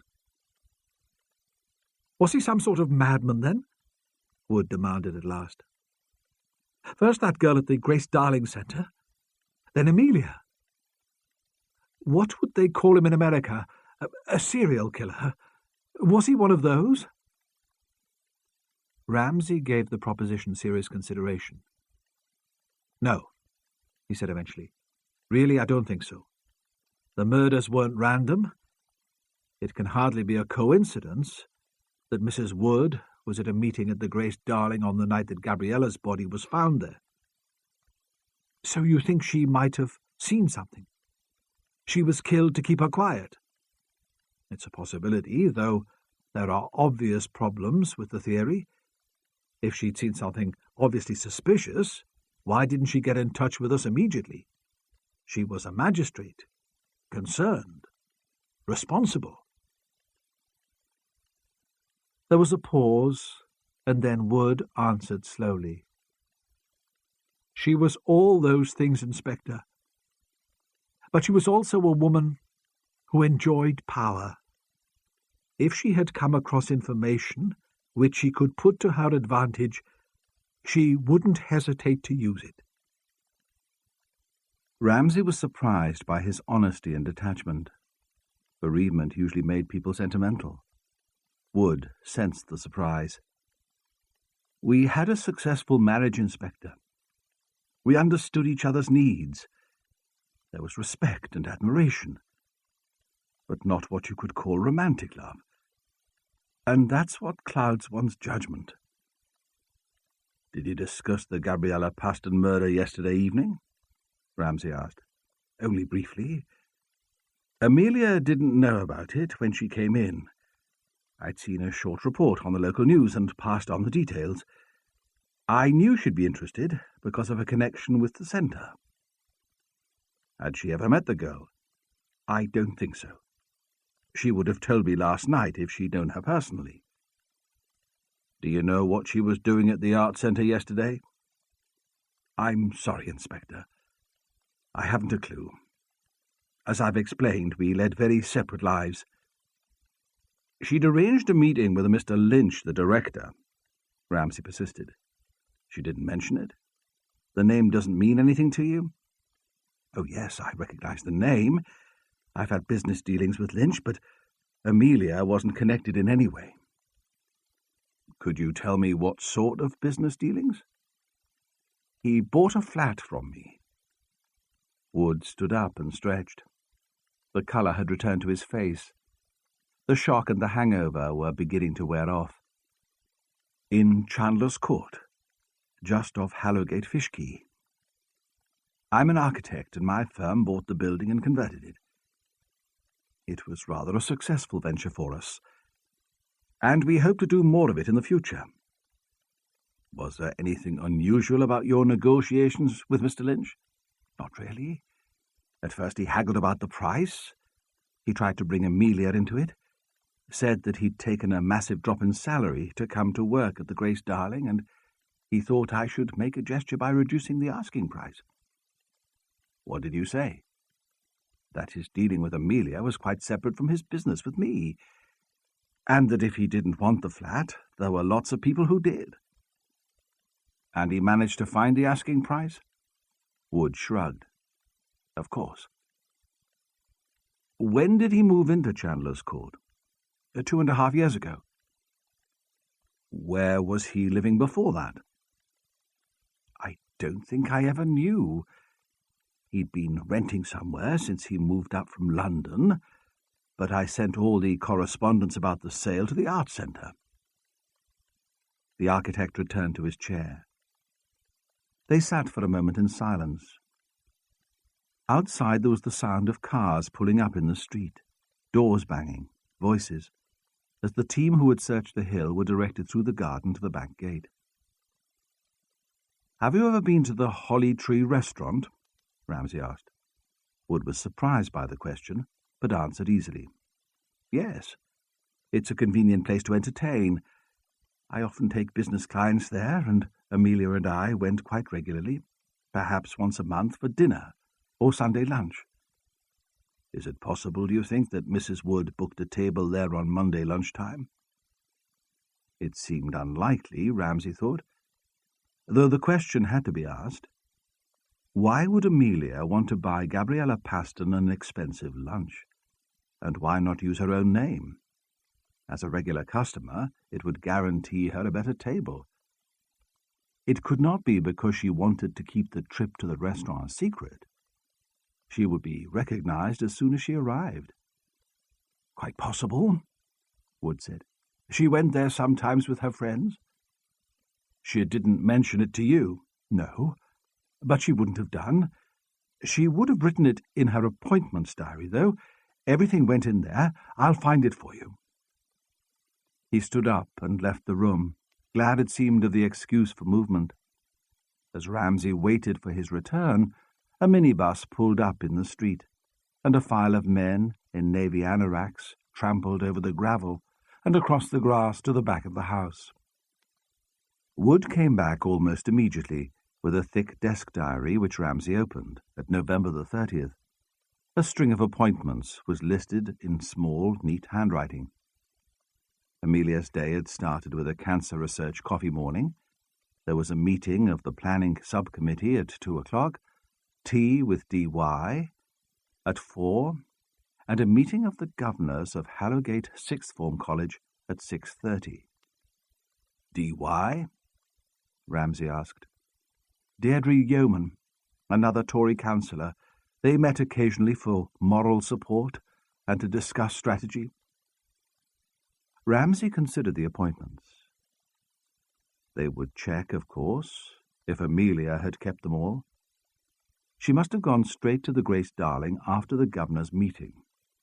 It was just possible that she could have fitted in an early lunch at the Holly Tree and still be at the council meeting at 2, but unlikely, surely, that she would have made the arrangement. The mysterious Abigail Keene, who had booked the table, must be someone altogether different. His thoughts were interrupted by Hunter, who tapped on the door and stood just inside the room, scarcely able to suppress his excitement. "Sorry to disturb you, sir," he said. Obviously not sorry at all. "If I could have a word?" Ramsay followed him into the hall and shut the door. "We found something," Hunter said. "Something really interesting." He paused for dramatic effect, and then continued. A sports bag. The sort all the kids used to carry their gear in, full of books and files. It belonged to Gabriella Paston. So? Ramsay said. She did come to Martin's Dean on the day of her death. Where exactly did you find it? Hunter paused again, like a child wanting to savour a moment of triumph. Well, he said, that's the most interesting thing of all. We found it here, in this garden, in the middle of the shrubbery next to the wall. Quite a coincidence, don't you think? At midday, Ramsay left St. Martin's Close and drove back to Halligate to report to the Chief Superintendent. The Close was filled with police vehicles, and he made a mental note that when the case was over, he should write to all the residents to thank them for their forbearance. In his office, the superintendent listened carefully to what Ramsay had to tell him. On the wall above his head was a watercolour of St. Mary's Island, which he had painted himself. From the window was a view of the mouth of the river. Not a coincidence, then, he said, if the girl's things were found in the woods garden. Definitely not a coincidence, Ramsay said, but nothing to connect the women yet either, except the Grace Darling Centre. You think Gabriella Paston was murdered in Martin's Dean too? That seems the most obvious explanation. She told her friend she was going there. Her bag was found at the end of the garden. It could have been thrown over the wall from the common. Ramsay paused. I think the focus of the investigation will have to shift to Martin's Dean, he said. We'll need to make that point clearly at the press conference. Presumably Gabby Paston got there by public transport. Someone must have seen her. And she was quite a striking figure. We'll need a house-to-house in the village. I'm having photos printed now. Then we'll need everyone who was out on the hill yesterday evening to come forward. Any other lines of inquiry? Someone was paying regularly into the girls' building society account.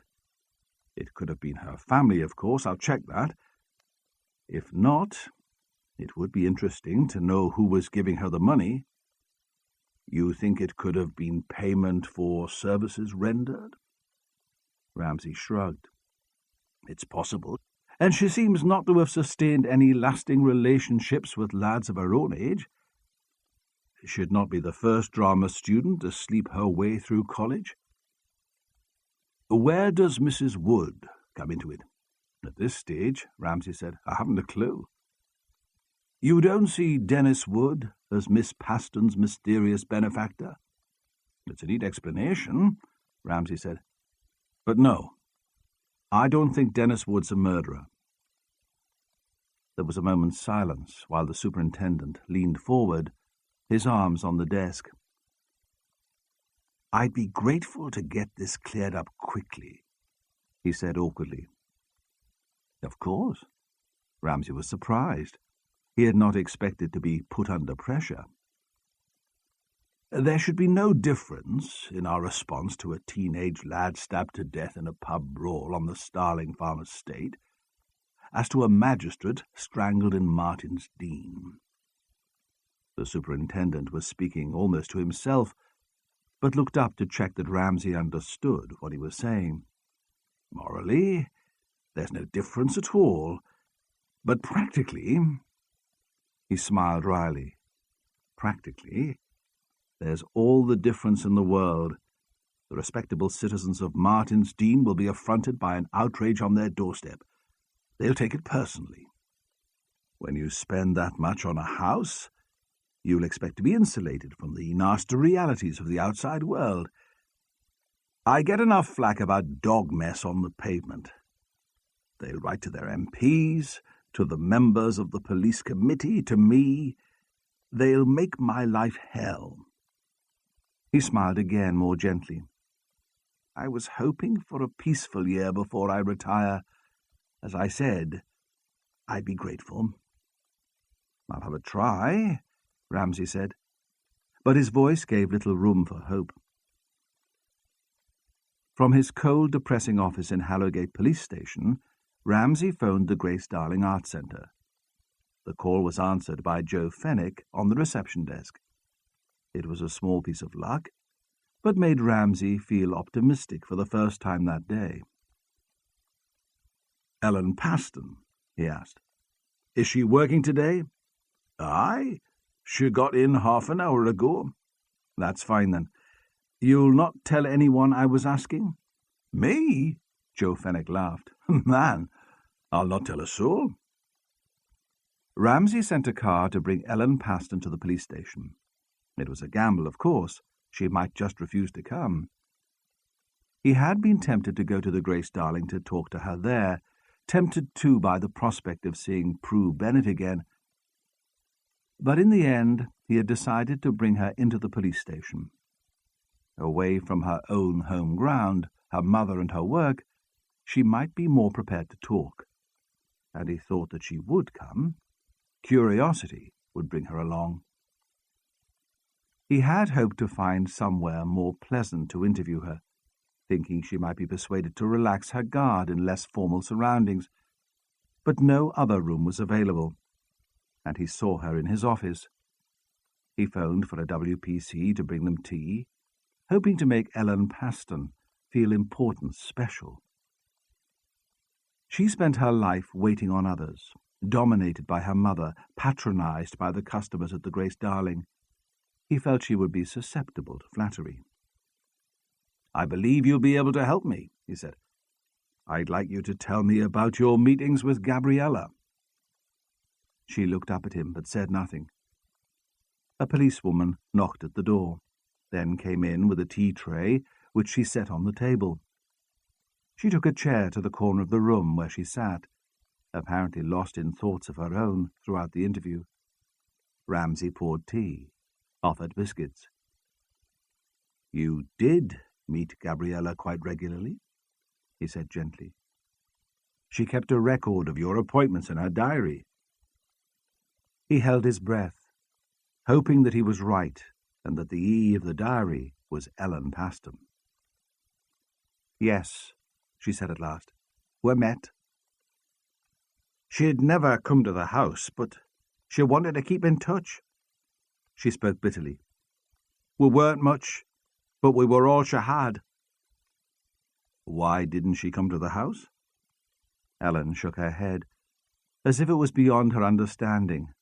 Ramsay tried to control his impatience. "Was it because she knew she wouldn't be welcome?" "No," she said. "She'd have been welcome enough. We'd have had her back to live if she'd wanted to come. She didn't want to go there. That's all." "Did your mother know that you were meeting Gabriella?"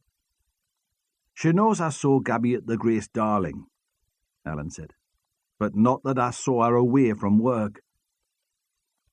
"Why didn't you tell her?" Ramsay asked. Ellen shrugged. Perhaps she had so little privacy that any secret, however harmless, was important to her. Perhaps there had been so much animosity between Alma and Gabriella that her mother had forbidden her to see the girl. Whatever the reason, she refused to say. "Where did you meet?" he asked. "Usually in the coffee shop in Martin's Dean," Ellen said. Had they chosen Martin's Dean, Ramsay wondered, because they were unlikely to meet any of their acquaintances from the Starling farm there? Ellen leaned forward greedily and took another biscuit. "We had tea. Cream cakes. It was a treat, something to look forward to." "Who paid?" he asked. "We took it in turns," she said resentfully. "If it's any business of yours." "Did you ever give her money?" he asked. "Yes." She obviously saw it as an admission of weakness. "I know it was all her own fault, storming out of the house like that. But it didn't seem right that she should live off a stranger, not completely. I wanted her to have some cash of her own." "How much did you give her?" £10, £20, whatever I could afford." That would be a lot, Ramsay thought, for Ellen Paston.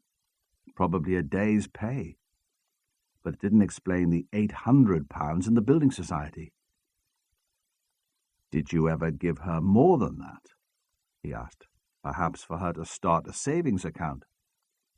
Ellen shook her head. "Where would I get more than that?" she demanded. "There's only Mam's pension, and what I get from the Grace Darling." "Yes, of course," he said, surprised by her aggression. "Is that why Gabby came to meet you?" he asked, suddenly brutal. "For the money?" Ellen's mood changed quickly, like a child. She forgot her anger and smiled. "Nah," she said. "She'd have got that anyway. She knew I'd not see her go short. I told you. She wanted to keep in touch." "What did you talk about?" "Everything," she said. "Bit of news from the estate. She'd lost contact with most of her friends there. What was going on in the Grace Darling? Gossip, I suppose you'd call it. A bit of a crack." Ramsay saw that it was quite plausible. Gabby Paston had lived on the Starling farm for 16 years. Despite Prue's kindness, it must have been a strain to be uprooted into a middle-class household. The rules of engagement would be different. The talk would be of books, the theatre, politics. He remembered his own introduction to the Bennets. It had been an exhilarating experience, but he'd been frightened always of betraying his ignorance, and it had been a relief at times to escape home, to soap operas on the TV and his mother's chat. So Gabby had sneaked away every couple of weeks to eat cream cakes with her aunt. With Ellen she could relax for an hour and use the dialect words and expressions which the Bennets would hardly understand. And she could listen to gossip, to the trivial, salacious, and amusing bits of news which would be despised in her new life, but which would make her feel part of the estate again. Then why had she left in the first place, he wondered, if it was such a wrench? He did not put the question immediately to Ellen Paston. He thought she would refuse to answer it, and he had other things to ask while she was being cooperative. "Did you talk about Amelia Wood?" he asked. "She was a trustee at the Grace Darling, and there must have been stories to tell about a woman like that." "Maybe," she conceded, "but we didn't see enough of her at the centre to find out." "Had you heard that she'd been murdered?" he asked quietly. She shook her head, and for a brief moment he thought he saw her mouth turn up in a strange lopsided grin. Was it shock, embarrassment, or the pleasure in having information which he needed and which he was not prepared to share? "She was strangled," he said more sharply, "like Gabriella." "When?" The question surprised him. He'd expected some expression of regret. "Yesterday evening," he said. "At some time after 6. He paused, then asked deliberately, "What were you doing then?" She seemed pleased to have gained accurate information from him, and answered almost absent-mindedly, "I was at home with Mam. There was no work. The centre was closed for the day." "You didn't leave the house all evening?" She shook her head and looked up at him, a challenge. "Ask Mam," she said. "She'll tell you." "Oh, yes," he thought. "I bet she will." "Tell me," he said. "Why did Gabriella leave home?" She looked straight at him, not caring whether or not he believed her. "I've told you," she said. "It was her rage. She got fed up with us." "She fell out with your mother," he said. "Aye. It was something like that." "What was the row about?" She smiled maliciously. "You'll have to ask Mam," she said. "Won't you?"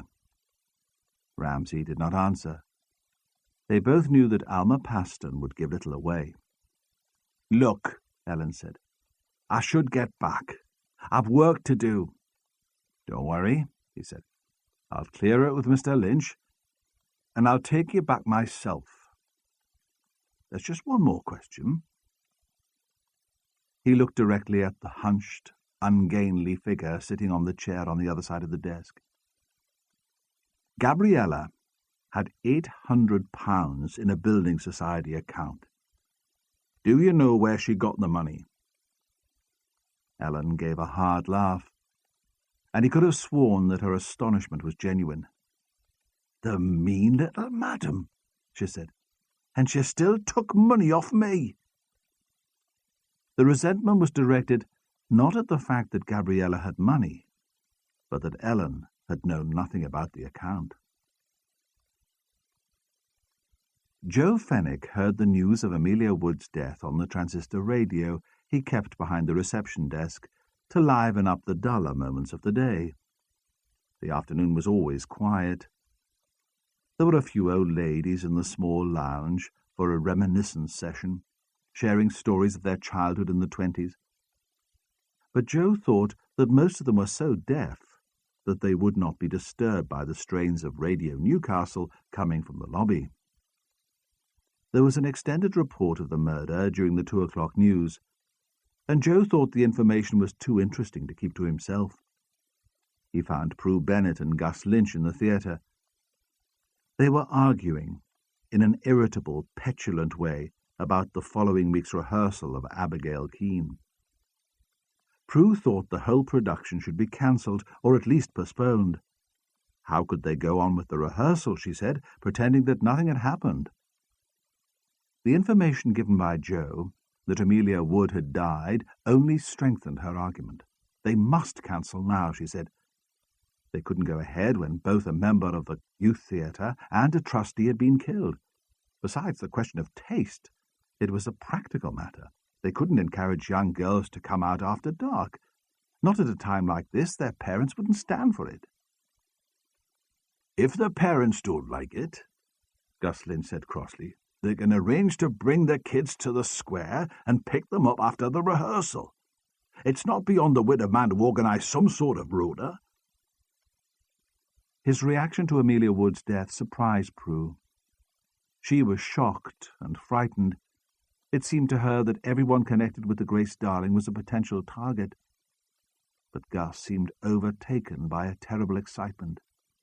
He talked about the murders all the time and became feverish and restless, insisting, even more strongly, that the production should go ahead. The publicity won't do us any harm, he said. It'll ensure a full house at least, and the press will certainly be there. No, she said, it's terrible. We don't want that sort of publicity. There are lots of parallels with the play when you come to look at it. Sam Smollett was accused of murder. He just never got caught. But who'll play Abigail? Prue cried, hoping that a discussion of the practical details would make him calmer, give her a chance to make him see sense. Anna, of course, he said, as if Prue were a fool. She'll make a perfectly adequate understudy. Look, Prue said, I'm not sure she's up to it. Not after all this strain. Don't be ridiculous, he said impatiently. Of course she's up to it. It's a group piece. She won't be on her own besides. Shouldn't you ask her before making up her mind for her? Yes, Prue said. I suppose I should. But Gus had walked away without waiting for an answer, and she was left in the theatre alone. She shivered with a sudden panic and was tempted for a moment to phone Stephen Ramsay. But what would she tell him? That she was concerned by her boss's reaction to the news of Amelia Wood's murder? That he seemed under some psychological strain? The call might give her fears more weight than they deserved. It might even give the impression that she saw Gus Lynch as a murderer. She was still in the theatre when Ramsay arrived at the Grace Darling. He left Ellen Paston in the lobby and went to look for Prue, wanting to get the most awkward interview over first. She heard the door bang and watched him walk across the polished wood floor to join her. In the unnatural light of the theatre, she saw him as a stranger, and wondered even if she would have recognized him that first evening if he had not given his name. I'm sorry for the intrusion, Ramsay said. You'll have heard about Mrs. Wood. She nodded. She was wearing the jeans and sweater of the night before, and her face was tense and strained. He wanted to comfort her and to make her smile. "I'm afraid I have to ask you some questions about your movements yesterday evening," he said. She did not answer. "What did you do after I left?" "I went to see a friend," she said. "Anna wasn't very good company, and I needed someone to talk to." "I'll need the name of the friend," Ramsay said apologetically. "You do realize we'll have to check?" "Yes," she said, "of course. Her name's Judy. Judy Delaney. She's a solicitor. She lives in a flat just round the corner from me." "You won't mind if someone goes to speak to her?" "Not at all. She'll love the drama. She's quite a character, great fun." She paused. "I needed fun," she said. "Last night." "Was Anna left in the house on her own?" Ramsay asked. "Of course. She's not a child. I tried to persuade her to come with me to Judy's, but she said she wanted to be on her own. In fact, she practically begged me to go out. She had a bath and went to bed early. When I got back, she was already asleep." "Did you take your car to visit your friend?" "Oh, I've told you. It was just around the corner. Otterbridge isn't New York." "Does Anna drive?" She looked at him horrified. "What are you saying?" she demanded. "That Anna drove my car to Martinstein and strangled Amelia Wood? You must be mad." "I have to ask," he said uncomfortably. "I don't like it any more than you do." "She hasn't passed her test," Prue said angrily. "But she has taken lessons. It would be possible for her to drive your car." "Yes," she said reluctantly. "She only failed her test last time because of nerves. But it's impossible. She wouldn't do it. What motive could she have?" "None," he said. "Probably none, but you do understand that it's my job to ask." "I suppose so," she said. "But it's a shitty sort of job." They stood in silence, staring at each other. The hostility made her feel closer to him than she had in all their previous polite exchanges. There was an emotional charge between them. She wondered again whether she should pass on her anxieties about Gus Lynch. But before she could make up her mind to speak, Ramsay had apologized again for taking up her time and walked away. When Ramsay knocked at Lynch's office door, the man was on the telephone. He shouted for the policeman to come in, then, with his hand over the receiver, said, "Sit down, Inspector. This'll not take a minute." "Look, I'm sorry." Lynch spoke in a brisk, businesslike way into the phone, but his eyes flickered wildly about the room. "I'm busy now. I'll call you later." He replaced the handset and focused his gaze on the policeman. "I suppose this is about Mrs. Wood." Ramsay nodded. "How can I help you, Inspector?" "I can't give you much time. I'm very busy today." "When did you last see Mrs. Wood?" "On Monday evening, just before Gabriella's body was found." He spoke as if Ramsay was a fool. "She hadn't been in touch since then?" "No. Why should she?" "I'll need an account of your movements yesterday evening," Ramsay said. "Good God, man," Lynch said with an unpleasant laugh. "You know where I was. Your sergeant came to see me." "Hunter arrived at your house at 5 o'clock and left at about 5:30, Ramsay said calmly. "I'd like some details of your movements after that, please." "There were no movements," Lynch said. "How could there be? You've still got my car." Side 8. "I understand from my sergeant that you had gone out earlier by foot." "Oh, that," Lynch said. "That was just to get some fresh air. I was only gone 10 minutes. I didn't go out again." "Can anyone corroborate that?"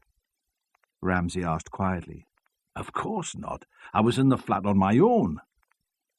Did you receive any phone calls, for example? No, Lynch said.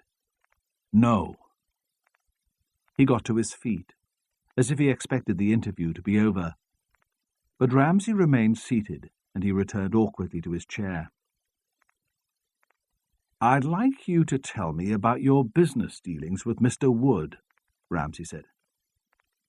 I have no business dealings with him. I understood that you'd bought your flat from his company. Oh, yes, of course, but that was a very straightforward transaction. You never met him since then? I don't think I even met him at the time, Lynch said. One of his staff showed me around the property, and all the negotiations were done through our solicitors, or by post. They were lengthy negotiations? You questioned the asking price? Of course. Doesn't everyone when they're buying property? Look, Inspector, I don't mean to be rude, but I don't understand what this has to do with Mrs. Wood's murder. No, Ramsay thought. Nor do I. But he knew Lynch was anxious about something, and wished he knew what lay behind the fear. Just routine enquiries, he said. Blundering around in the dark, he thought. John Power left Hallowgate Central Library and walked through the empty streets towards the square. At the Grace Darling, he stopped and went into the lobby to use the payphone there. Joe Fenwick looked up from his desk and stared at him. It is all right to use the phone? Oh, aye, the man said. That's all right. But still he was staring, and John turned his back to him and spoke softly so he wouldn't be overheard.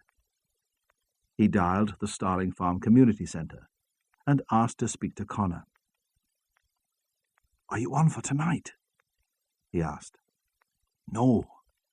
Connor's voice was guarded. Not tonight. Why? Is there a problem? You could say that, Connor said. Haven't you heard the news? What news? It's our friend, Mrs. Amelia Wood. She was found dead this morning on St. Martin's Hill. She'd been strangled. I don't see, John said. What that's got to do with us? No, Connor said shortly. Think about it. Prue Bennett left work early, irritated by Gus Lynch and anxious about Anna. She knew that in Otterbridge her daughter should be safe, but she could not relax while she thought of her in the house on her own. When she arrived home, she saw that Anna was already there. Her coat was hanging over the banister in the hall, and music came from her room. "It's me," Prue shouted up the stairs. "I'm just making some tea if you want some." It was what she always said when she came in from work, and the repeated words reassured her. Anna was still wearing her school uniform. She looked very young, and Prue thought again how absurd it was that Gus could consider her a suitable Abigail Keene.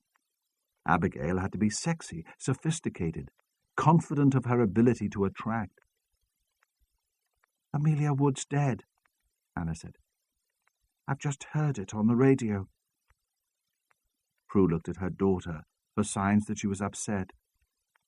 But Anna's words were calm, matter-of-fact. "I know," Prue said. "The police were at the centre today." "That's Stephen Ramsay? Your old flame?" Was she sneering? Prue wondered. But again it was impossible to tell. "What's wrong with us?" she thought. "Why can't we communicate?" Then she thought she was getting paranoid. They'd muddled along well enough in the past. "Yes," she said. "Stephen was there." "Does he know who killed Mrs. Wood?" Prue shook her head. "I don't think so. Not yet." "Will it make any difference to the production?" Prue shrugged. "I wanted to cancel, but Gus thinks we should go ahead." "So do I," Anna said firmly. "It can't make any difference to Gabby and Mrs. Wood now." Prue was surprised by the strength of her words. "Gus thinks you should play Abigail Keene," she said. Does he? There was no clue in the girl's voice to what she thought of the idea. Does he think I can do it? Apparently. And you? Anna said quietly. What do you think? Then before Prue could answer, she cried, You don't think I'll be anywhere near as good as Gabby? I've never lived up to your expectations, have I?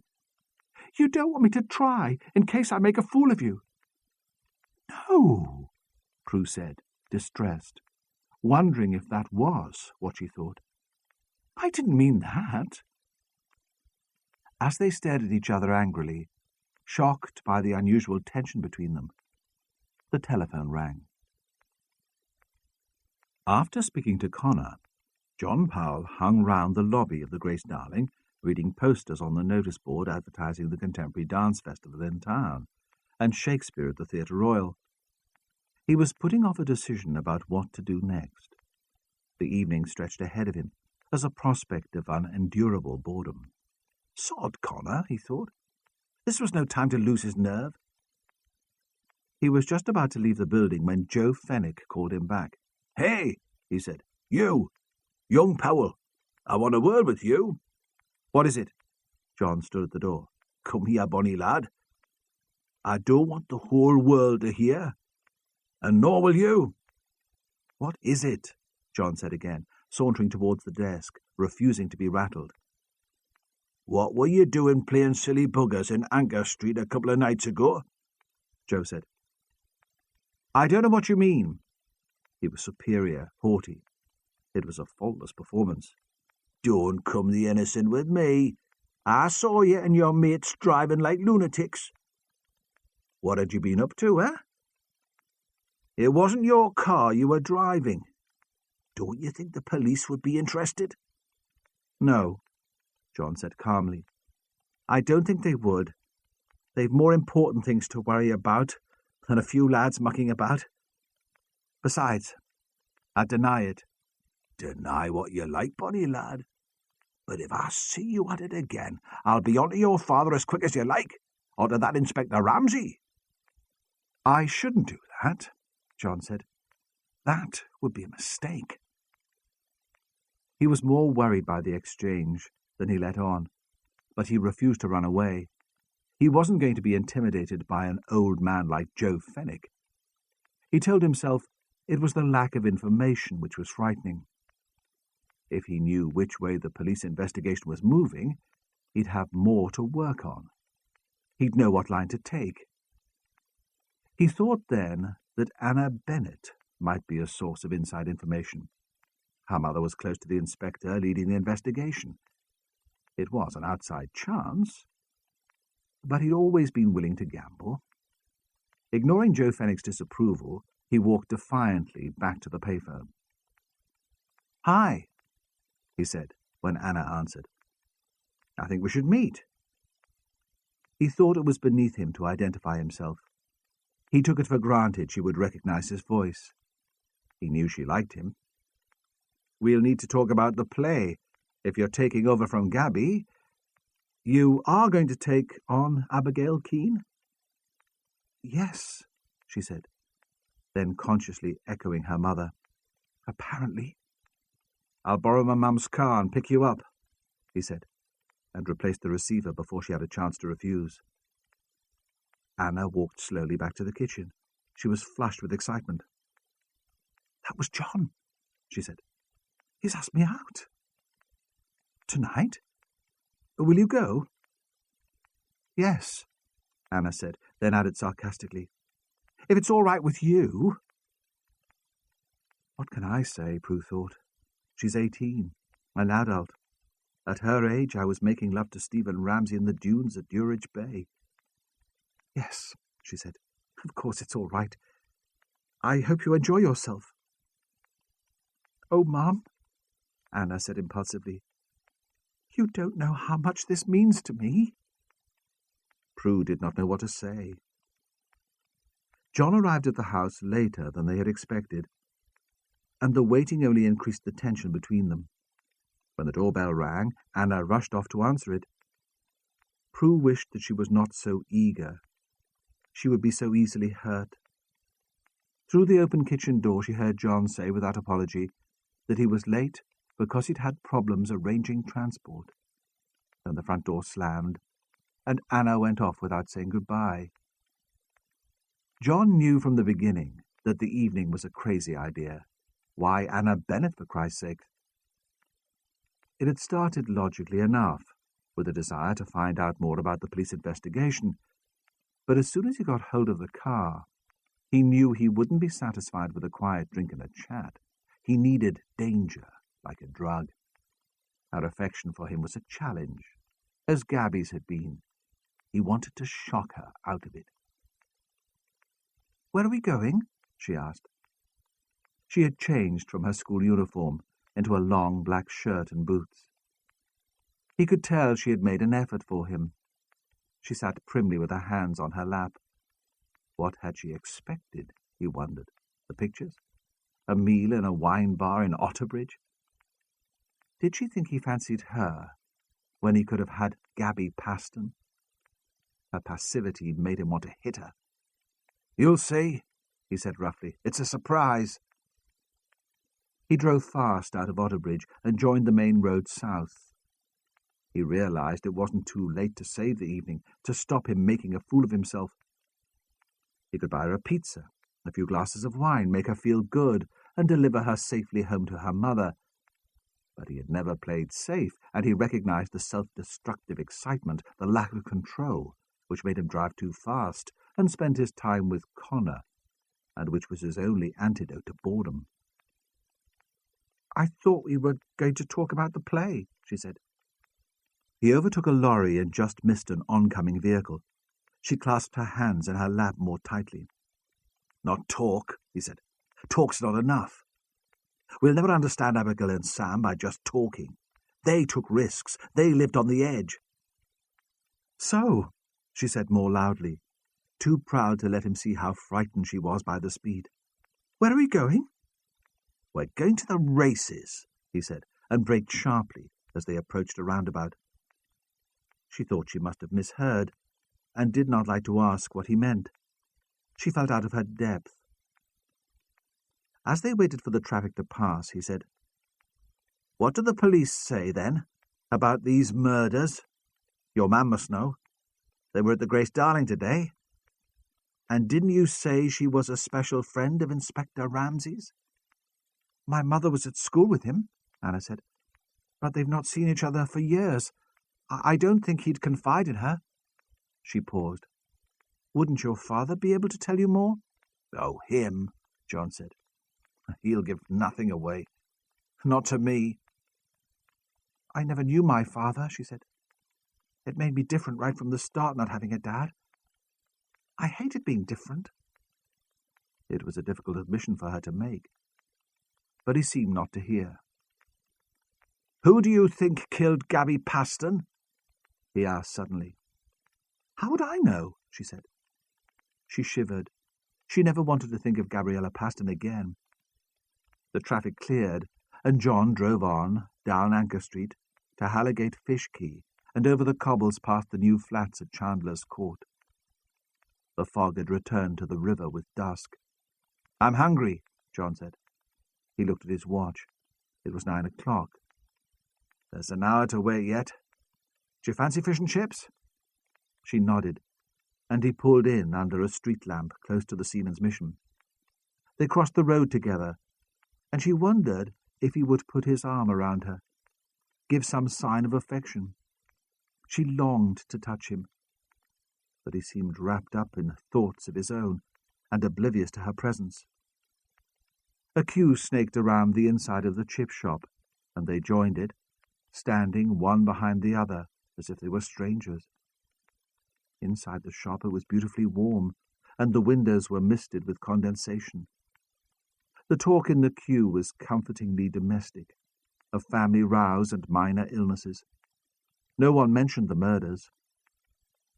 Anna turned to John, hoping to establish some contact with him.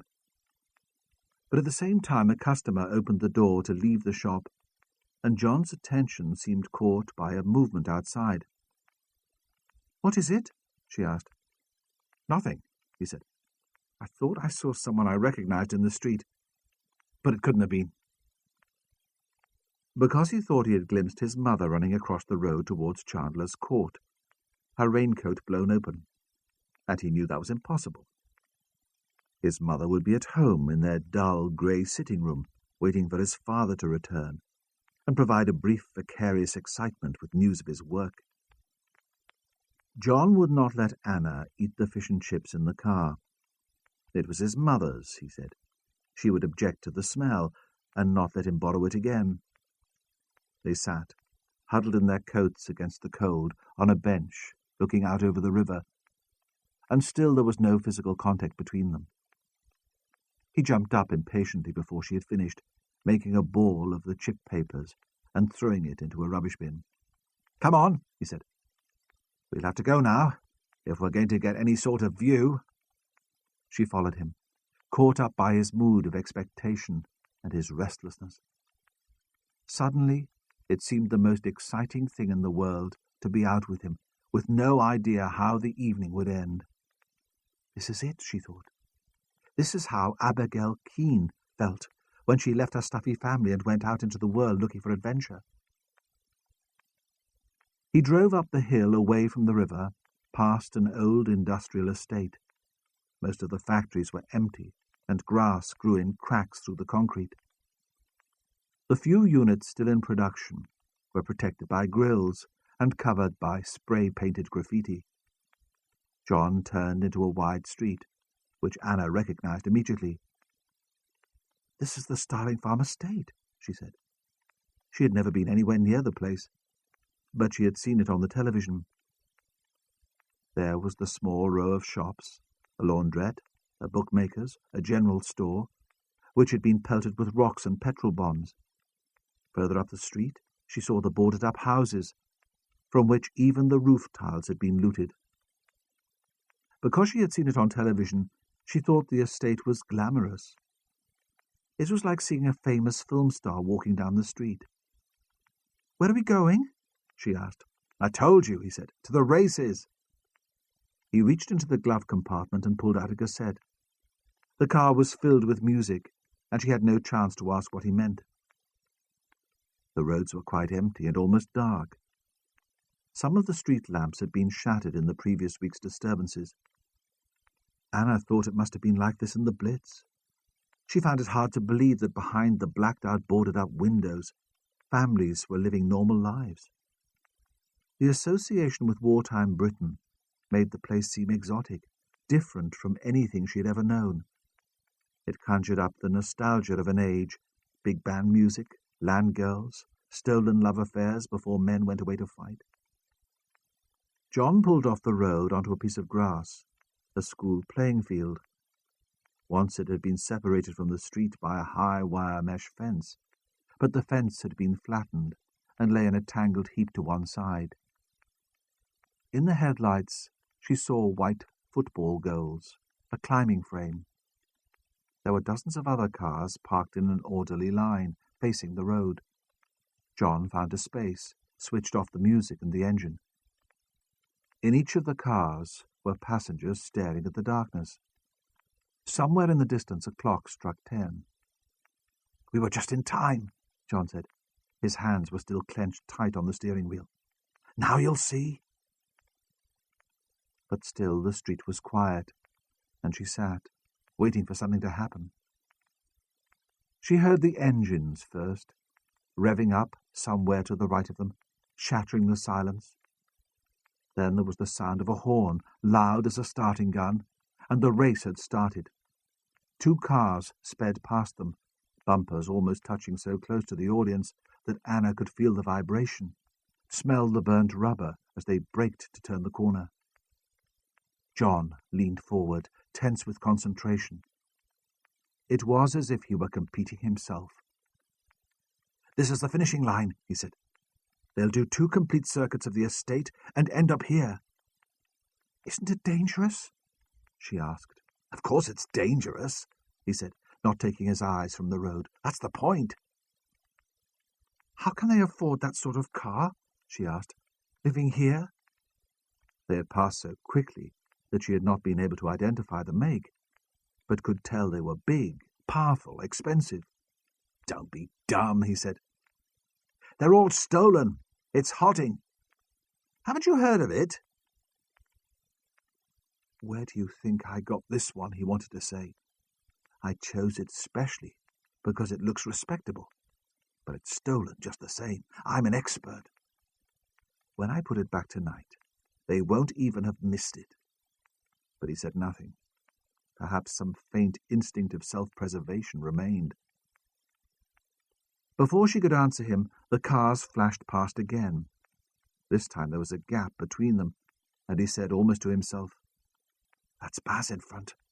I knew he could do it." Then, under his breath, "Hang on, man. You know these people?" For the first time he looked at her cautiously. "Some of them," he said.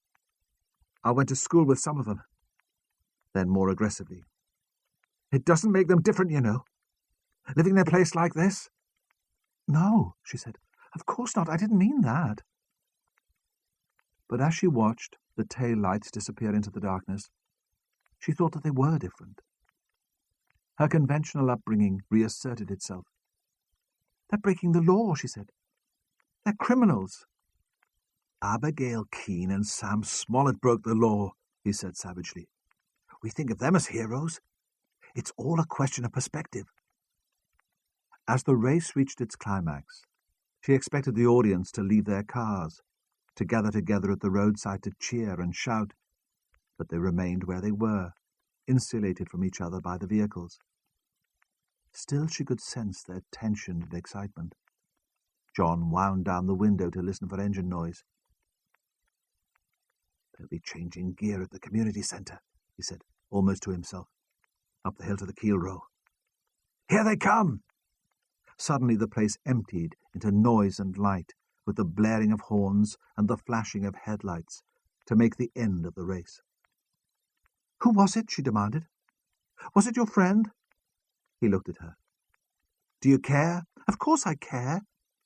"Yes," he said. "It was Baz." "What does he win?" she asked. "Win? Nothing. He does it for the honour and the glory." She stared at him, but found it impossible to tell if he was being serious. "Will you go and congratulate him?" "No," he said. "Not today. I just wanted to be here to see him do it." "Is that it?" she said. "Will there be another race tonight?" "It depends," he said. "If they get the chance." "What do you mean?" "That," he said suddenly. "That's what I mean." In the distance there was the wailing of a police siren, and beyond the houses she saw a flashing blue light. "Come on," he said. "We'll have to get you out of here." "But we've done nothing wrong," she said. "It can't be illegal to watch them." "Do you think that makes any difference to them?" All around them the cars were scattering, some driving over the grass towards the school. John switched on the ignition and pushed the gear into place.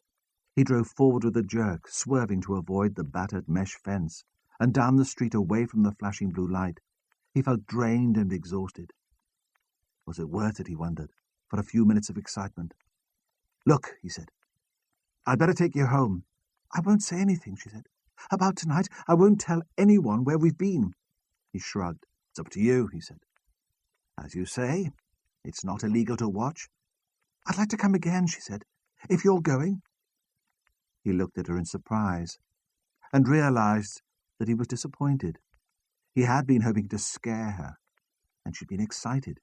She had treated it all as a game. "All right," he said. "But next time I go, I'll be racing."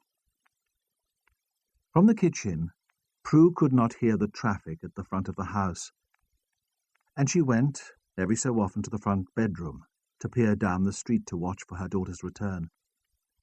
She found it hard to account for her unease. It was not that she believed John could be involved with the murders, but she was unsettled. She told herself that there was nothing wrong with him.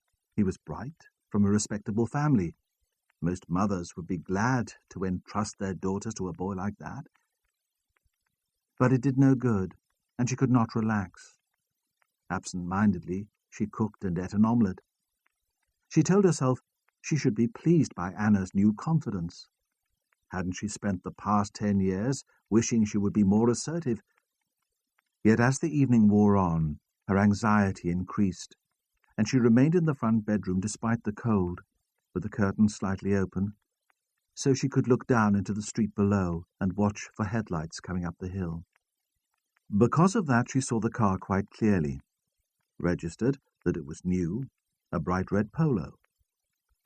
She was surprised when it slowed down and stopped outside the house. Policemen could not be so badly paid, she thought, if they could afford to let their offspring run around in a thing like that. But she felt no real envy. She was just ridiculously relieved to have her daughter safely home. She shut the curtains quickly before Anna could say she'd been prying. Would she invite him in for coffee? Would they kiss? It was not, she supposed, any of her business. When Anna came into the kitchen immediately afterwards, she found her mother apparently engrossed in a book. "Did you have a good time?" Prue asked, stretching, as if she had been in the chair for hours. "Very good, thank you," Anna replied politely. And before Prue could express any further interest in her evening, she said she was very tired and would go straight to bed. Hunter sat in Ramsay's cottage in Heppelburn, looked at his watch, and thought that by the time he got back to Waterbridge, the pubs would be closed. He would have liked half an hour in his local to unwind, a couple of pints, a flirt with the barmaid, a quick game of darts. "What do you make of it all, then?" Ramsay asked. It was one of those open questions again, Hunter thought, which were designed to catch you out or make you look foolish. It was bad enough sitting here after a long day's work, drinking the boss's scotch and pretending they were great chums. What was the man playing at? Ramsay might have said that he was playing at man management, building a team. He had been sent on all the right courses and knew the jargon, but it was more simple than that. The day had been frantic, and he needed time to think, to share his ideas, to test them. Hunter's skepticism, even his prejudice, made him a useful sounding board. Ramsay could sense his sergeant's suspicion, but could think of no way of putting him at his ease without appearing patronizing. So he repeated, "Well, what do you make of it?" "I don't know, sir. Too many bloody complications." "Like what?" "Like Gabriella's bag being found in Amelia Wood's garden. Like the reservation at the Holly Tree being made in the name of the character Gabby Paston was acting. It's as if someone's playing games. I'd like to know what it all means." "I suppose it means," Ramsay said, "that a certain amount of calculation has gone into the affair. Someone's trying to cover their tracks, or send us in the wrong direction. Perhaps there was an attempt to implicate Amelia Wood in the Paston murder by planting Gabby's bag in her garden." "Why kill her, then? She's not much use as a decoy suspect dead." "No," Ramsay said, "quite." He stood up and prodded the fire with a poker, letting air under the coal, watching the flame with satisfaction. He had lit the fire when they got in, and it was only just starting to release some warmth. The curtains at the back of the house were still open, and they could see a thin, hazy moon. A tawny owl called very close to the window and made Hunter start. He was glad he didn't have to live out here in the sticks. Ramsay returned to his seat. "I know it's unlikely," he said, "but I suppose it's just possible that Amelia Wood killed the girl." "Then why the second murder?" Hunter thought it was all in the realms of fantasy. Ramsay was taking the idea of considering all the options to extremes. "I don't know," Ramsay said. "Revenge? Hardly. No one cared enough about the girl to bother. A family? Those two old biddies? You must be joking." "I suppose so." But the thought of Alma and Ellen disturbed him. He could believe Alma Paston capable of anything. "I'd still like to know why Gabriella first left home," he said. "Perhaps we could make some inquiries on the estate." "We could try. Hunter was dubious. But that place is like a tinderbox. It'd only need someone to take offence, and you'd have a full-scale riot. They're not known for their cooperation with the police. Gabriella was one of them, Ramsay said. They'd surely want her killer found. Was she one of them? She left, didn't she? They wouldn't like that. Hunter tried to shuffle his chair closer to the fire. I've still not found out who gave her the money to start the savings account, Ramsay said. All the payments were made in cash, so the building society can't help. Ellen claims to know nothing about it. Perhaps it was a present from some other relative, Hunter said. Someone on her mother's side, and she didn't tell her gran in case she expected a cut. Yes, perhaps. But it was unlikely, Ramsay thought, that her mother's family would get in touch after all this time. They would have to be traced just the same, through the Spanish police. Hunter emptied his glass and set it on the windowsill, hoping that Ramsay would offer a refill, but the inspector seemed lost in his own thoughts and did not notice. I still think the boy's hiding something, the sergeant said at last. John Powell? He nodded. I hope he's not involved, Ramsay said, for Evan's sake. It will be very difficult, very unpleasant. He was there, of course, last night in Martin's Dean at the Holly Tree. But he was with his family all the time. I checked with Evan today, and the timing's all wrong. They didn't arrive at the restaurant until 9. Amelia Wood left court before 5 and told the usher she was going straight home. Allowing for the drive, a shower, tea, she would have been out on the hill by 6:30 at the latest. We haven't had a time of death from the pathologist yet, but I'd be surprised if it was much later than that. He could have killed her beforehand, then? Hunter said stubbornly. According to his statement, he arrived home at 7. He left me at the school in the early afternoon. He'd have had plenty of time to get to Martin's Dean, but not to get home after committing the murder, Ramsay said. He doesn't have a car, and it would be pushing it on foot or using public transport. Besides, what motive could he have? Hunter shrugged. As I see it, he said, none of them have got a motive. He looked wistfully at his empty glass. This time Ramsay took the hint and poured him a drink. I was with Lynch between 5:30 and 6, Hunter said. His car's still with forensic, so he'd hardly be able to make it to Martin's Dean in time to kill Mrs. Wood, unless he had an accomplice who drove him, and that's not very likely. No, Ramsay said, perhaps not. But I don't think we can rule anyone out at this stage. He stood up and moved restlessly to the window. The cold penetrated the glass and he shivered. You're quite right, he said, about our lacking a motive. I'm certain that the killings weren't random or opportunistic.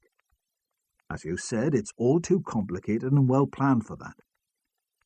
We need a motive that connects the two women. The only link we have at the moment is the Grace Darling Centre, so we should start there. He paused. I was interested in something Dennis Wood said about Lynch. Apparently Wood developed the flats at Chandler's Court. He told me that when Lynch was first interested in buying a flat, he had difficulty getting together the finance. Then, miraculously, he found the money. I'd like to know where it came from. He won't be making much as director of the Arts Centre. The local authority is not known for its generosity. He must have had savings, Hunter said. After all that time on the telly. He thought Ramsay was clutching at straws. Perhaps, Ramsay said. All the same, it might be worth looking into. Check tomorrow with one of those credit agencies. See if he had any debts. What else? Hunter asked.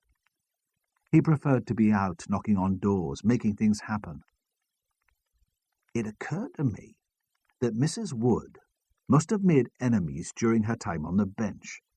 She was notorious for her controversial judgments. There's a record that her car was vandalized after one unpopular decision. Look into all the cases she'd dealt with in the last few months. See if there's anything that connects with Gabriella Paston." "All right." Hunter was enthusiastic. It was the sort of work he hated, sitting in an office with a pile of paperwork and a telephone. "What will you be doing?" "Me?" Ramsay said. "I'll be tracing a lad called Gary Barris." It did not take Ramsay long the next morning to find out about Barris, the boy he'd met at the Pastons on the day after Gabriella's death. The lad already had a string of convictions, which ranged from shoplifting to carrying an offensive weapon. He was described in reports as easily led. His most recent charge for burglary had resulted in a 6-month sentence at Castington Young Offenders Institution. At first, Ramsay thought that Barris might provide the link he was looking for between Amelia Wood and the Pastons, but with all his criminal experience, he was still a juvenile, and Mrs. Wood had never sat on the juvenile bench. The police file gave Gary's address as 53 Windward Avenue, the Starling Farm estate. The whole country had seen Windward Avenue on their television screens in the previous weeks. At one end was the small row of shops which had been the target for looting. It had formed the front line between angry teenagers and the police, who had tried to stop their joyriding. Later, politicians, churchmen, and reporters had stood on the pavement to hold forth on the causes of the disturbances. When Ramsay stood on the same pavement, he saw that there had been no improvement to the street since the riots had headed the news. He had parked outside the laundrette and wondered, without anxiety, if the car would still be there on his return. 2 houses at the end of the avenue still had blackened paintwork and crumbling walls. Bright yellow signs nailed to the wall warned that the buildings were unsafe, but otherwise it seemed that no steps had been taken to begin repairs. Ramsay saw that it would not be easy to find number 53. The boards used to cover the doors on the empty houses had been used before and were scrawled all over by painted numbers. Many occupied houses had no numbers at all.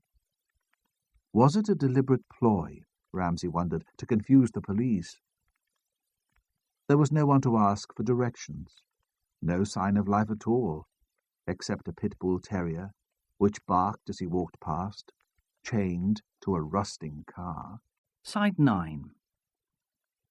Ramsay came to number 37, which must have been bought by the tenants when the council's right-to-buy scheme was first introduced. The house had mock-mullioned windows and a stone-clad exterior. There was a Georgian-style door and a lightly polished brass number plate. The effect was ridiculous, but Ramsay could not help but admire the determination which sent someone out every day to polish the brass.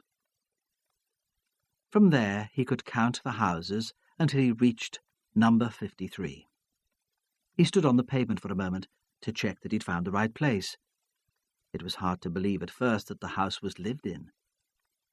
There were no curtains at the windows, and in the garden there was a pile of rubbish, a rabbit hutch with a wire mesh door, an ancient mattress, and a rotting roll of carpet. But as he walked up to the door, he saw through the window a Christmas tree made of silver tinsel, hung with baubles and paper chains, and heard a metro radio disc jockey announcing the next record, then a woman's voice singing along with it. He knocked at the door. The woman who opened it was wearing a threadbare pink dressing gown, so thin in places that it was almost transparent. She clutched it around her with nicotine-stained fingers. As she opened the door, the noise of the radio was suddenly louder, and she had to shout over it. She was still swaying to the rhythm of the music. "Yes," she said. "What is it?" "Is Mr. Barris at home?" he asked. "Him," she said. "He left 5 years ago. Have not seen him since." "It doesn't matter," he said. "It's Gary I wanted to see. I'm from Northumbria Police." "Just a minute," she shouted. "I'll turn that off." And she shimmied reluctantly down the hall to the kitchen, her hips swaying, enjoying the music while she could. There was a sudden silence. "What's he been up to now?" she said, resigned. "Nothing," he said. "Not so far as I know. It's information I'm after. I think he can help me, that's all." "He's still in his bed," she said. "Bairns to dear. They've nothing to get up for, have they? Stay there, and I'll rouse him." She left Ramsay standing in the hall and disappeared up the stairs. He could see through to a kitchen, where a box of breakfast cereal and a pile of dirty bowls stood on a table. Presumably, there were younger children who had already taken themselves off to school. The boy came down on his own, stretching and only half awake. He wore black Wrangler jeans and Reebok trainers. His mother hadn't bought them, Ramsay thought, from her income support. The boy led him through into the room with the Christmas tree and motioned uneasily for him to sit down. There was a leatherette suite and a television set and video recorder. In a corner, a budgerigar in a cage on a stand, scratched at a piece of millet. The walls were covered with orange gloss paint. Gary Barras perched on the window ledge and stared out at the street. I should have sent Hunter to talk to him, Ramsay thought suddenly. He would have shouted and bullied and got what he wanted immediately. He felt his own pity for the boy getting in the way. "I need to talk to you, Gary," he said. "It's important." "It's no good asking me," the boy said. "I wasn't there." "Perhaps you should explain," Ramsay said evenly. "I wasn't at the races last night. I can't help you." There had been reports of joyriders tearing round the estate Ramsay knew, and complaints from the respectable residents because the police could do nothing to stop it. But the joyriding was a regular event. Gary had seen him with the Pastons, and must have connected him with Gabriella's murder. They'd be talking about little else on the estate. Was he too stupid or too sly to admit the connection? "I'm not here about the racing," Ramsay said. "It's more serious than that. I'm investigating Gabriella Paston's murder. Did you know her?" The boy turned to face him. The corner of an eye twitched with tension. "I?" he said. "We were at school together. She was 2 years older than me." He was 16. From his appearance, Ramsay would have guessed he was 3 years younger. "You heard what happened to her?" Gary nodded, and Ramsay saw that he was dumb through terror, not insolence. Yet he must have been interviewed by the police dozens of times. What was different on this occasion to make him so frightened? "When did you last see her?" Ramsay asked. "I don't know," Gary muttered. "Not for ages. Not since before I got sent down. She had left the Starling farm before I went to Castington." "Do you know why she left?" "No," the boy cried. "What are you asking me for? I don't know anything." "Yet you seemed very friendly with the Pastons," Ramsay said quietly. "With Alma and Ellen. I understood you were a regular visitor. Didn't they say anything about it? Didn't you ever talk about Gabby?" "No," he said, looking about him wildly. "They wouldn't talk to me." He was like a backward child facing accusations he did not quite understand. He began desperately to bite the fingernails of his left hand. "What's wrong with you?" Ramsay said. He had allowed his impatience to turn to anger, thinking that it might be a reaction the boy would understand. "I'm not playing games. We're talking about murder." Then, when Gary continued to stare dumbly into the street, he added sharply, "Let's get your mam in here. Perhaps she'll help you see sense." He raised his voice still further. "Mrs. Barras, could you come here, please? We need your help." She had changed into a pink tracksuit, which was a size too small and stretched across her stomach and breast. Her hands were soapy with washing-up liquid. She stood just inside the door, eager, optimistic, hoping this time it was true Gary had done nothing wrong. She had tried to keep her son out of trouble, always tried to think the best of him, but the pressures of the estate had been too much for her. "I'm trying to explain to Gary that he should tell me all he knows," Ramsay said. She wanted to help him. He was sure of that. He thought she was a good woman, law-abiding, honest. "How we're man, Gary," Tell the man what he wants to know, she said. Those friends of yours would do nothing to save you. I'm interested in the Paston household, Ramsay said. Do you know what Gary was doing there? Her reaction changed abruptly, and he saw a panic which mirrored the expression he had seen on the face of her son. No, she said. I don't know anything about what goes on in that place. You're not friendly with the Pastons, then? She turned away, as if the question were not worth answering. Look, she said, I'll keep him in. Make sure he stays away from them. Why? He said. What's wrong with them? I don't know, she said firmly. I keep myself to myself. She was jolly, good-natured. He did not believe her. She'd look forward to a night out with the girls, a few drinks, a bit of a chat. Look, he said more persuasively, I don't need evidence. Facts, not now. There must be talk on the estate about Gabby Paston, about why she left, about her murder. You must have heard rumours about Alma and Ellen Paston. No, she said, as stubborn as her son. I know nothing. But you do know them. But she would tell him nothing more. She stood her ground with a nervous dignity that he could only admire. It was her house, she said, and if he didn't mind, they had things to do, her and Gary. She would like him to go. I want to help, he said, as he stood at the door, preparing to leave. I'm not here to cause trouble. Maybe not, she said more sadly.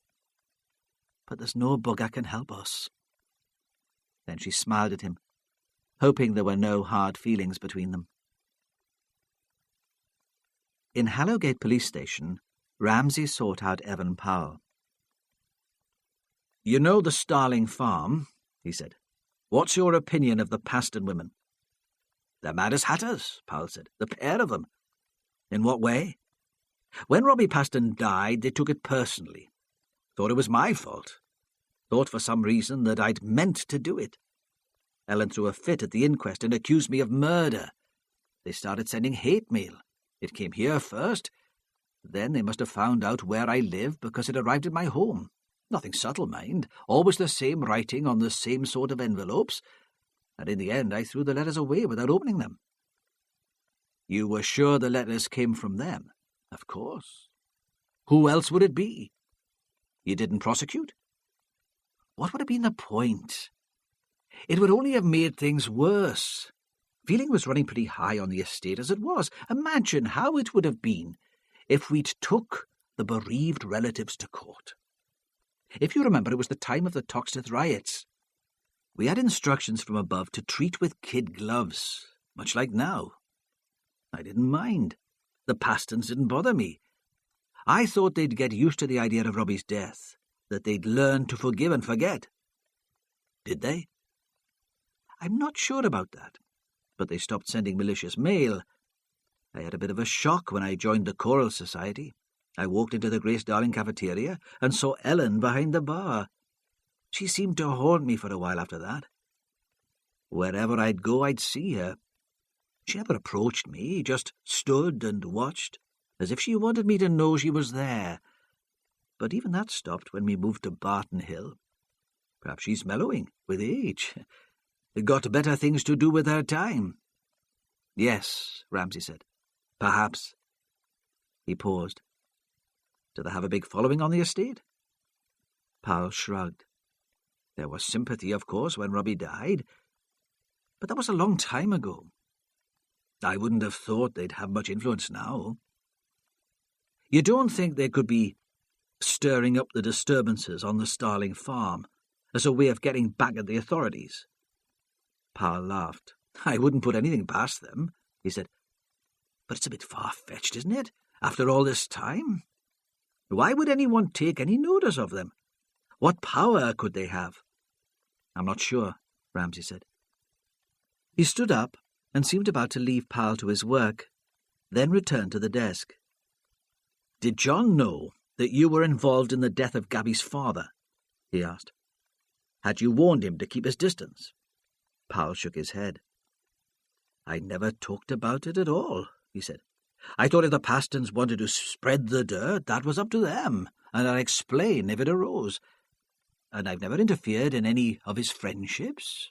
I'd have welcomed it if he'd started going out with Gabby. She seemed a pleasant girl. And I'd have been glad of a better relationship with her family." "He never brought her home?" "Once," Powell said. "We threw a sort of party after the first night of one of the youth theatre productions, and all the cast came along. Otherwise, I've only seen her at the Grace Darling." He stood up to face Ramsay. "John isn't involved in all this," he said. "He has too much to lose." "Yes," Ramsay said. "I'm sure you're right." But he did not meet Powell's eyes, and his attention seemed to be elsewhere. In the incident room at Hallowgate Police Station, Hunter was bored and frustrated. Any junior officer could have undertaken the routine chore of checking Gus Lynch's finances, and it was turning out to be more time-consuming than he'd expected. He wanted to be out on the street, feeling he was getting somewhere. Besides, he was convinced it was all a waste of time. Gus Lynch was a television star. If anyone could afford a spanking new flat down on the Fish Quay, it would be him. When Ramsay came into the incident room, Hunter was defensive. He wished he had more information to pass on. "Look," he said, "I've nothing for you yet. I'm waiting for some people to call me back." "That's all right." Ramsay was surprisingly calm. All around him was the noise and bustle of people who wanted to prove to a superior that they were busy, but he took no notice. "I'll find someone else to do that. I want you to organize a surveillance team on the Pastons. I want to know who comes to the house. That's all." "Why?" Hunter demanded. "What have they been up to?" "I'm not sure," Ramsay said, "but people on the estate are frightened of them. I want to know why." "Is that all?" "What have you got?" Hunter thought. "You lucky bastard, you're onto something, I can tell." "Yes," Ramsay shrugged. "Humour me," he implied. "It's a hunch, I suppose," he said. "It's worth a try for a day." "Of course," Hunter said. "Anything was better than hours in the office." "You'll need to be discreet," Ramsay said. "It's a quiet street. Any unusual vehicle would be noticed. Don't park directly outside the house. It's a cul-de-sac, so you'll see anyone approaching from a distance. Any ideas?" "I'll get hold of a council van," Hunter said. After the disturbances, the council sent dozens of officers to assess the damage. No sign of any work being done yet, but you see those red vans parked on every street corner." "Fine," Ramsay said absently. "Choose your own team." "I'll be off then," Hunter said. He felt a wonderful sense of freedom. This was how villains must feel when they were given bail. Ramsay took over the investigation of Lynch's finances. The task, methodical and detailed, relaxed him. It was easier, at least, than being out on the streets, confronting people like Gary Barras and his mother. And as he worked throughout the afternoon, he became convinced that he was onto something, and that the information he gathered in tidy piles on his desk was significant.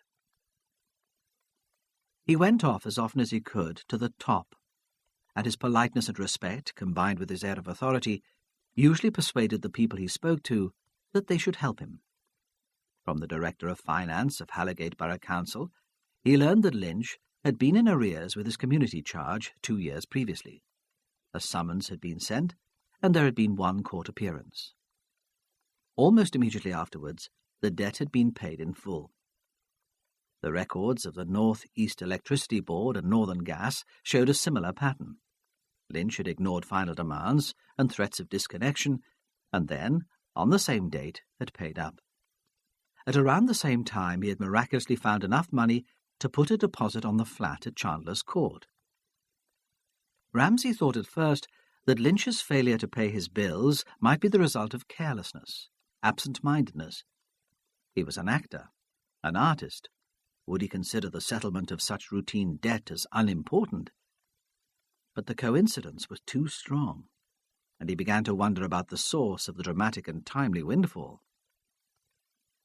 He phoned Prue Bennett at the Grace Darling Centre and made discreet inquiries about the pattern of Lynch's work. She had been his assistant for 3 years. During that time, had he undertaken any outside work? A television part, perhaps, or an advertisement? She was bewildered and slightly hostile, but answered as accurately as she could. "No," she said, "I don't think so. He's appeared on television during that time, of course, but as a representative of the Grace Darling, talking about forthcoming productions, or as a contributor to a discussion show on the arts." "And neither of those would have been particularly lucrative?" "I shouldn't have thought so. I suppose there would be an appearance fee and expenses, but we're only talking about local television, not the South Bank show. What is all this about?" "Oh," Ramsay said vaguely, "it's probably not important. Just routine, you know." "No," she replied tartly, "I don't." "Well," he said, "when all this is over, perhaps you'd let me explain." There was a discouraging silence at the end of the telephone. At last she relented. "I have some news about Gus which might interest you," she said. "A news release has gone to the press today, so you'll hear about it soon anyway. He's leaving the Grace Darling in the new year. He's going to be artistic director of a theatre in the West Country. It's quite a step up for him, actually, after running a community project like this. He's horribly pleased with himself." So, Ramsay thought, there was another interesting coincidence. Lynch had decided to leave the Grace Darling immediately after the deputy chairwoman of trustees had been murdered. But could it have any real significance? The move must have been planned months before. It could hardly have been triggered by Amelia Wood's death. Then it occurred to him that Lynch's resignation might have been the subject of his conversation with Amelia Wood on the night that Gabriella Paston's body was found. If so, why had he been so secretive about it in the interview? He could surely have trusted the police not to release the news of his resignation until he was ready to make the move public. Ramsay made a cup of strong black coffee and sat in the gloomy office to drink it, allowing different ideas to connect in his mind until he had come up with a theory. He phoned the Woods home in Martin's Dean, but there was no reply, so he dialed Dennis Wood's business number. A breathy young receptionist said, "How may I help you?" and "Please hold." Then a computer played a tuneless jingle in his ear as he waited. The synthesized music irritated him so intensely that he was about to replace the receiver when Wood's voice came on quite suddenly. "Inspector," he said, "what can I do for you?" "I'm interested in any records Mrs. Wood might have kept on the Grace Darling Centre. Presumably she had minutes of trustees' meetings, copies of accounts, that sort of thing. Where would I find them?" "In her office at home. She had a filing system which would put any business to shame.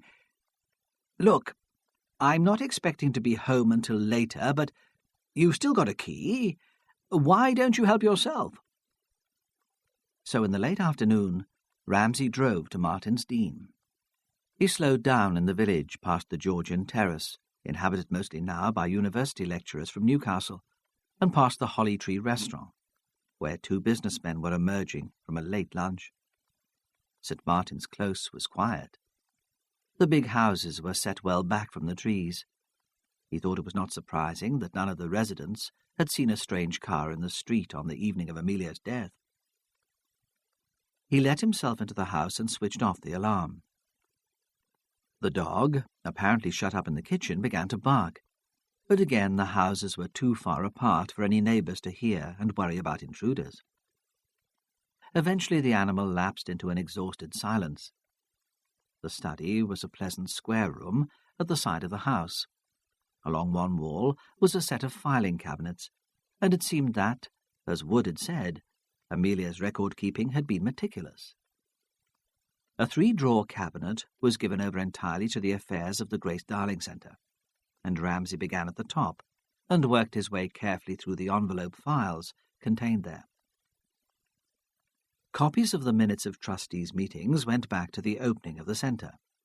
Amelia, apparently, had been on the steering committee, which lobbied for its formation, and began the unending business of fundraising. In none of the meetings, however, had there been any discussion about Lynch in relation to financial matters. If Amelia had any suspicions about his integrity, she had kept them to herself. Next came a bundle of copy letters sent out to local businesses asking for sponsorship of the Arts Centre. It seemed that Amelia had experimented with the format of the letter and had made a note of the different levels of response to each one. Ramsay wondered how many other local charities would be equally efficient, and if Lynch had been aware of the degree of detailed interest that Amelia had taken in the finances of the scheme.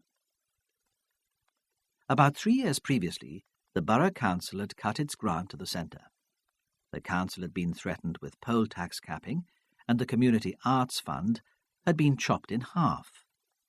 Amelia had been put in charge of a special fundraising exercise for the Grace Darling, an attempt to replace the missing grant.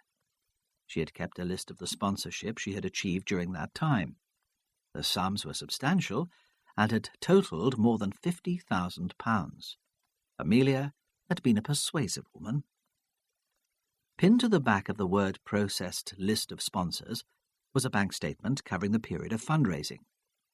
Amelia had ticked off each entry as it appeared on the statement, but it seemed that one of the sponsors had failed to meet its commitment to the centre, or at least that its cheque had not been paid into the bank.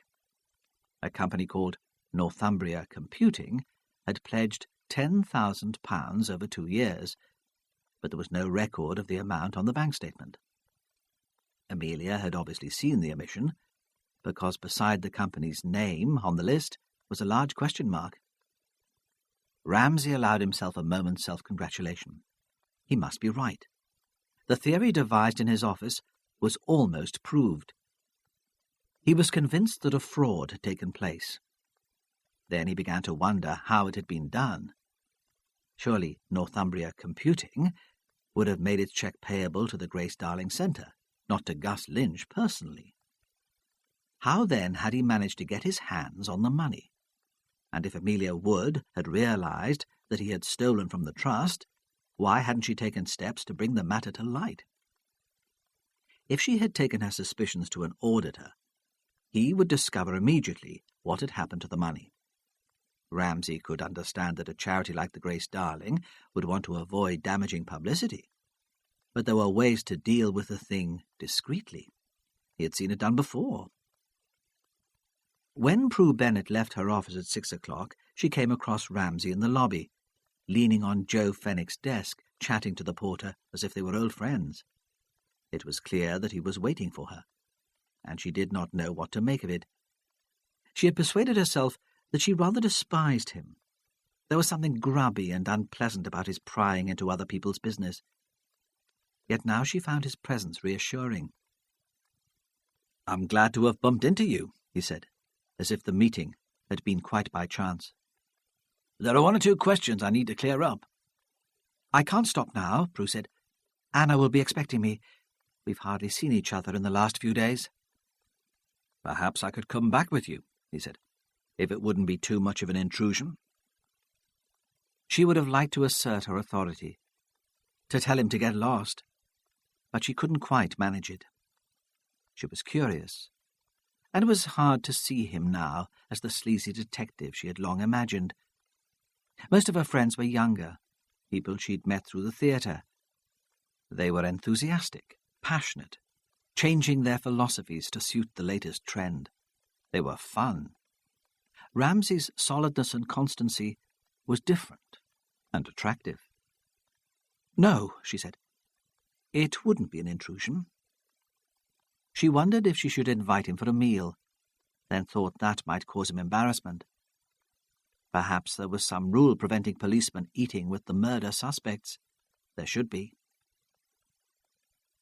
He followed her up the dual carriageway to Otterbridge in his own car. She saw his headlights in her mirror, and though she usually drove home far too fast, she maintained the regulation 60 mph. Is this what it would be like, she thought, living with a policeman, having to keep all the rules? Could I stand it? In the house the lights were on, and as usual she called up the stairs to Anna. Ramsay followed her through to the kitchen, where she automatically switched on the kettle, then took a tin from the fridge to feed the cat.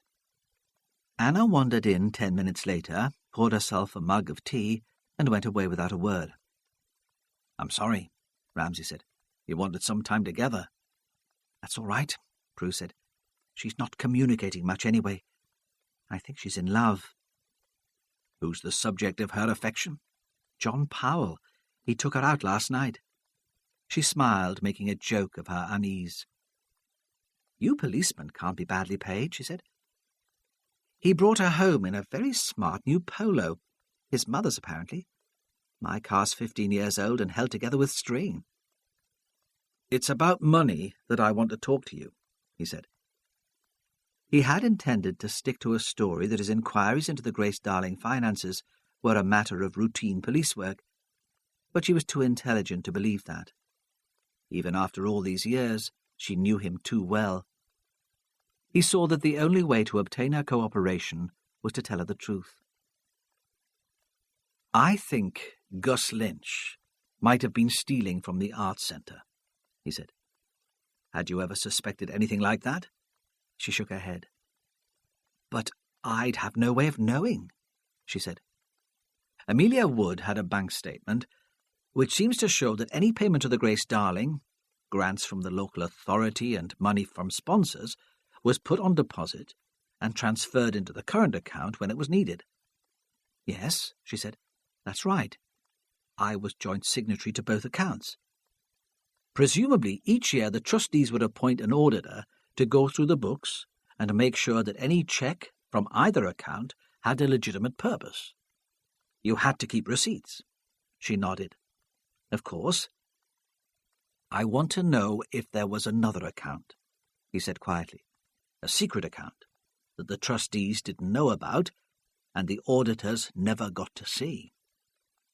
She blushed. "There was nothing dishonest in that," she said defensively. "Gus started it soon after I arrived. There'd been a fuss about the expenses he claimed after a youth theatre production, which we took to the Berwick Festival. He hired a minibus. The trustees said he should have charged the parents for the transport cost, and that in future he should consult them before making a similar gesture. He was furious, and said he wasn't going to them every time he needed £5 from the petty cash. They should trust him. He'd given up enough to come and work for them. So he opened a new account in the Grace Darling's name." She nodded. "With the Wallsend and Halligate Building Society. We paid in money that didn't go through the books. Small cash donations given by the public. Money raised by the kids in informal fundraising events, that sort of thing. It was used on projects which the trustees might not have approved of. For instance, last summer we hired a mime artist to run a workshop and paid him from the account. I suppose it wasn't strictly honest, but there was nothing illegal going on." "You were joint signatory on that account too?" "Yes. The banks and building societies insist on 2 signatures for charitable accounts." "Did you always watch Mr. Lynch write the cheque before signing it?" "No," she said. "Of course not. You know what it's like. It's always a madhouse there, always busy. He rushes into my office, waving the chequebook. 'Sign a couple of cheques for me, pet. I'm just on my way into town.' So I sign them." "Without asking what they're for?" "Sometimes," she admitted, "if it's really hectic. Usually he tells me what they're for. Costume hire or transport, or to take some supporters for a meal." "You never check?" "No," she said. "Of course not." "The Building Society must send you a statement every 6 months?" She shrugged. "I suppose so. I've never seen it." "Who opens your mail? A secretary?" "Oh," she said, "the trustees don't believe in paying proper secretaries. We've had a series of YTS trainees who leave us just as they're getting competent." She paused. "You think Gus was making out the cheques I'd signed to himself?" "More probably for cash. That would be less easy to trace." How much did he get away with, then? She asked cheerfully. 50 quid? 100? There could never have been much more than that in the account. Oh, considerably more than that, he said. I believe that Mr. Lynch paid some sponsorship money into the account. A firm called Northumbria Computing donated £10,000 to the Grace Darling about 3 years ago. And you believe he took all that? She was astounded.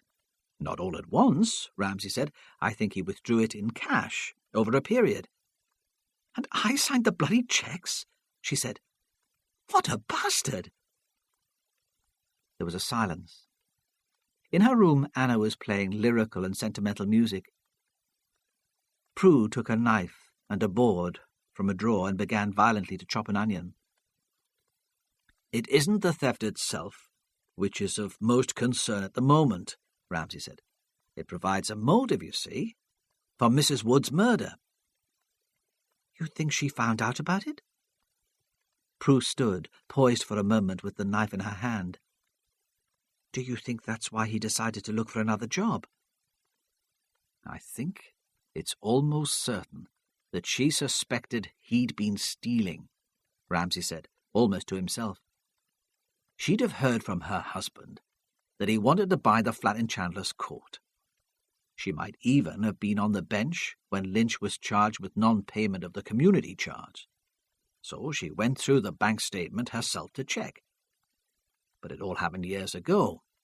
If she'd wanted to get rid of him, she'd have done it before now. But she wouldn't have wanted to get rid of him. Prue was suddenly excited, caught up in the investigation despite herself. Don't you see? He was the best thing that had ever happened to the Grace Darling. He was a famous actor. Even better, a local famous actor.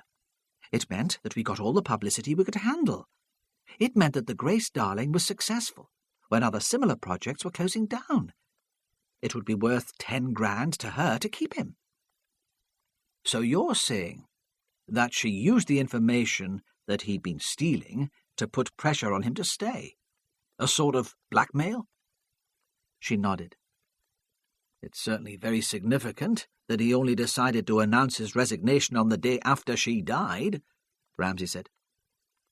Does that mean, Prue said incredulously, that you think he killed her?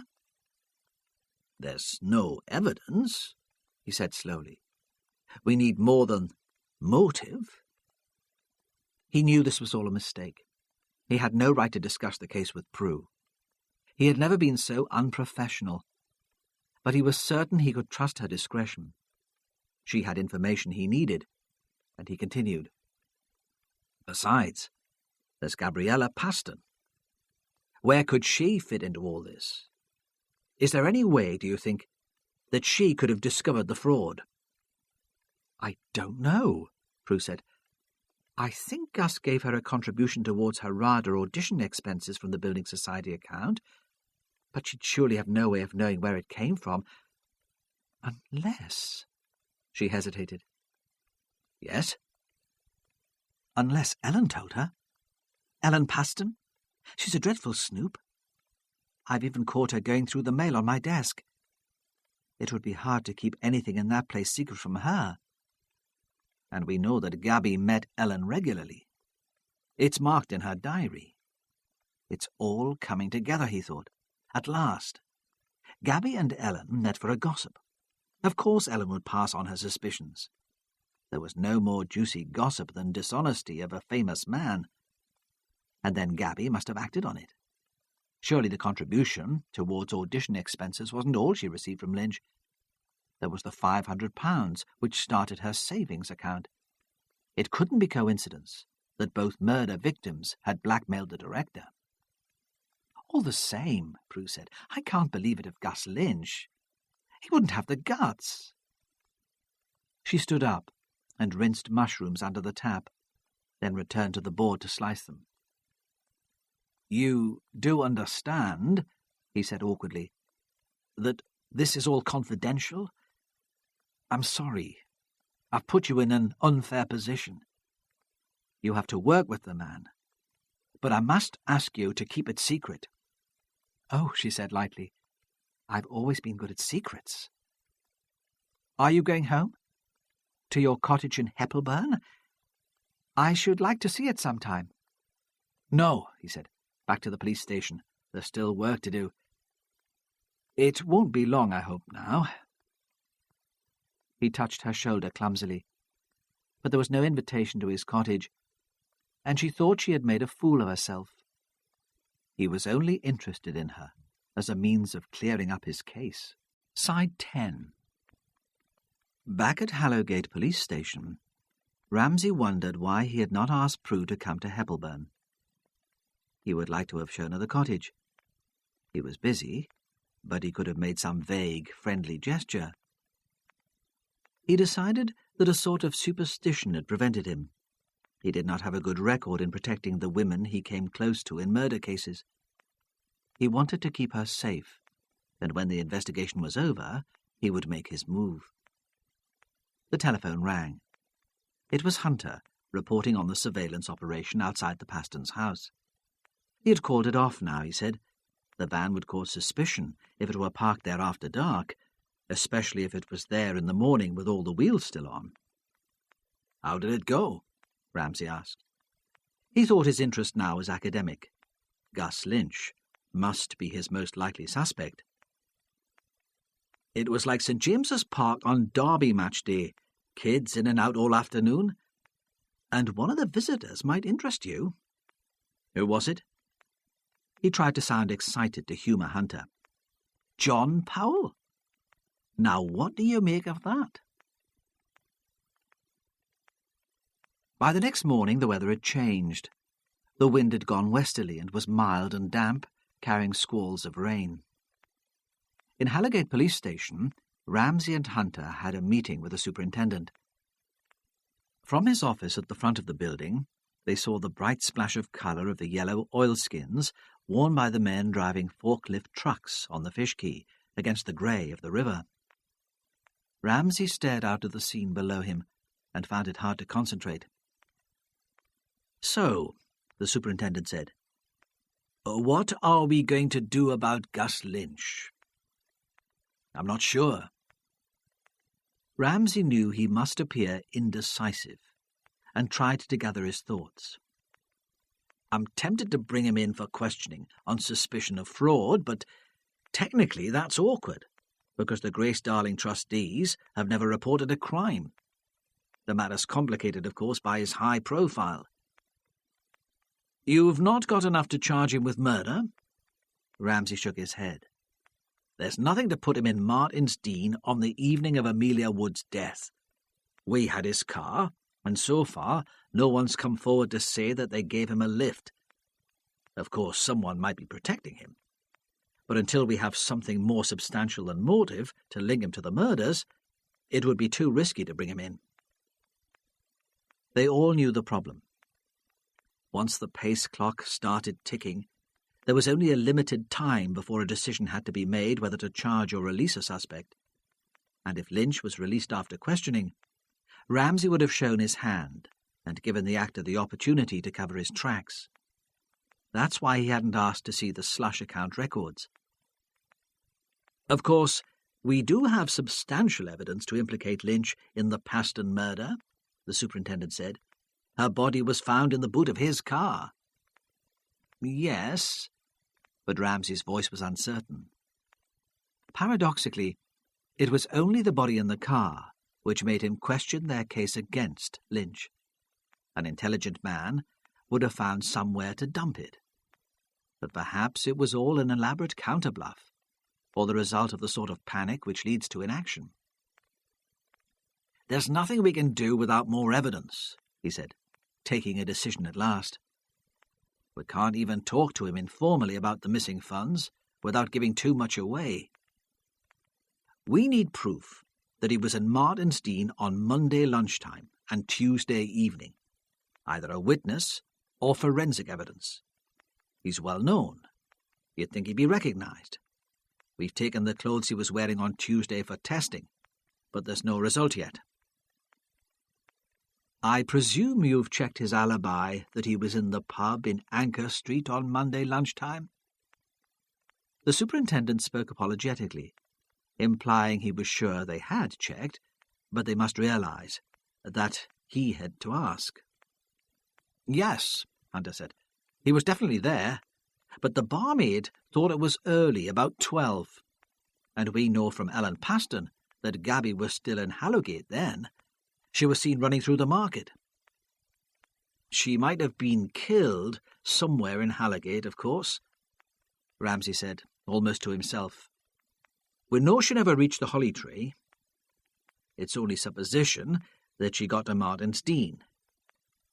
We've had no response from the press campaign asking for witnesses, and you'd think that someone would have noticed her if she was waiting outside the restaurant. It's a busy road."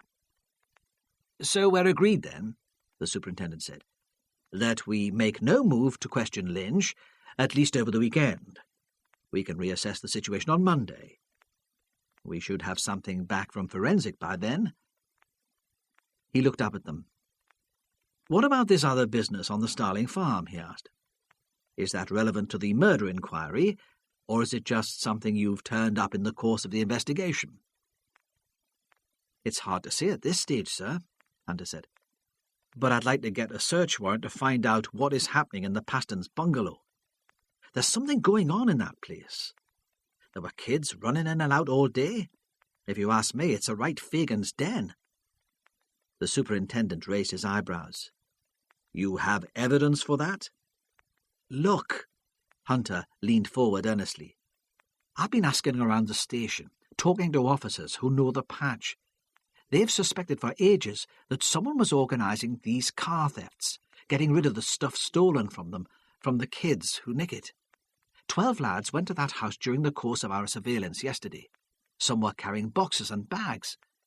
And they weren't all collecting for Bob a job.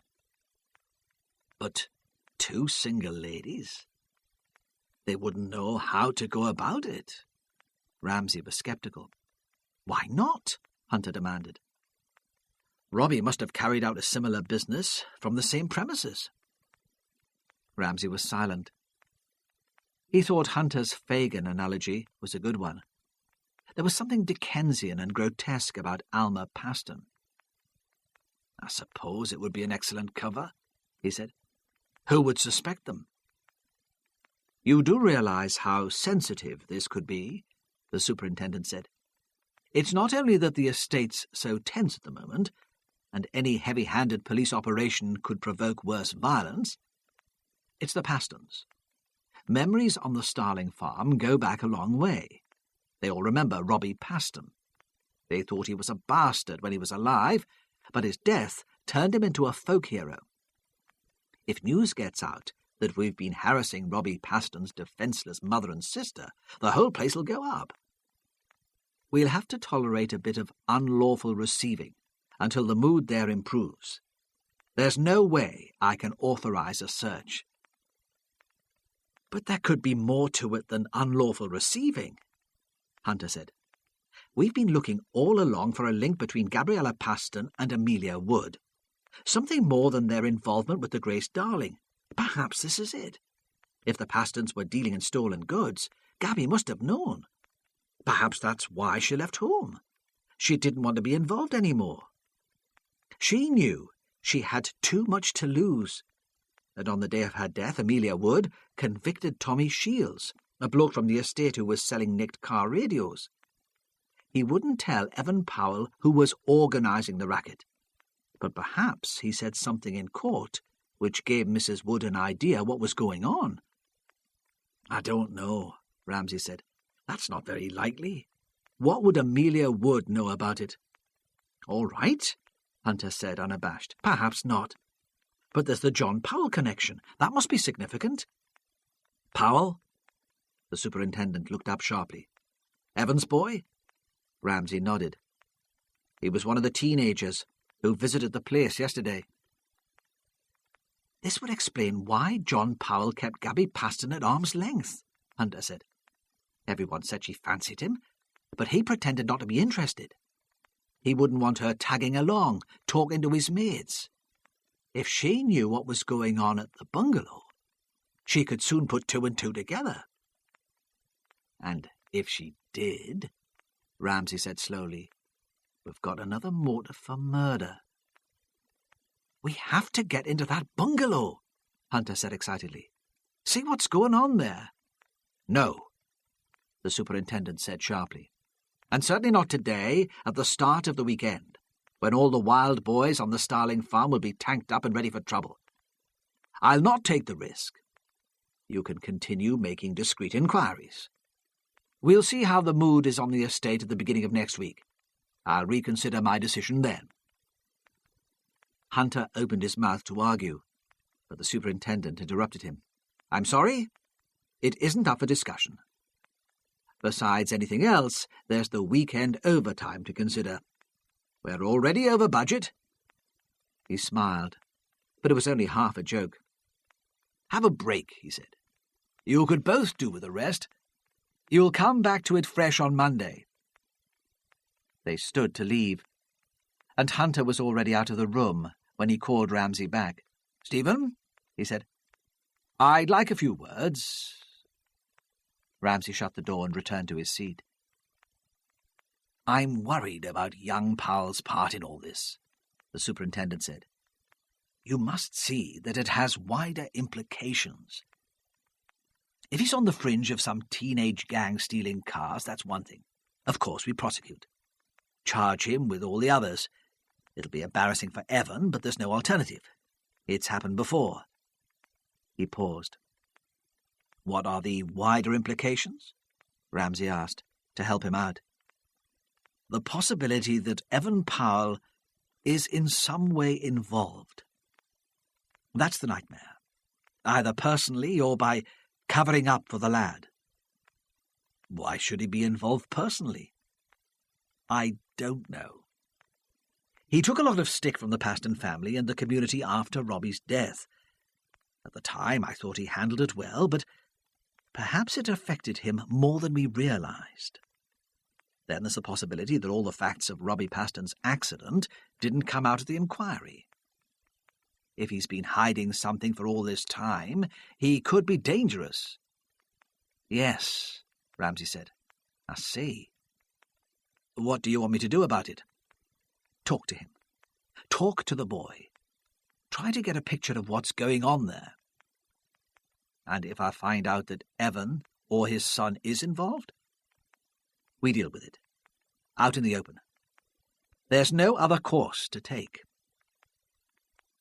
It was still raining when Ramsay went to the Powells' house at 6 o'clock. He had found out that Evan had finished work at 5. He hoped to catch the whole family in, to get at least an impression of the relationships between them. He thought that the superintendent was expecting too much of him, and there would be little else he could achieve. Evan opened the door to him. "Come in, man," Evan said. "Have some tea. You'll drown out there." "I was hoping to speak to John," Ramsay said. It was almost true. "He's not here yet. He'll be in the library revising. He's got A-levels this year, and he's dead keen. But now you're here, you'll come in all the same." "Well," Ramsay said, "if Mrs. Powell won't mind." Inside the house he stopped awkwardly, hesitating at the expanse of grey carpet in the living room. He wondered if he should take off his shoes, but in the end dried them carefully on the doormat and followed Evan through to the kitchen. "We've got a visitor," Evan said cheerfully. "I don't think you've met my wife, Stephen. Jackie, this is Stephen Ramsay, a colleague. Put on the kettle, love, and make some tea." She stood up, and Ramsay saw a thin woman with high cheekbones and intense grey eyes. She said nothing, and he was surprised. He would have expected Evan's wife to be more conventional, more restful. "I'm sorry to disturb you," he said. "I was hoping to talk to your son." "Why?" she demanded. "What do you think he's done?" "Nothing," Evan intervened reassuringly. "What would he have done? It's all a matter of routine. That's right, isn't it?" Ramsay said nothing. "You won't mind if I get on," Evan said. He was in the middle of preparing a meal. On the table was a chopping board laid out with green chilies, peppers, an aubergine, root ginger. There were jars of spices, and Madder Jaffrey's Indian cookery was propped open against the garam masala. "I always do a curry on Friday night if I'm not working, don't I, love?" "Oh, yes," she said. Ramsay recognised the irony in her voice, but Evan seemed not to notice. "It's always curry on Friday." "Why don't you stop and have a meal with us?" he said. "It can't be much fun having to fend for yourself. John will be back soon. You can talk to him then." "No, thank you," Ramsay said. "It's very kind, but I don't think so." "Can we help you then?" Evan said. "Yes," Ramsay said. "Perhaps you can. Does John have any friends who live on the Starling Farm estate?" "I expect so," Evan said. "Kids from there go to the sixth form college. We don't encourage it, but you can't choose their friends for them." "Was he on the Starling Farm yesterday afternoon?" "He might have been after school. He wouldn't tell us. He'd know we disapprove." "He used to hang around with Connor," Jackie said. "He works at the community centre. John might have gone there to see him." "Connor?" Ramsay asked. "I'm sorry," she said. "I don't know his second name. They were at first school together." "No," Ramsay said. "I don't think John went to the community centre. He was seen coming out of the Pastons' house." "Don't be daft," Evan said. "What would he have been doing there? Someone's trying to wind you up, to get back at me." Ramsay did not answer. Something had been troubling him since he had come to the house at Barton Hill. An inconsistency which had been niggling at his subconscious throughout the exchange with Evan Powell. "Is that your car on the drive, Mrs. Powell?" he asked abruptly. "The Renault?" "Yes. Evan keeps his car in the garage. Why?" "Did you loan your car to your son on the evening before last?" "No. He might have taken it, though. He knows he can use it whenever he likes." "That's not a crime." But she was uneasy. "You didn't use it, then?" "I might have done," she said. "I can't remember. Was that the night I was babysitting?" She turned to her husband, but he shook his head. "I don't know. I was at work on Wednesday." Even as he spoke, he watched Ramsay, trying to judge where the questions were leading. The inspector ignored Evan's stare and continued with his questions to Jackie. "You don't own a new red Volkswagen Polo?" "Of course not." She was losing patience. "What would I want with two cars?" "I think," Evan said, "you'd better explain what this is about." "On Wednesday night, John was driving a red Volkswagen Polo," Ramsay said. "He claimed it was yours, Mrs. Powell." "What business is it of yours what John was driving on Wednesday?" Evan said. Concern had made him angry. "And how do you know he was on the Starling farm yesterday? Are you following him? What gave you the right to do that?" His hands were shaking, and he could hardly control his temper. "I didn't think you used that sort of tactic, Stephen. I didn't think that was your style of policing, harassing young kids." "There's no question of harassment," Ramsay said. He was hating this confrontation. He was tempted to apologise and leave, to take the superintendent's advice and give himself a break. The information came up on the course of routine inquiries. He paused. As in the conversation with Mrs. Barris, he knew it would be impossible to convince Evan that he wanted to help. He would have to let the facts speak for themselves. "We suspect the Pastons of trading in stolen goods," he said. "John was one of a number of young people seen going to the house during a surveillance operation. There must be some suspicion that the car he was driving on Wednesday was stolen." "No!" Evan shouted. "You must be mad. Why would he do something like that?" Ramsay ignored the outburst and continued calmly. "If your son is on the fringe of illegal activity on the Starling Farm estate, it wouldn't be so terrible. He'd be prosecuted, of course. You'd not want any special treatment for him. But we're most concerned with the murder. He's a first offender. He'd get probation, community service, especially if he gave himself up. It wouldn't need to interrupt his education. But don't you see, if he doesn't explain his part in it now, there's a danger that he could get mixed up in the murder investigation. None of us want that." "No!" Evan bellowed again. "I'll not accept it." He sat at the table with his head in his hands. then began again more reasonably. "Have you any evidence that the polo was stolen?" Ramsay shook his head. "The significance didn't occur to me until I saw your wife's car on the drive. That he could have borrowed it from a friend, anything. The least you could do is check that a similar vehicle had been reported missing before you come here making accusations. Without that, you've got nothing to go on." "Of course I'll check," Ramsay said. He stood up. "But you will talk to John," he said. "If he's involved in any way, he should tell us. You can call me at home over the weekend if you don't want to take him into the station." "I'll talk to him," Evan said, "but don't expect to hear from me. You've made some mistakes in your career, Ramsay, but none as big as this." And with the hint of that threat between them, Ramsay left. Outside it was still raining.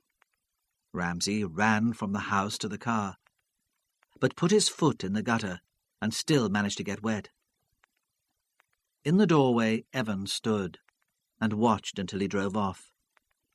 Ramsay was in his own car and switched on the radio and tuned to the Archers, hoping that the rural fantasy would distract him, at least for a while, from his sense of failure. But he could not concentrate, and in the end he drove in silence back to the police station. He thought he had achieved nearly the objectives the superintendent had set him. He had alienated Evan Powell without coming to any conclusion about John's role in the car thefts. He still did not know the extent of Evan's knowledge. Was he protecting his son? It had been foolish and ill thought out to ask about Mrs. Powell's car. Of course he should have found out first if a polo had been stolen. If he had gained anything positive from the interview, it was a firm belief that Evan was innocent of any part in the murders. His hostility had been on his son's behalf. He had no personal fear, no idea even that his integrity was being questioned. The police station was quiet. There was a smell of damp, which reminded Ramsay as he entered of an empty school changing room. The walls ran with condensation, and everywhere was too hot. The people who remained in the incident room were tense and expectant. Friday night was busy in the town. All the recent disturbances had taken place at the weekend. Everyone who could be spared was out on the street. For a moment Ramsay wished that he was one of them, sharing the camaraderie of the relief, with no responsibility except to do as he was told. Hunter was still in the incident room. His desire to get a search warrant for the Pastons' house was stronger than his dislike of paperwork. He was going through the details of young people convicted of autocrime, matching the descriptions with the visitors he had seen going to the house on the previous day. Besides, he wanted to be around if something exciting happened, something like arson or riot. Hunter had a very low boredom threshold, and he was prepared to sacrifice a night out with the lads for a chance like that. "Can you do something for me?" Ramsay said. "Find out if a Volkswagen Polo was reported stolen in the last few days. Red, J-Reg. I haven't got the number. Is it relevant to the murders? Probably not." He went to his office, watched the rain on the window, and brooded. Hunter knocked on the door. "No," he said. "No car of that description's been reported stolen." So, Ramsay thought, Evan was right. He had no evidence against John. That did not mean, of course, that the car had not been stolen. It could have been replaced in the street without the owner realizing it had gone. The record of the theft could be lost, the owner away on holiday. But it meant they could take no further action, at least until after the weekend. It meant that he could go home and get quietly drunk. Hunter was on his way out of the office when he stopped. "I forgot to tell you," he said. "You had a phone call when you were out from Joe Fennick, that security man at the Arts Centre. He wants to talk to you. I offered to go, but I wouldn't do, apparently. He said he'd be at home at his flat in Anchor Street. I told him you'd probably not get to see him tonight, but he said he'd wait in anyway." "I think I'd better go," Ramsay said. He liked Fennick. He didn't want him to wait in all evening, hoping for a visit. Hunter shrugged and went back to the control room, to listen for news coming in from the town. Ramsay put on the overcoat, which was still wet, and went out. The streets were quiet, but it was early, not 9 o'clock, and any troublemakers would need a few pints inside them before facing the rain. So instead of getting drunk at home, he found himself sitting in the steaming basement flat in Anchor Street, listening to Joe's stories of his life in the ring. They drank whiskey together, and Ramsay made no attempt to hurry the old man. He realized it wouldn't come easy to him to tell tales. When he left the flat at 11 o'clock, there was a fire on the horizon, and all the cranes along the river stood out in silhouette against the flames. The weekend passed in an uneasy peace. There were occasional disturbances, which would probably have passed unnoticed if the situation had been less tense. The fire Ramsay had seen on Friday night was in a derelict warehouse close to the river. The arson looked dramatic, but the damage was limited. It was rumoured that some lads from the Starling farm had been paid by the owner to set the place alight. It was well insured, and he was planning to redevelop the site with a retail park. On Saturday afternoon, Newcastle United lost 3-1 to Bristol Rovers at St James's Park after a scrappy and uninspired game. The fans were frustrated and angry, and there were scuffles at the metro station as they left. The only casualty was a student from the West Country who was jostled and lost his footing when a group of supporters heard his accent. He had not even attended the match, and his injuries were superficial. The incident would have been ignored during a normal weekend, but the police moved in quickly to break up the crowd and move the boy to safety. On Sunday, in the early evening, the Joy Riders returned to the Starling farm.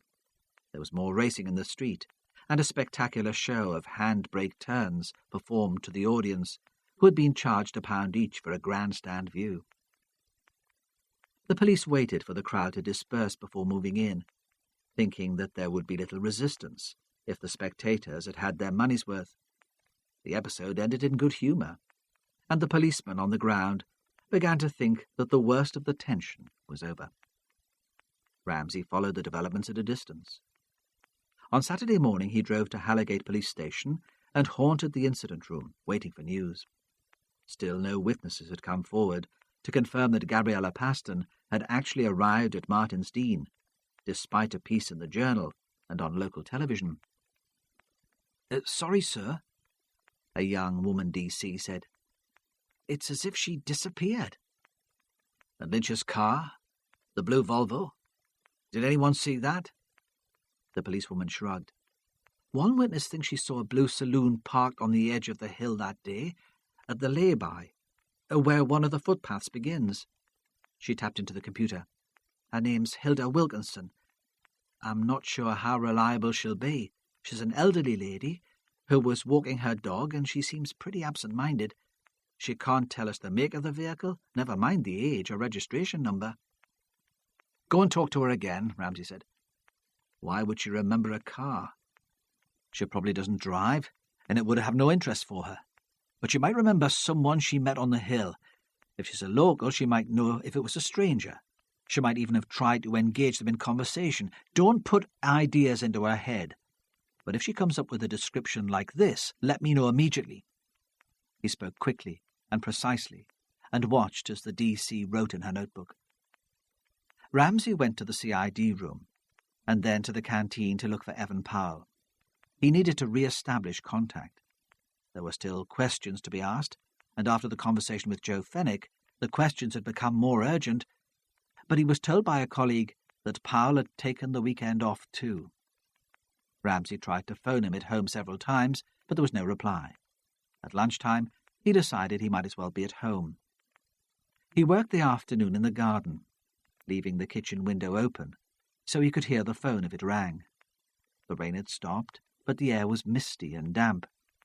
He raked dead leaves from the lawn, and as he moved rhythmically across the grass, the unformed ideas which had disturbed him throughout the investigation grew more substantial. The theory, which had seemed possible the evening before, now seemed probable.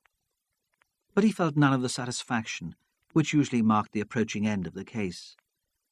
He thought he knew what happened, but many of the details were still unclear, and he took no pleasure in it.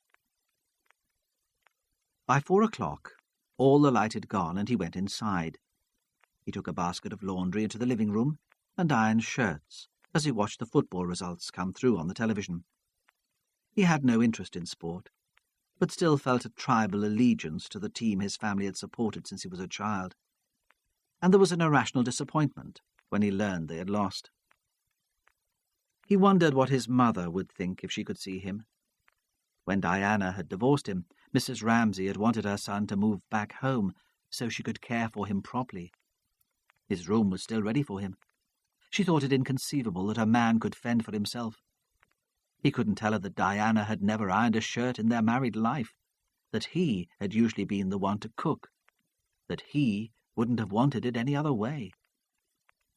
When he had moved to the cottage in Heppelburn, without actually lying, he allowed his mother to gain the impression that he employed a woman from the village to help in the house. At least that had put a stop to the phone calls, inviting him for meals, and the requests for bags of dirty washing. He enjoyed living on his own, and he told himself it would be impossible for him to adjust now to anything different. But the evening seemed long, and he felt that something was missing. On Sunday morning he woke early and phoned the police station, where the DC, who had taken the first statement from Hilda Wilkinson, was still on duty. "Did you talk to her?" he asked. He needed proof, and at present this was the most he had. "Sorry, sir. I called at her house, but there was no reply. A neighbour said she'd gone away for the weekend to stay with her daughter in the lakes. She'll not be back until Monday. Do you want me to try and get a phone number for her?" "No," he said. Some old people disliked the phone, felt flustered by it. "Wait until tomorrow, then. Talk to her in her own home. She'll be more relaxed there." In a sense, he welcomed the delay. It put off the time when he would have to commit himself, have to say, "I believe this person is a murderer." It gave him time to collect his ideas. At lunchtime, Hunter called at the cottage in Heppelburn. He stood on the doorstep, his hands thrust deep in his jacket pockets. "I thought you might fancy a drink," he said, as if it were the most natural thing in the world for him to be there. "It's all very well the boss saying to take a break, but I can't settle to anything while this is up in the air." Ramsay knew that this was no social call. It had never happened before, and Hunter had dozens of drinking companions he would choose before the inspector. They walked slowly through the quiet village to the Northumberland Arms, and found a seat in a corner. The pub was busy, full of men enjoying a pint before their Sunday lunch. Hunter got in the first round, and Ramsay realized he must want something. It soon became clear that he was there to lobby for support. He wanted the Pastons' house searched. "I've been through the records of every lad in North Tyneside convicted of an auto crime in the last 3 years," he said.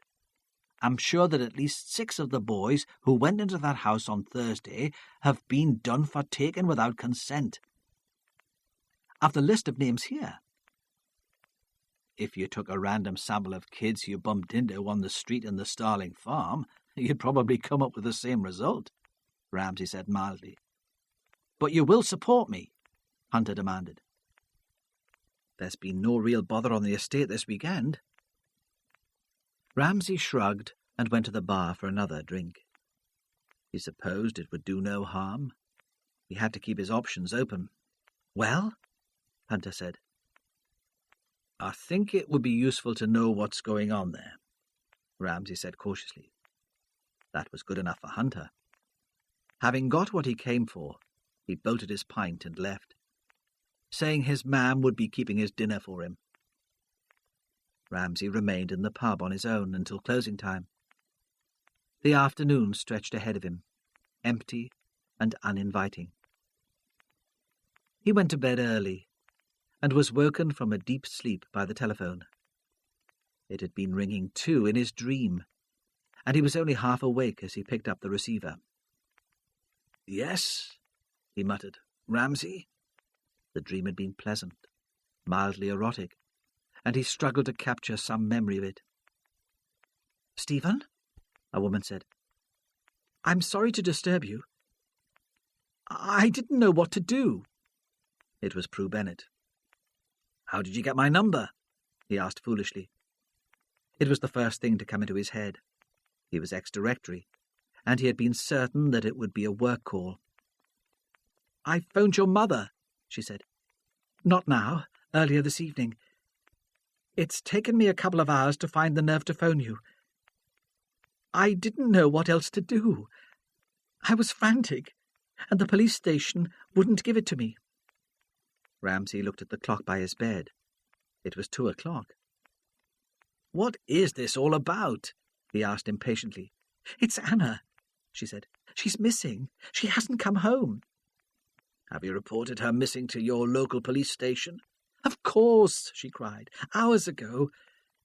But when they found out how old she was, they weren't interested. She's an adult, apparently. If she wants to stay out all night with her boyfriend, it's up to her. There's nothing they can do. Is she with John Powell? His voice sharpened. For the first time, he seemed properly awake.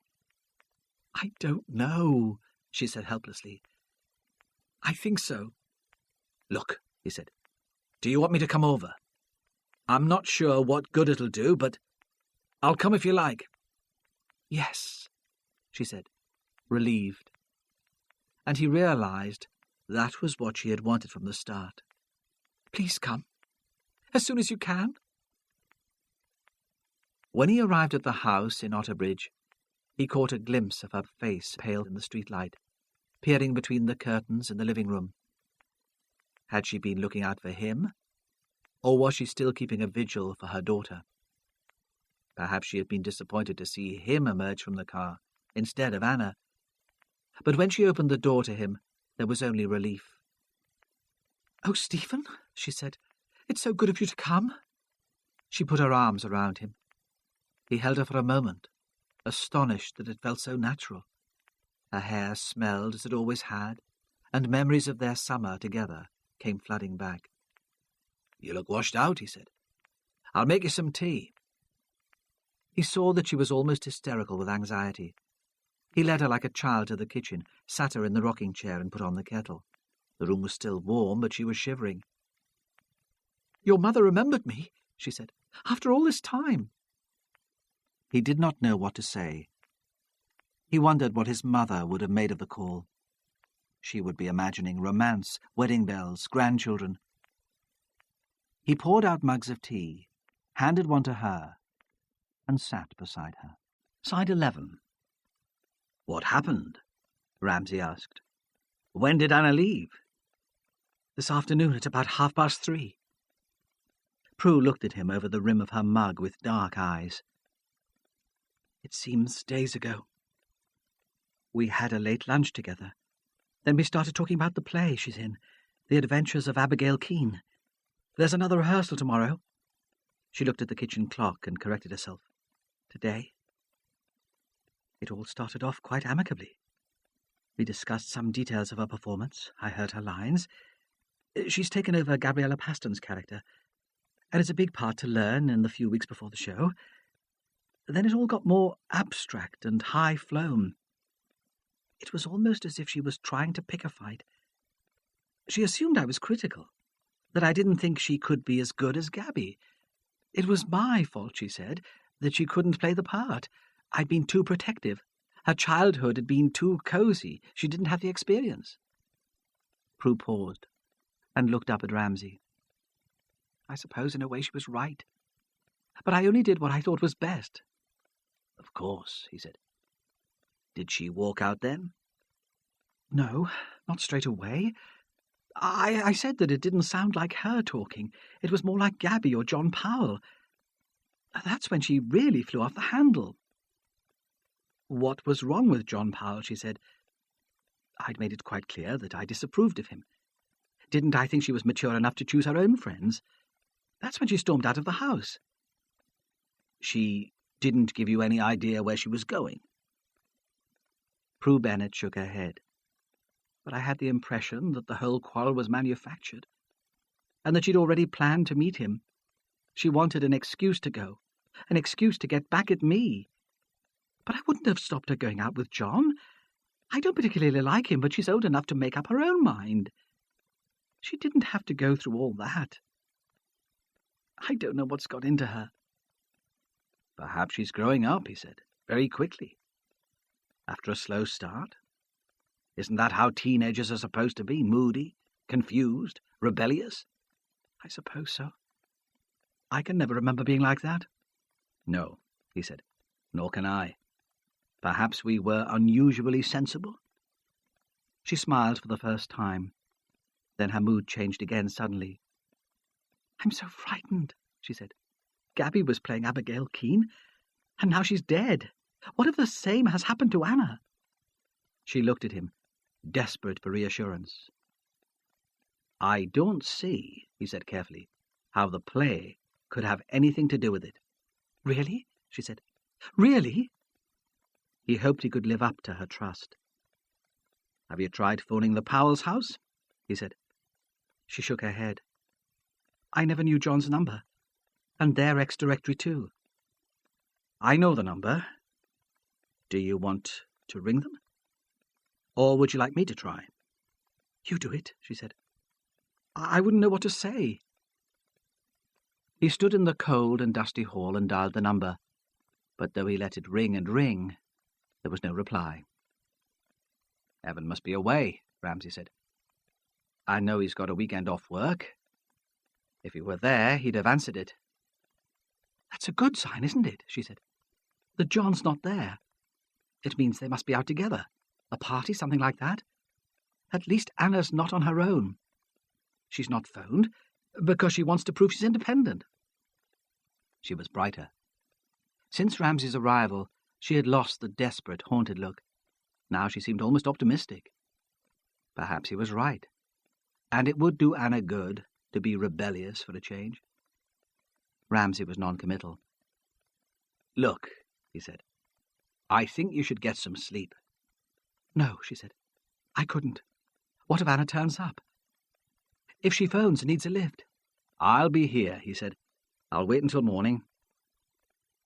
At last she allowed herself to be persuaded, and left him in the rocking chair, thinking. He tried to make sense of Anna's disappearance. How did it fit in with the theory he had put together over the weekend? It was the last thing he would have expected. Then he saw that there was a connection, a common motive, at least, even if Hunter would never have recognized it. Now he could see how all the major players in the piece were driven. When Ramsay arrived at work, Hunter had already persuaded the superintendent to authorize a search of the Pastons' bungalow, and was in the process of putting together a team to go. He was triumphant. "I told the old man I had your blessing," Hunter said, looking up from the phone. Then, "By man, you look dreadful. A night on the tiles, was it?" "Something like that," Ramsay said. He wasn't going to tell Hunter he'd spent the night with a murder suspect. "Do you want to come?" "No," Ramsay said. "I'll be tied up here all morning. I'll leave you to deal with it. But be discreet. We don't want the local lads saying we cocked up an operation on their patch." "Man, they'll never know I've been there."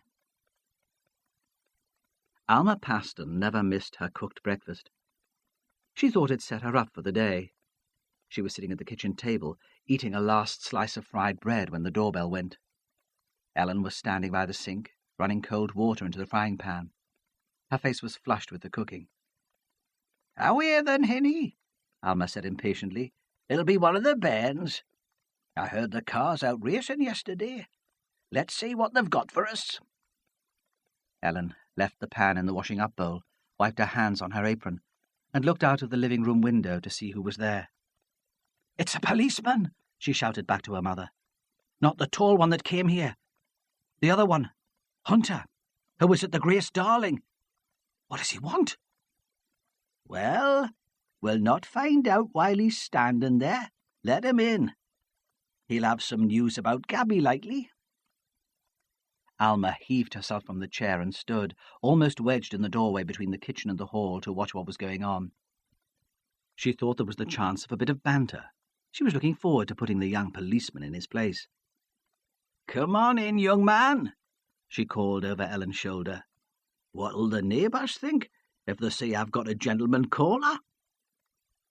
"There are 3 of them," Ellen said rudely. "All the more reason to bring them inside, then. I've me reputation to think of." And she began to laugh, so her body heaved and she choked, as if she were having some sort of fit. "Come on in, then, pet," she said at last to Hunter. She was wheezing, trying to catch her breath. Hunter stared at her with horror. "And what do they call you?" He gave his name and nodded to his colleagues, a young woman in uniform and a second detective, to follow him. They all stood ridiculously crushed in the small space of the hall. "Well, now," Alma said, laughing again, "this is cosy like. You'd better come into the front room and tell me what it's all about." It was all very different from what Hunter had expected. When Ellen had opened the door to him, he had thought it would be easy. He could sense her fear and unease. But Alma's confidence, her jolly good humour, made him wonder if he had made a mistake. He was frightened of making a fool of himself.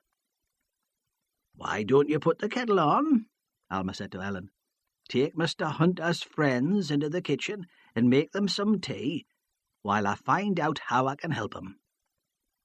Ellen stamped away crossly, and Hunter found himself alone with Alma Paston. "I've got a search warrant," he said. "Have you now?" She raised her eyebrows and pulled a face in mock horror. "Do you think that bothers me?"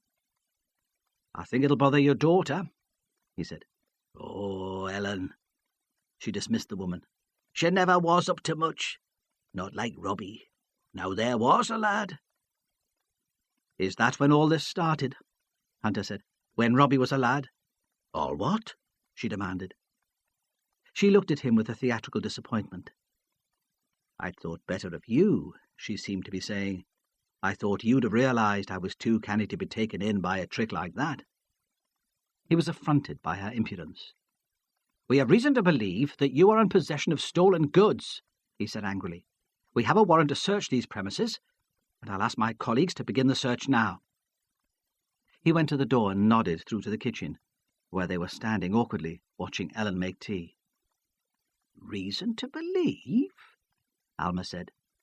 "Who's given you reason to believe? I hope you've something better to go on than rumours. You can get into trouble making false accusations. You never know, I might sue, or defamation of character." Her tone was light, but she looked at him intently. He thought he had not misjudged the situation after all. Alma Paston had something to hide, and she wanted to know who had informed against her. "You had a lot of visitors here yesterday," he said.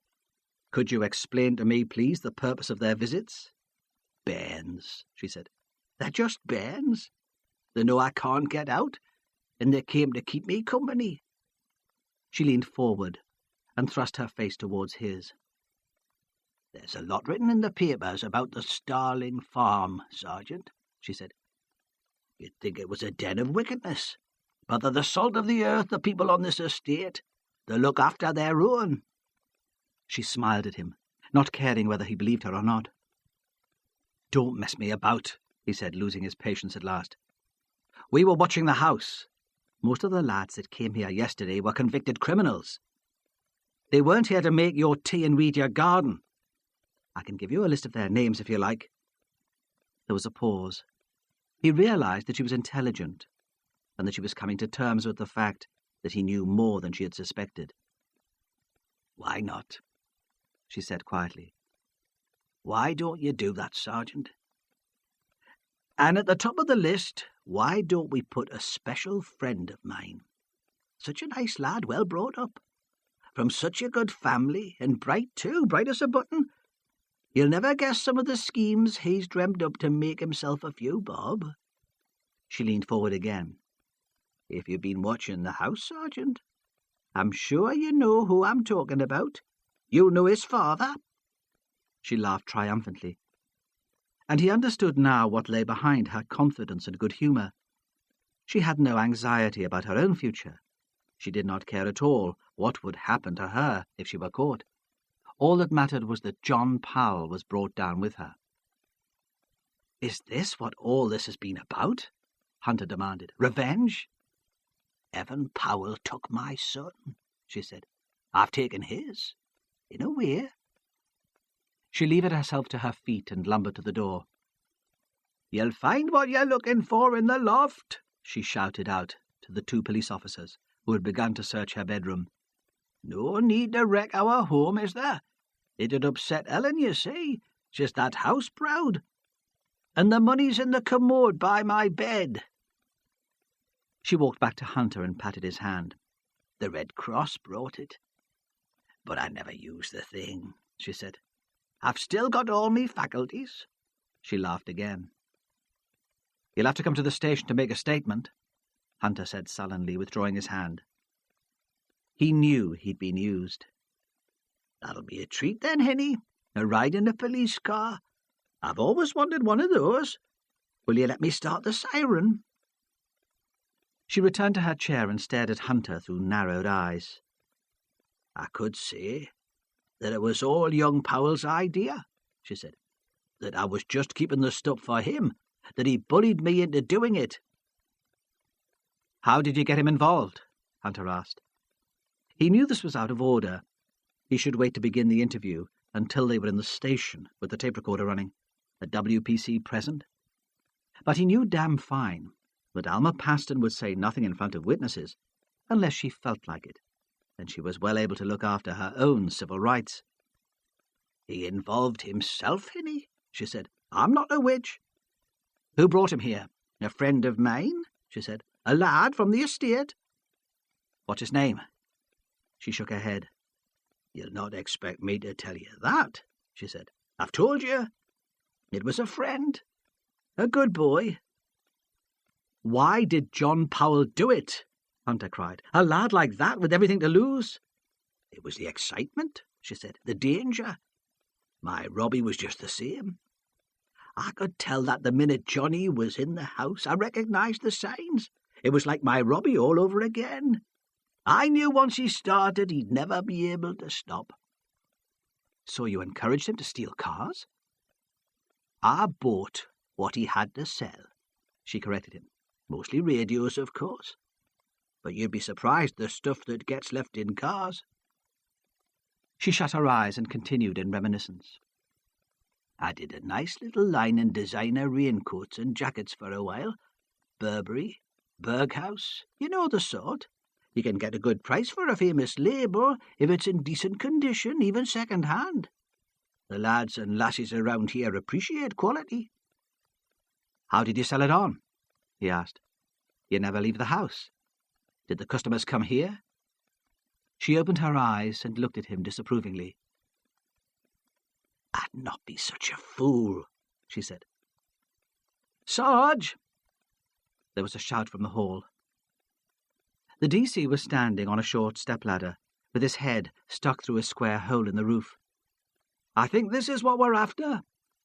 He descended, wiping the dust from his hands, and Hunter took his place and shone a torch into the roof space. There, neatly piled in boxes on the floor, was a variety of stolen goods. Most of the boxes contained radios and cassette recorders, but there were briefcases, ladies' handbags, leather gloves. He could see boxes of wine, jewellery, small electrical household items. Alma was standing at the foot of the ladder. "It's a canny storeroom, isn't it?" she said with satisfaction. "That's all Ellen's work. I can't get up there myself." "Where did you get the toasters, then?" Hunter shouted down. "And the booze?" The kids had not have found that in stolen cars. Not all of it, at least. "No," she conceded. "Well, we're found we'd saturated the market with in-car entertainment. That's what they call it, you know, the radios and cassettes, so we decided to branch out." "The ram raids," Hunter said. There was a grudging admiration in his voice. She had nerve, you had to give her that, and she'd been conning them all for years. Was Powell involved in that too? He climbed down to join her. "Oh," she said, I think you can say that Johnny was the leading light behind the ram raids, the moving force. She touched Hunter's arm conspiratorially. The attack on the Coast Road hypermarket on the night Gabby died, she said. That was all his own work. I wasn't pleased about that. I thought the timing lacked respect. But he's always had a flair for organisation. You were telling me how you get rid of the stuff, Hunter said. Was I? She was teasing him, pleased by his interest. Perhaps I'll let you work that one out for yourself. We don't want to make it too easy for you. You'll stop mucking me about, he said. I run a sort of franchise, she said proudly. Not intimidated in the least. She had wanted to tell him anyway. I suppose that's what you'd call it. I have agents who do the selling for me. I take a commission. That bloke who was in court on the afternoon Mrs. Wood died, Hunter said. Tommy Shields. Was he one of your agents? She nodded. Not one of the best, though, Hinny. You mustn't think I only deal with the losers. At least he kept his mouth shut, Hunter said. He never let on he was working for you. Oh, they all keep their mouths shut, Hinny, she said. They know that some of my friends are unpredictable. She touched his arm again with her thick, soft fingers. You might not believe this, but they're frightened of me. She seemed to find the idea hilarious and burst into laughter, rocking backwards and forwards. Hunter, watching her, felt suddenly sick and chill. Like Ramsay, he could believe her capable of anything. Before he could settle to the investigation, Ramsay phoned Prue Bennett at the Grace Darling Centre. The disappearance of Anna disturbed him, nagged at his subconscious all day. He did not see how she could be in real danger, but knew that he would always blame himself if anything happened to her. Prue had been determined to go in to work, and had left Otterbridge at her usual time. If she stayed at home, she'd just mope, she said. She needed to keep busy. Anna would know where to find her. "Any news?" he said. "Yes. I was just going to ring you." She sounded almost drunk with relief. "She phoned in to say she was all right." "Where is she?" he asked. "I don't know. She wouldn't speak to me. Her pride, I suppose. Or she'd think I'd just make a fuss, get cross. She left a message with Joe." "What exactly did she say?" "That she was sorry to have worried me. She was fine, and she'd be at the rehearsal tonight. She'd explain it all then." Ramsay said nothing. "Stephen," she said, perhaps sensing his disquiet, "you don't think anything's wrong, do you? She is going to turn up this evening, full of the adventure?" "Yes," he said. "Of course she is." There was no point in frightening her. But as soon as she had replaced the phone, he dialed again and spoke to Joe Fenwick. "That message you took for Miss Bennett this morning," he said. "You are sure it was Anna on the phone?" "Aye," he said, "for sure. I knew it was her before she gave her name. There's not much of the Geordie in her voice, you know, and it's very quiet. I'd recognise it anywhere." Ramsay replaced the receiver slowly. He hoped to God she was safe. In the neat terraced house on Martin's Dean, Front Street, Hilda Wilkinson made tea for the pleasant policewoman who had come to talk to her. Hilda Wilkinson was a widow, spry, independent, energetic. She had just returned from her daughter's and was full of the trip. She'd enjoyed her weekend in the lake, she said, despite the weather. She still managed a good tramp across the fells. "It's about the car you saw last Monday," the young detective said. "Can you tell us anything more about it?" "I'm sorry," Mrs. Wilkinson said. It was only mid-afternoon, but the windows of the cottage were small, and the light was already beginning to fade. The lights were on, and she had just lit a fire in the grate. "It was about 2:00, I know that, and it's unusual to see cars parked there during the week. At weekends it's different, of course, but there was nothing really to catch my interest." She poured tea into pretty china cups and handed one to her visitor. "Did you see anyone out on the hill while you were walking your dog?" "Not the young girl who was killed," Mrs. Wilkinson said. "I saw a photo of her in the paper and a description of her clothes. I've rather a good memory, you know, almost photographic despite my age, and if I'd seen her, I'd remember. But was there anyone else? Yes. Mrs. Wilkinson sat very still. She wanted to test her memory. She was quite confident in her own ability. It was very foggy, she said. In the morning it had been sunny, but by lunchtime the mist started to come in from the sea. I didn't go very far. I'm not a nervous person, but it wasn't pleasant there. She paused. There was a young mother, she said, with a child in a pushchair. I almost bumped into her. The fog was so thick. The baby wasn't wearing gloves, and I thought it was so irresponsible. His hands must have been freezing. I almost said something, but she hurried away. Anyone else? The policewoman looked out of the window. She supposed the inspector must know what he was doing, but this seemed a waste of time. She nibbled a piece of shortbread, stretched her hand towards the fire, and thought she might as well make the most of the rest. It had been a busy weekend.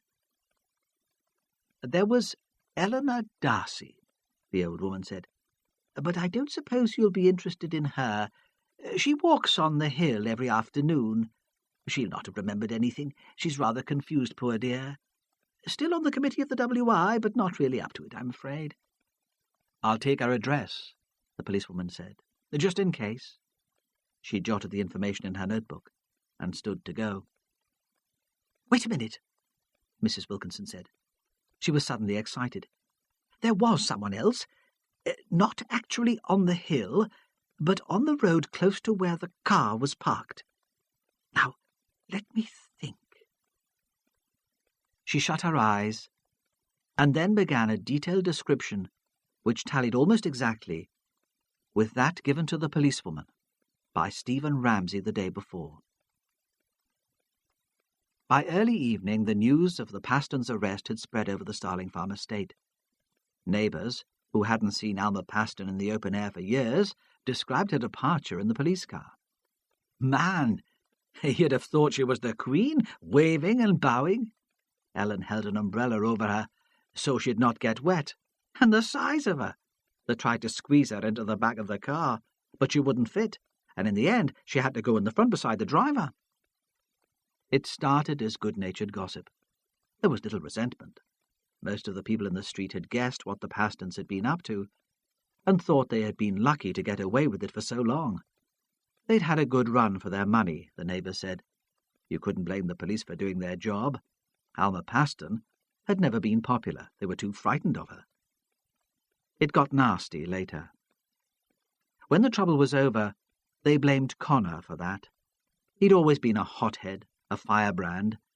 They'd never taken him seriously, but he had too much influence over the kids. They could only guess at his motive for stirring up resentment. Perhaps it was political. He was always talking about the revolution. Perhaps he believed it would finally start on the Starling Farm estate. Or perhaps he had his own personal reason for wanting to cause trouble for the police. He had always been close to Alma Paston, and had supported himself for years by supplying her with stolen goods. Whatever his motive, everyone agreed that without Connor, the evening would have ended quietly. It was a cold and wet Monday evening, not the night for taking to the streets. It took Connor's rhetoric to start the kids off. He got the news in the community centre on the Starling Farm in the afternoon. A boy who had bunked off school to play pool passed on the information almost casually, as if it were a joke. "Old Ma Paston's been arrested," he said. "The cops took her away at dinner time." It was Connor who called the arrest harassment. He made the unemployed teenagers switch off the music and stood in the middle of the games room, lecturing them. What right did the police have, he said, to take the two ladies from their home? What harm could they be doing? How would they feel, he demanded of his audience, if the police came and dragged their grands into the police station for questioning? It was a vendetta against the Paston family, he said earnestly. Robbie was dead, Gabby was dead, and now Ellen and Alma were in custody. He was so eloquent that the boys almost believed that the police were responsible for Gabriella Paston's death. "It's Evan Powell," he said at the end. "He's behind it." He's never liked the Pastons, or the Starling Farm estate. What are we going to do about it then, Connor? One of the lads asked. We'll show them, he said. Who's in charge here?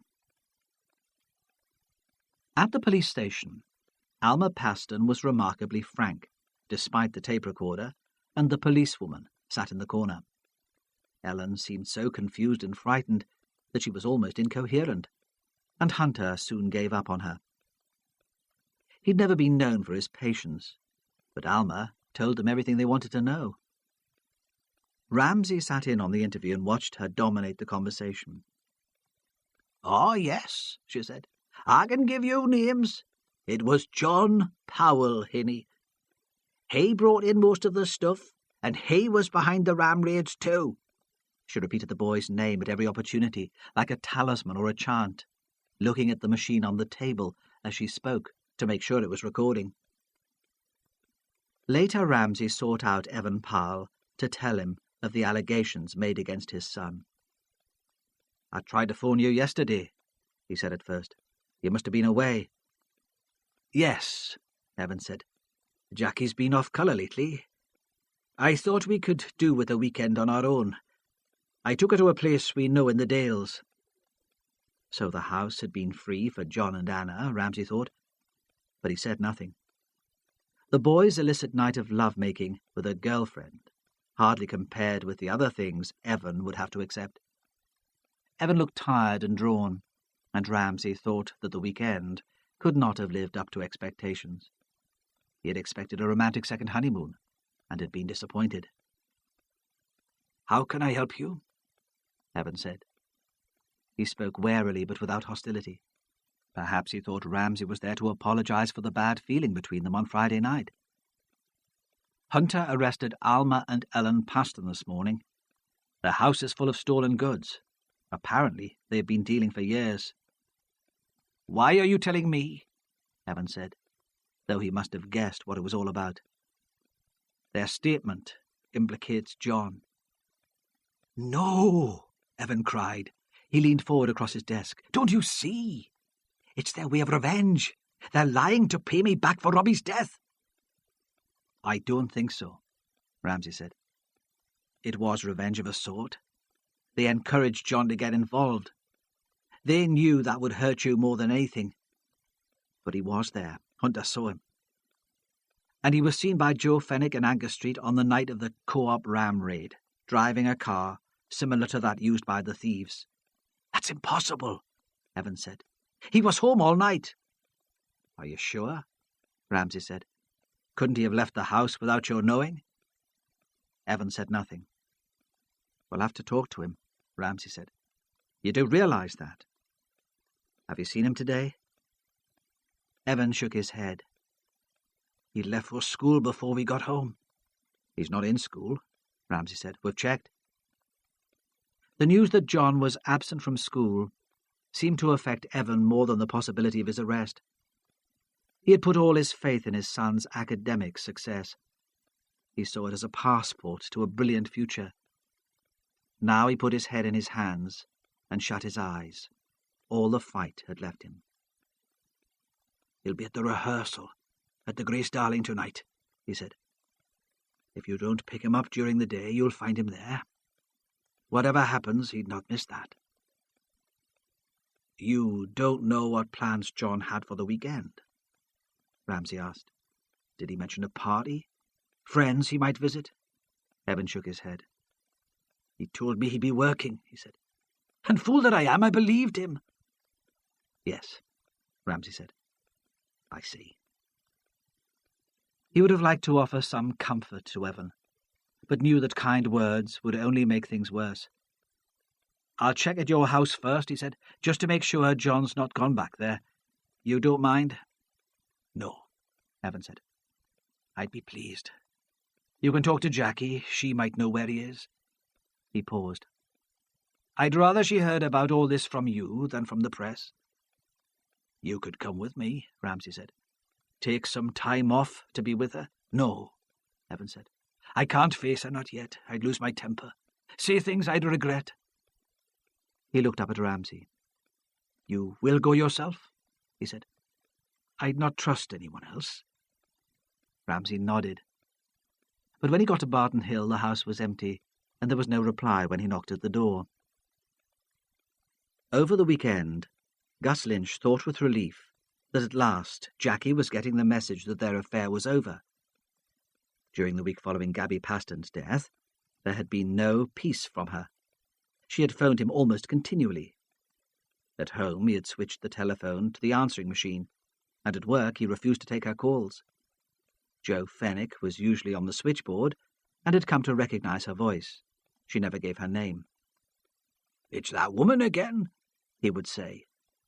"Tell her I'm busy," Gus would shriek. He thought she was mad.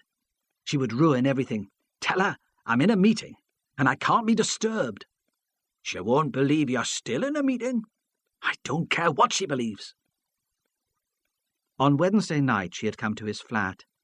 He had seen her car pull up in the street below and had switched off all the lights and bolted the door. So even though she had a key, she could not get in. She must have known that he was there, because she stood on the wooden steps, in full view of the street, banging on the door and shouting through the letterbox, threatening to tell his secrets to the trustees, the press, the whole bloody world. He had stood in the kitchen, out of her view, shaking, thinking how easy it would be to let her in and keep her quiet for good. Then, over the weekend, everything went quiet. There were no calls from her on his answer phone, no sight of her car parked on the quay.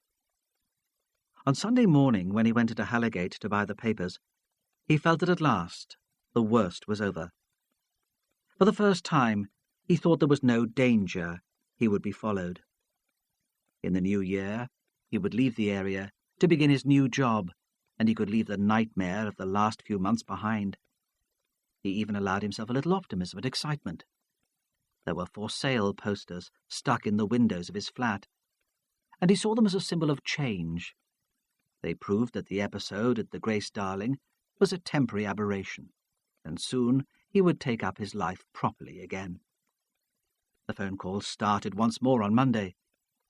The first one came when Gus Lynch was out of the centre, having a sandwich and a pint in the Anchor at lunchtime, determined to maintain the old routine.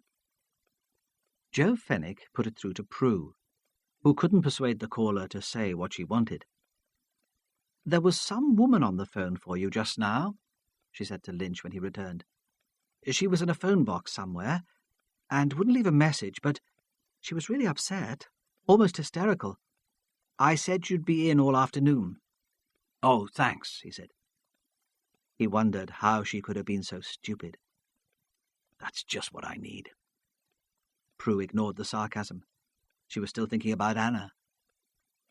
Then the optimism of the weekend reasserted itself, and Gus thought that Jackie could do him no harm. He refused to let her phone calls threaten him or undermine his confidence. If she went public, it would be an embarrassment, of course. But who would take her seriously? Who would believe a middle-aged neurotic woman who had been jilted by her lover? He sat in his office and concentrated on preparing a press release to advertise the performances of Abigail Keane. He was determined that the production would be a success. He wanted to go out with a bang. His phone rang. "It's that woman again," Joe Fenwick said cautiously. He was expecting Lynch to be angry and was surprised by the director's reaction. "Tell her to piss off, Joe," he said cheerfully. "Tell her I want nothing to do with her.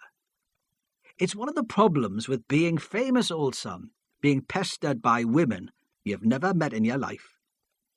He replaced the phone, feeling pleased with himself, and shouted through to Prue to come into his office. He wanted to talk about costumes. They'd need to find the money from somewhere to hire them. This time, he wasn't going to have it done on the cheap. "I'll not have it looking like a school play," he said. "There'll be no jumble sale cast-offs for us." Then, noticing for the first time how tired and tense she looked, "What the hell's the matter with you today?" "I'm worried about Anna," she said. "She went out with John Power last night and didn't come home." He laughed unpleasantly. "Good for Anna," he said. "I never knew she had it in her. Just fancied him for ages. We could all say that.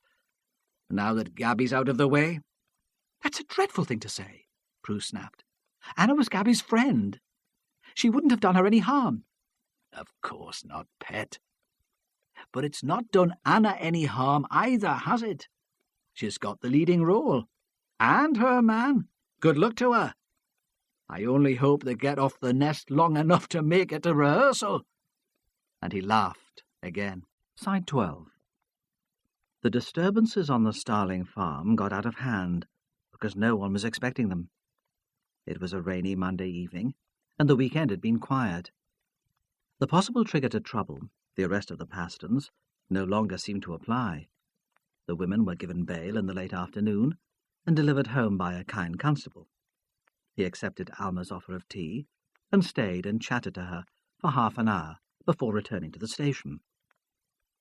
On his way out of the estate, he saw a group of lads gathering in the car park of the Keel Row. They jeered at the Panda car and threw a few stones, but that was par for the course on the Starling Farm estate. He had a feeling that the gathering was more purposeful than usual, that the kids might be waiting for someone. But when he reported the incident back at the police station, no one took any notice. It was 5 o'clock. Trouble usually started later, when the pubs closed. By 5 o'clock in Hallowgate Police Station, Stephen Ramsay thought he knew who had killed Gabriella Paston and Amelia Wood. He had motive and opportunity, and the description of the person Mrs. Wilkinson had seen in Martin's Dean was more accurate than he could have hoped. But he had no proof, no forensic evidence. At this stage, there was definitely not enough to convict. He discussed the problem with the superintendent. "Should we go for an arrest?" he asked. The superintendent sat behind a desk stacked with paper and was deeply troubled. "Think of the publicity," he said. "It'll be a media circus. Could we guarantee a fair trial after that? Even if we get enough to bring charges?" "Not here," Ramsay said. "But the trial could always be moved out of the area." "Besides," he thought, "that's not our problem. My problem is to find the evidence to convict. And I'm not sure an arrest would help. A confession's not enough, not these days." "What about searching the property? Would that be any use?" The superintendent looked up from his papers. He looked suddenly tired and very old. "I think it would. We've the forensic report on Lynch's car back now. There are some unexplained fibres on the driver's seat. I'd be happier if we could tie them in with something belonging to our suspect." "Yes, I see." He paused, seemed to be considering all the options. "Not a pleasant job," he said. "Never is." He looked at Ramsay with some sympathy. "Will you go yourself?" Ramsay stood up and walked to the window. He looked out at the rain. A buoy flashed on the south side of the river. "No," he said. "I think I should go to the Grace Darling Centre." The drama had started there the week before, and he thought that was where the thing would be concluded. "How long, then?" the superintendent demanded, suddenly alert and awake. "Before it's all over?" Ramsay turned to him sadly. "We'll get it finished tonight," he said. "One way or another." Ramsay drove to the Arts Centre through the centre of Hallowgate. The shops were still dark and shuttered, the streets almost empty. A squally wind blew litter across the pavements and made the branches of the big Christmas tree outside the shopping centre sway crazily. The large coloured bulbs, which were its only decoration, scattered light onto the wet streets and the blank shop windows. As Ramsay stopped at a junction, a car drove up behind him very fast and overtook him, jumping a red light, almost causing an accident. It sped off at great speed before he could take the registration number, and left him with a sense of shock and unease, which remained all evening. At the Grace Darling Centre, everything was much as it had been the week before. It was the quiet period before the evening rush. Joe Fenwick sat behind the desk in the lobby, his legs stretched in front of him, his eyes half closed, resting. Gus Lynch's sense of elation had persisted. He paced about his office, with his door wide open, so his voice carried through the building, speaking on the telephone, trying to drum up advance publicity for the adventures of Abigail Keene. He used the murders shamelessly. "Look," he said to friendly reporters, "the girl who died was actually playing the lead. You can't get more topical than that." And he replaced the receiver, satisfied that they would have all the publicity they could use. Prue Bennett tried to work, but she was distracted by Gus Lynch's voice and her anxiety about Anna. It was not only a concern for the girl's safety, which made it impossible for her to concentrate on the report to trustees she was trying to prepare. Gus Lynch's insinuations that Anna had benefited from Gabby's death remained with her, persistent and alarming, and other incidents, things Anna had said, took on a new and disturbing significance. This is mad, she thought. It's caused by exhaustion and worry. If Anna were here, so I could see her and talk to her, I'd realize it was all nonsense. But still she could not settle to her work, and finally she went to the cafeteria and waited there, drinking coffee after coffee, trying to clear her mind of all her suspicions. At 6 o'clock, Ellen Paston turned up for her shift in the cafeteria. She nodded to Joe in the lobby on her way through, as she always did, leaving her soaking raincoat on a hook behind the counter, and put on her nylon overall. The place was quiet, and she had time to fill all the sugar bowls before the customers arrived. Prue came to the counter to order another coffee, but Ellen said nothing of her ordeal of the morning. She kept the humiliation of police questioning to herself, and brooded on it as she worked. Half an hour later, members of the Choral Society and the Writers' Group began to arrive. They talked with ghoulish curiosity of the tragedy that had occurred the week before, and spent longer over coffee than they would usually have done. "Come on, then," one said at last. "We'd best get started. I think we're all here except Evan. He said he'd be able to make it this week too. Oh, well, if you were coming, he'd be here by now. We'll have to manage without him." And they went to make music, without giving Evan a further thought. When Ramsay arrived at the Grace Darling, Prue was still in the cafeteria, sitting in the corner, where she could watch the door, waiting for a glimpse of Anna. As soon as the inspector came in, she got to her feet and hurried to meet him, knocking a coffee cup off the table with the sleeve of her jacket in her haste. "Why are you here?" she said. The colour had drained from her face. "Is there any news?" He shook his head. "You've not heard any more from her?" She tried to hold back her tears. "She'll turn up," he said. "I promise she'll turn up." He wanted to take her into his arms and comfort her. At 6 o'clock, news began to come through of disturbances on the Starling farm. The news hit so quickly because the television companies had been warned in advance by an anonymous phone call about what would take place. The reporters were in position in the grounds of the nursery school, which had been left untouched by previous looting. They watched a gang of youths smash the windows of the school and break down the door. They did nothing to assist the caretaker, an elderly man, who tried to stop the destruction, but they turned to each other and called it good television. The mob, who had broken into the school, ran off with a television, a video recorder, and an aquarium full of newts. But it seemed that they were more interested in provoking a reaction from the police, in bringing them onto the estate, than in what they could steal. When the police arrived to find a roadblock of burnt-out cars outside the school, the crowd cheered and pelted the officers with rocks, bricks, and beer cans. They lobbed petrol bombs like grenades. It was all more organized and serious than the policemen had expected. They retreated and waited for reinforcements. The police who arrived in the next wave were so anxious not to be overwhelmed by the crowd that they overreacted. They were aware of the criticism of delay levelled at them after the Meadowell riots, and decisions were hardened because the television cameras were already there. No one wanted pictures of riot and disorder to be seen again in living rooms throughout the country. The Northeast had a bad enough image already. The officer in charge of the operation was insecure, temperamentally unsuited to taking responsibility. He panicked. He thought it was better to have the reputation of coming down hard on troublemakers than going soft. All the political comment in recent months had reinforced his attitude. He was not prepared to wait, to be seen as a coward, a laughingstock.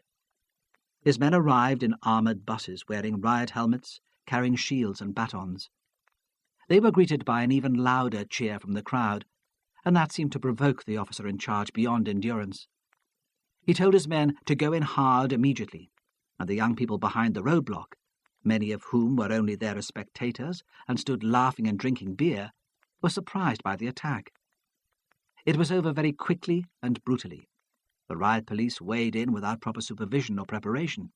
They seemed to lose control, hitting out with their batons, tramping over bodies already knocked to the ground in the rush to escape. It was perhaps fortunate for the officer in charge that only one incident, the beating of a 12-year-old boy, was captured on television. It could have been worse.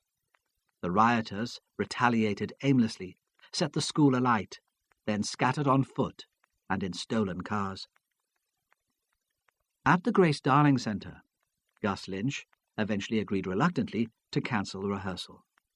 Anxious parents, who had seen pictures of the violence on the local early evening news, phoned in and said that they would not let their teenagers out. Still there was no information about Anna, and Prue Bennett grew more anxious and withdrawn. "Where the hell is she?" she cried. "She should have been here by now. I can't stand this waiting." Ramsay said nothing. His work was all about waiting, and he was used to it. A police car on traffic patrol on the road from Newcastle to the coast was parked in a lay-by close to the Co-op hypermarket, which had been raided earlier in the week. From there, the driver could look down on the Starling Farm estate. He saw the flashes of petrol bombs and the huge bonfire which had once been the nursery school. He heard the screech of sirens. "If any of them come this way," he said to his partner, "we'll get the bastards." In the opposite direction, 2 fire engines and an ambulance went past at speed. They turned off the main road. The policemen in the car were frustrated and watched the disappearing blue lights with envy. They wanted to be involved. They had friends hidden behind helmets and riot shields, but they had been ordered to keep their position on the coast road until they were needed. The radio crackled, and the message had begun almost before they had realized, while their attention was still on the scene below. "Blue Sierra, registration number Alpha 749 Romeo, Tango, Golf. 2 occupants wanted for questioning in relation to Starling Farm disturbances, moving west towards the coast road." "That's it," the policeman said. "They're ours." He switched on the engine and sat tense over the wheel, just as John Powell had sat watching the races on the estate. They heard the car before they saw it. Its exhaust had no silencer, and it roared like a jet plane up the slip road to the dual carriageway. They switched on their siren and followed. "Bloody young fools," the older policeman said uncomfortably. "They'll kill themselves." But the driver was caught up in the excitement of the chase and said nothing. The speedometer rose to 100 miles an hour. "That old banger will fall to bits if they go much faster," the older policeman said, but still the driver made no attempt to moderate his speed. The road was busy still with commuter traffic. On the opposite carriageway there was a tailback from roadworks and temporary traffic lights, and as they approached the town, the cars ahead of them were moving less freely. "Slow down!" the policeman shouted, but the driver seemed not to hear him. Ahead of the Sierra, a Mini indicated and pulled out carefully to overtake a bus. The middle-aged woman, driving, must have seen the Sierra behind her, but had misjudged its speed. The Sierra swerved wildly to avoid it, but clipped the back of the Mini, so it swiveled to face the oncoming traffic, then crossed the central reservation and smashed into the stationary cars on the opposite carriageway. The Sierra hit with such force that the chassis crumpled and the stationary vehicles were bounced like billiard balls across the width of the road. The driver of the police car slowed down automatically and came to a halt, then stared at the wreckage with astonishment. It was as if he had just wakened from a dream and couldn't believe the reality in front of him. The Grace Darling Centre was quiet. The Writers' Circle and choral group finished early and rushed away to watch the violence with a vicarious excitement on their television screens. Ellen was sent home. "Can't we give you a lift?" Prue said. "It might be dangerous out there." But Ellen refused the offer firmly, without explanation, and they stood in the lobby, and watched her plod across the square, her back more stooped than usual, until she disappeared down Anchor Street. Only Prue, Gus, Joe Fenwick, and Ramsay were left. Ramsay could sense Prue's tension. He knew she would wait there all night for Anna, if he let her. "I'll drive you to the police station," he said. "If there's any news of Anna, they'll have it there." He turned to Gus. "You might as well go home too, Mr. Lynch. I need to talk to you, but I can do it just as well in your flat. You will be in all evening?" "Yes," Gus said. "I'll be in. But I can't think what this is all about. I'd have thought you had better things to do with all these disturbances. It's all a matter of priority, surely." "My priority is to complete a murder investigation," Ramsay said quietly. "I'll be coming to talk to you tonight." Behind his desk, Joe Fenwick was almost asleep. The doors were already locked, and he stretched as he got up to let the three of them out. Outside it was still raining, and the bare chestnut trees in the square glistened and dripped. There was a faint smell of burning. Ramsay and Prue waited at the top of the steps to say goodbye to the old man, and Lynch went ahead of them into the street. He stopped and turned towards Ramsay. "You people have still got my car," he grumbled. It was another grievance. "I've had to hire one. This time I've left it in the street where I can keep an eye on it. I hope you intend to pay me back. It's costing me a fortune." He stepped out into the road to cross the square. From the corner of his eye, Ramsay saw the headlights of a car move around the square. They seemed to be picking up speed, to be moving much too fast in the enclosed space. "Look out!" he shouted, and Lynch threw himself onto the pavement as the Renault hurtled past. It mounted the pavement, missing Lynch by inches. Its wing hit a lamppost and the car came jerkily to a stop. In the orange streetlight, they saw Jackie Powell, her head resting on the steering wheel. Ramsay went up to the car, opened the door, and helped her out. He told her gently that he was arresting her for the murders of Gabriella Paston and Amelia Wood.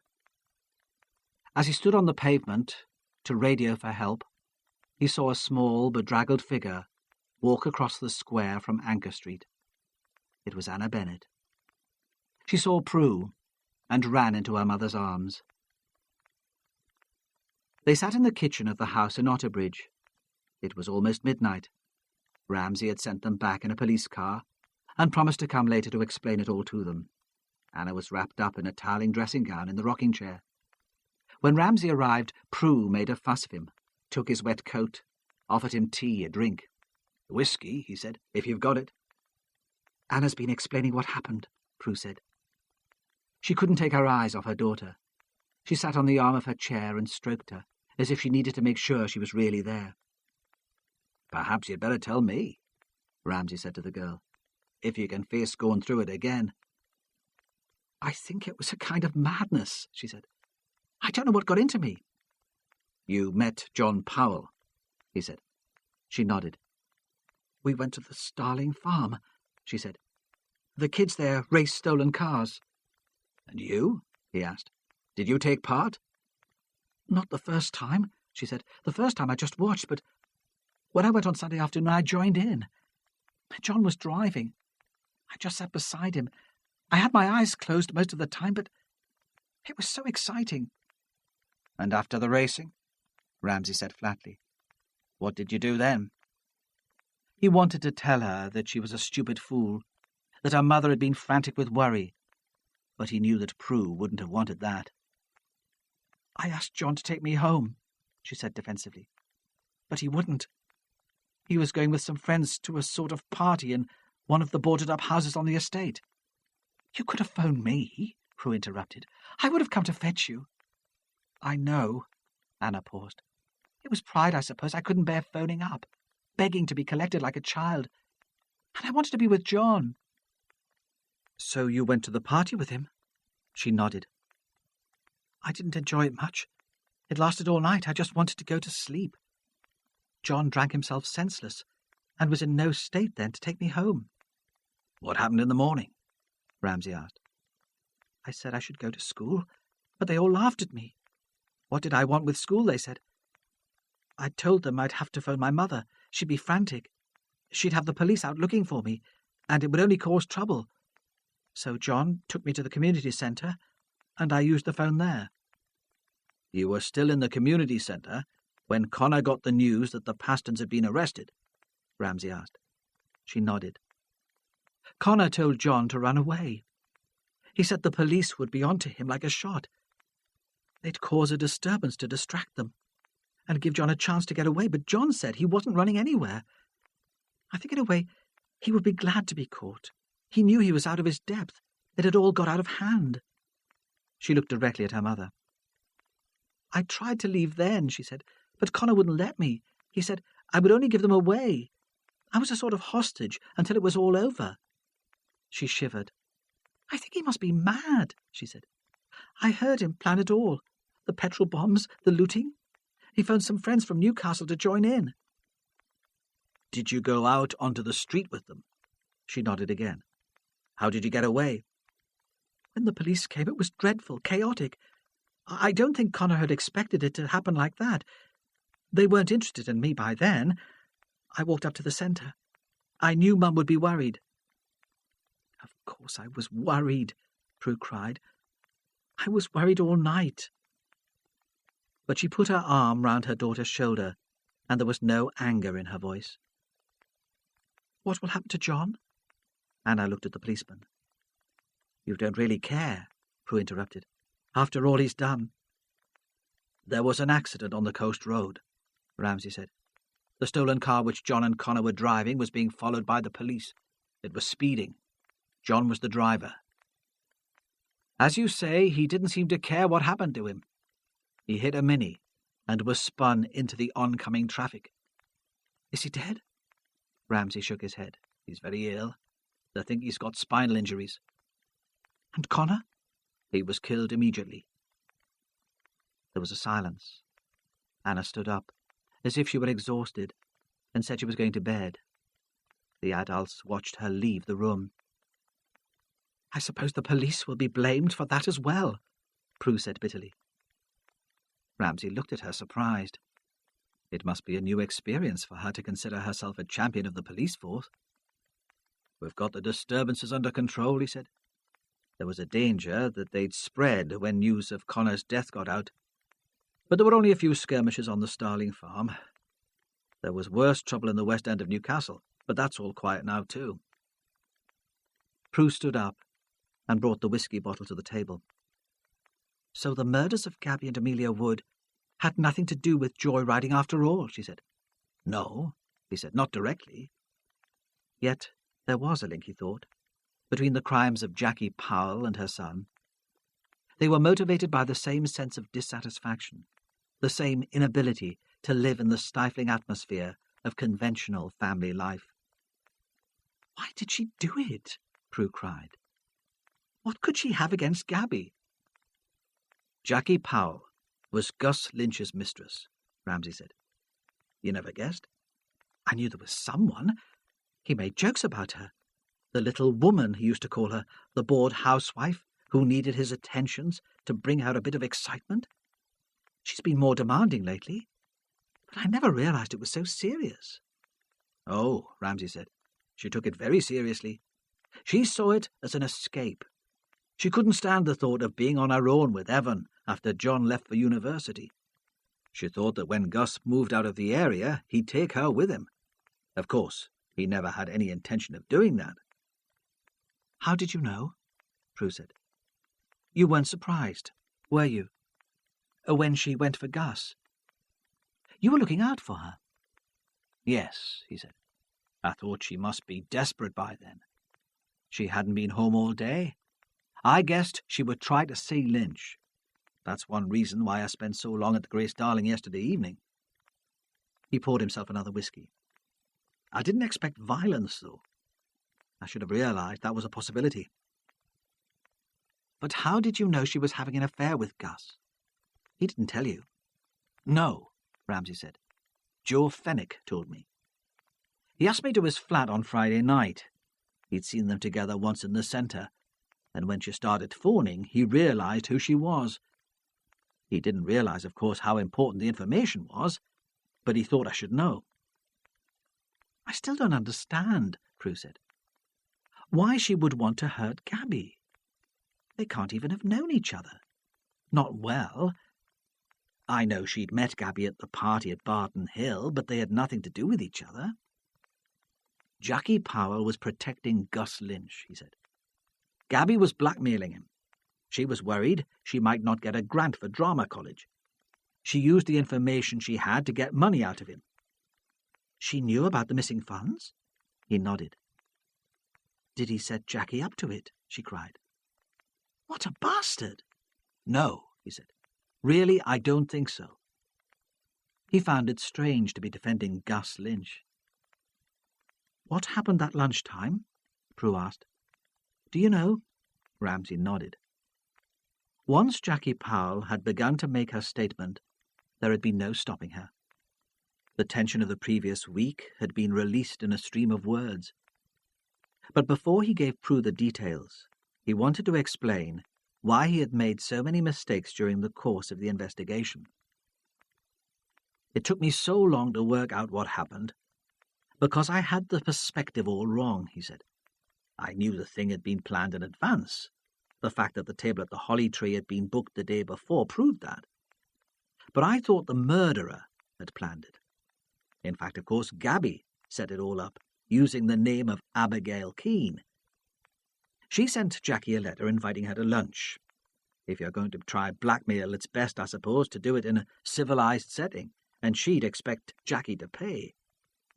The reply came in the envelope we found in Gabby's drawer. So Gabby knew about the affair too. She knew everything that went on in the Grace Darling, through Ellen. Yes, Prue said. Of course. Did Gabby blackmail Jackie about her relationship with Gus? No. Jackie wouldn't have worried too much about that being made public. It was the missing money that was the subject of the blackmail. Gabby realized she'd got all she could expect out of Gus, and she knew Jackie wouldn't want him to be charged with fraud and sent to prison. Tell me what happened, Prue said.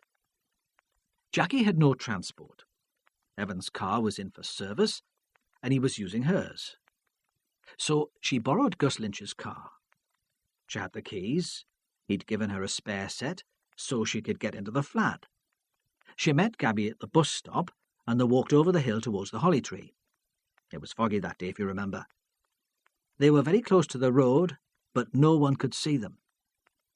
But they never reached the restaurant. No, Ramsay said. They never reached the restaurant. Gabby was taunting Jackie about the affair. She was there, of course, at the party at Barton Hill when it all began. Then she began to talk about the missing money. Gus had told Jackie that there had been administrative irregularities at the centre, and he had come under pressure from Amelia Wood to sort them out. But she didn't know the extent of his fraud. It must have come as a terrible shock. Gabby was threatening to expose him, and all Jackie's dreams of escaping Hallowgate would be ruined. Gabby was walking over the hill ahead of her, full of herself, full of the information she had, mocking Jackie for making a fool of herself with a thief. Jackie lost control. She went up behind her and strangled her with a scarf. She says it wasn't premeditated, and I believe her. Why didn't she leave the body there, on the hill? She panicked, Ramsay said. Someone was coming. The fog was very thick, but she could hear voices coming over the hill. She pulled Gabby back to the car. It wasn't far, and she was terrified. She lifted Gabby back into the boot. Gabby was tiny, wasn't she? There was nothing of her. Then she realized that Gabby's bag was still on the hill. She flung it over the wall into the nearest garden. So that was a coincidence, Prue said. She didn't mean to implicate Amelia. It was a coincidence, Ramsay said. The only one. Then she returned the car to the Grace Darling Centre, Prue said. She must have been mad. Why did she do that if she was trying to protect Gus? She didn't know what else to do, Ramsay said. She wasn't thinking rationally, and she couldn't face moving the body again. And she was Evan Powell's wife. She had a naive and rather pathetic belief in the English justice system. She didn't think it possible that an innocent man would be found guilty of murder. She cleaned the car as thoroughly as she could and returned to the Grace Darling in mid-afternoon when it was quiet. No one saw her. I suppose if Gus Lynch was ever found guilty, she would have come forward. So it was all a dreadful muddle, Prue said, and not planned logically at all. Did she tell Gus Lynch what she'd done? Ramsay shook his head. She went to his flat later that evening, but she didn't tell him. She didn't want him involved. She thought she was being terribly brave to cope with it by herself. She's really infatuated with him, and saw it as a sort of romantic sacrifice. Didn't he ask her if she'd taken his car? He must have known she had access to his keys. Ramsay shook his head. Apparently not. He made some joke about it. A policeman's wife as a murder suspect. But he thought she was just weak and silly. It never occurred to him that she would be capable of taking his car without telling him. Where did Amelia Wood come into it? Did she see Jackie and Martin's Dean on the day Gabby died? Ramsay shook his head. No, it was nothing like that. Jackie knew that Gus had applied for a job out of the area. It was her great hope. She thought she could escape Evan and the tedium of Barton Hill and start a more glamorous life with Gus.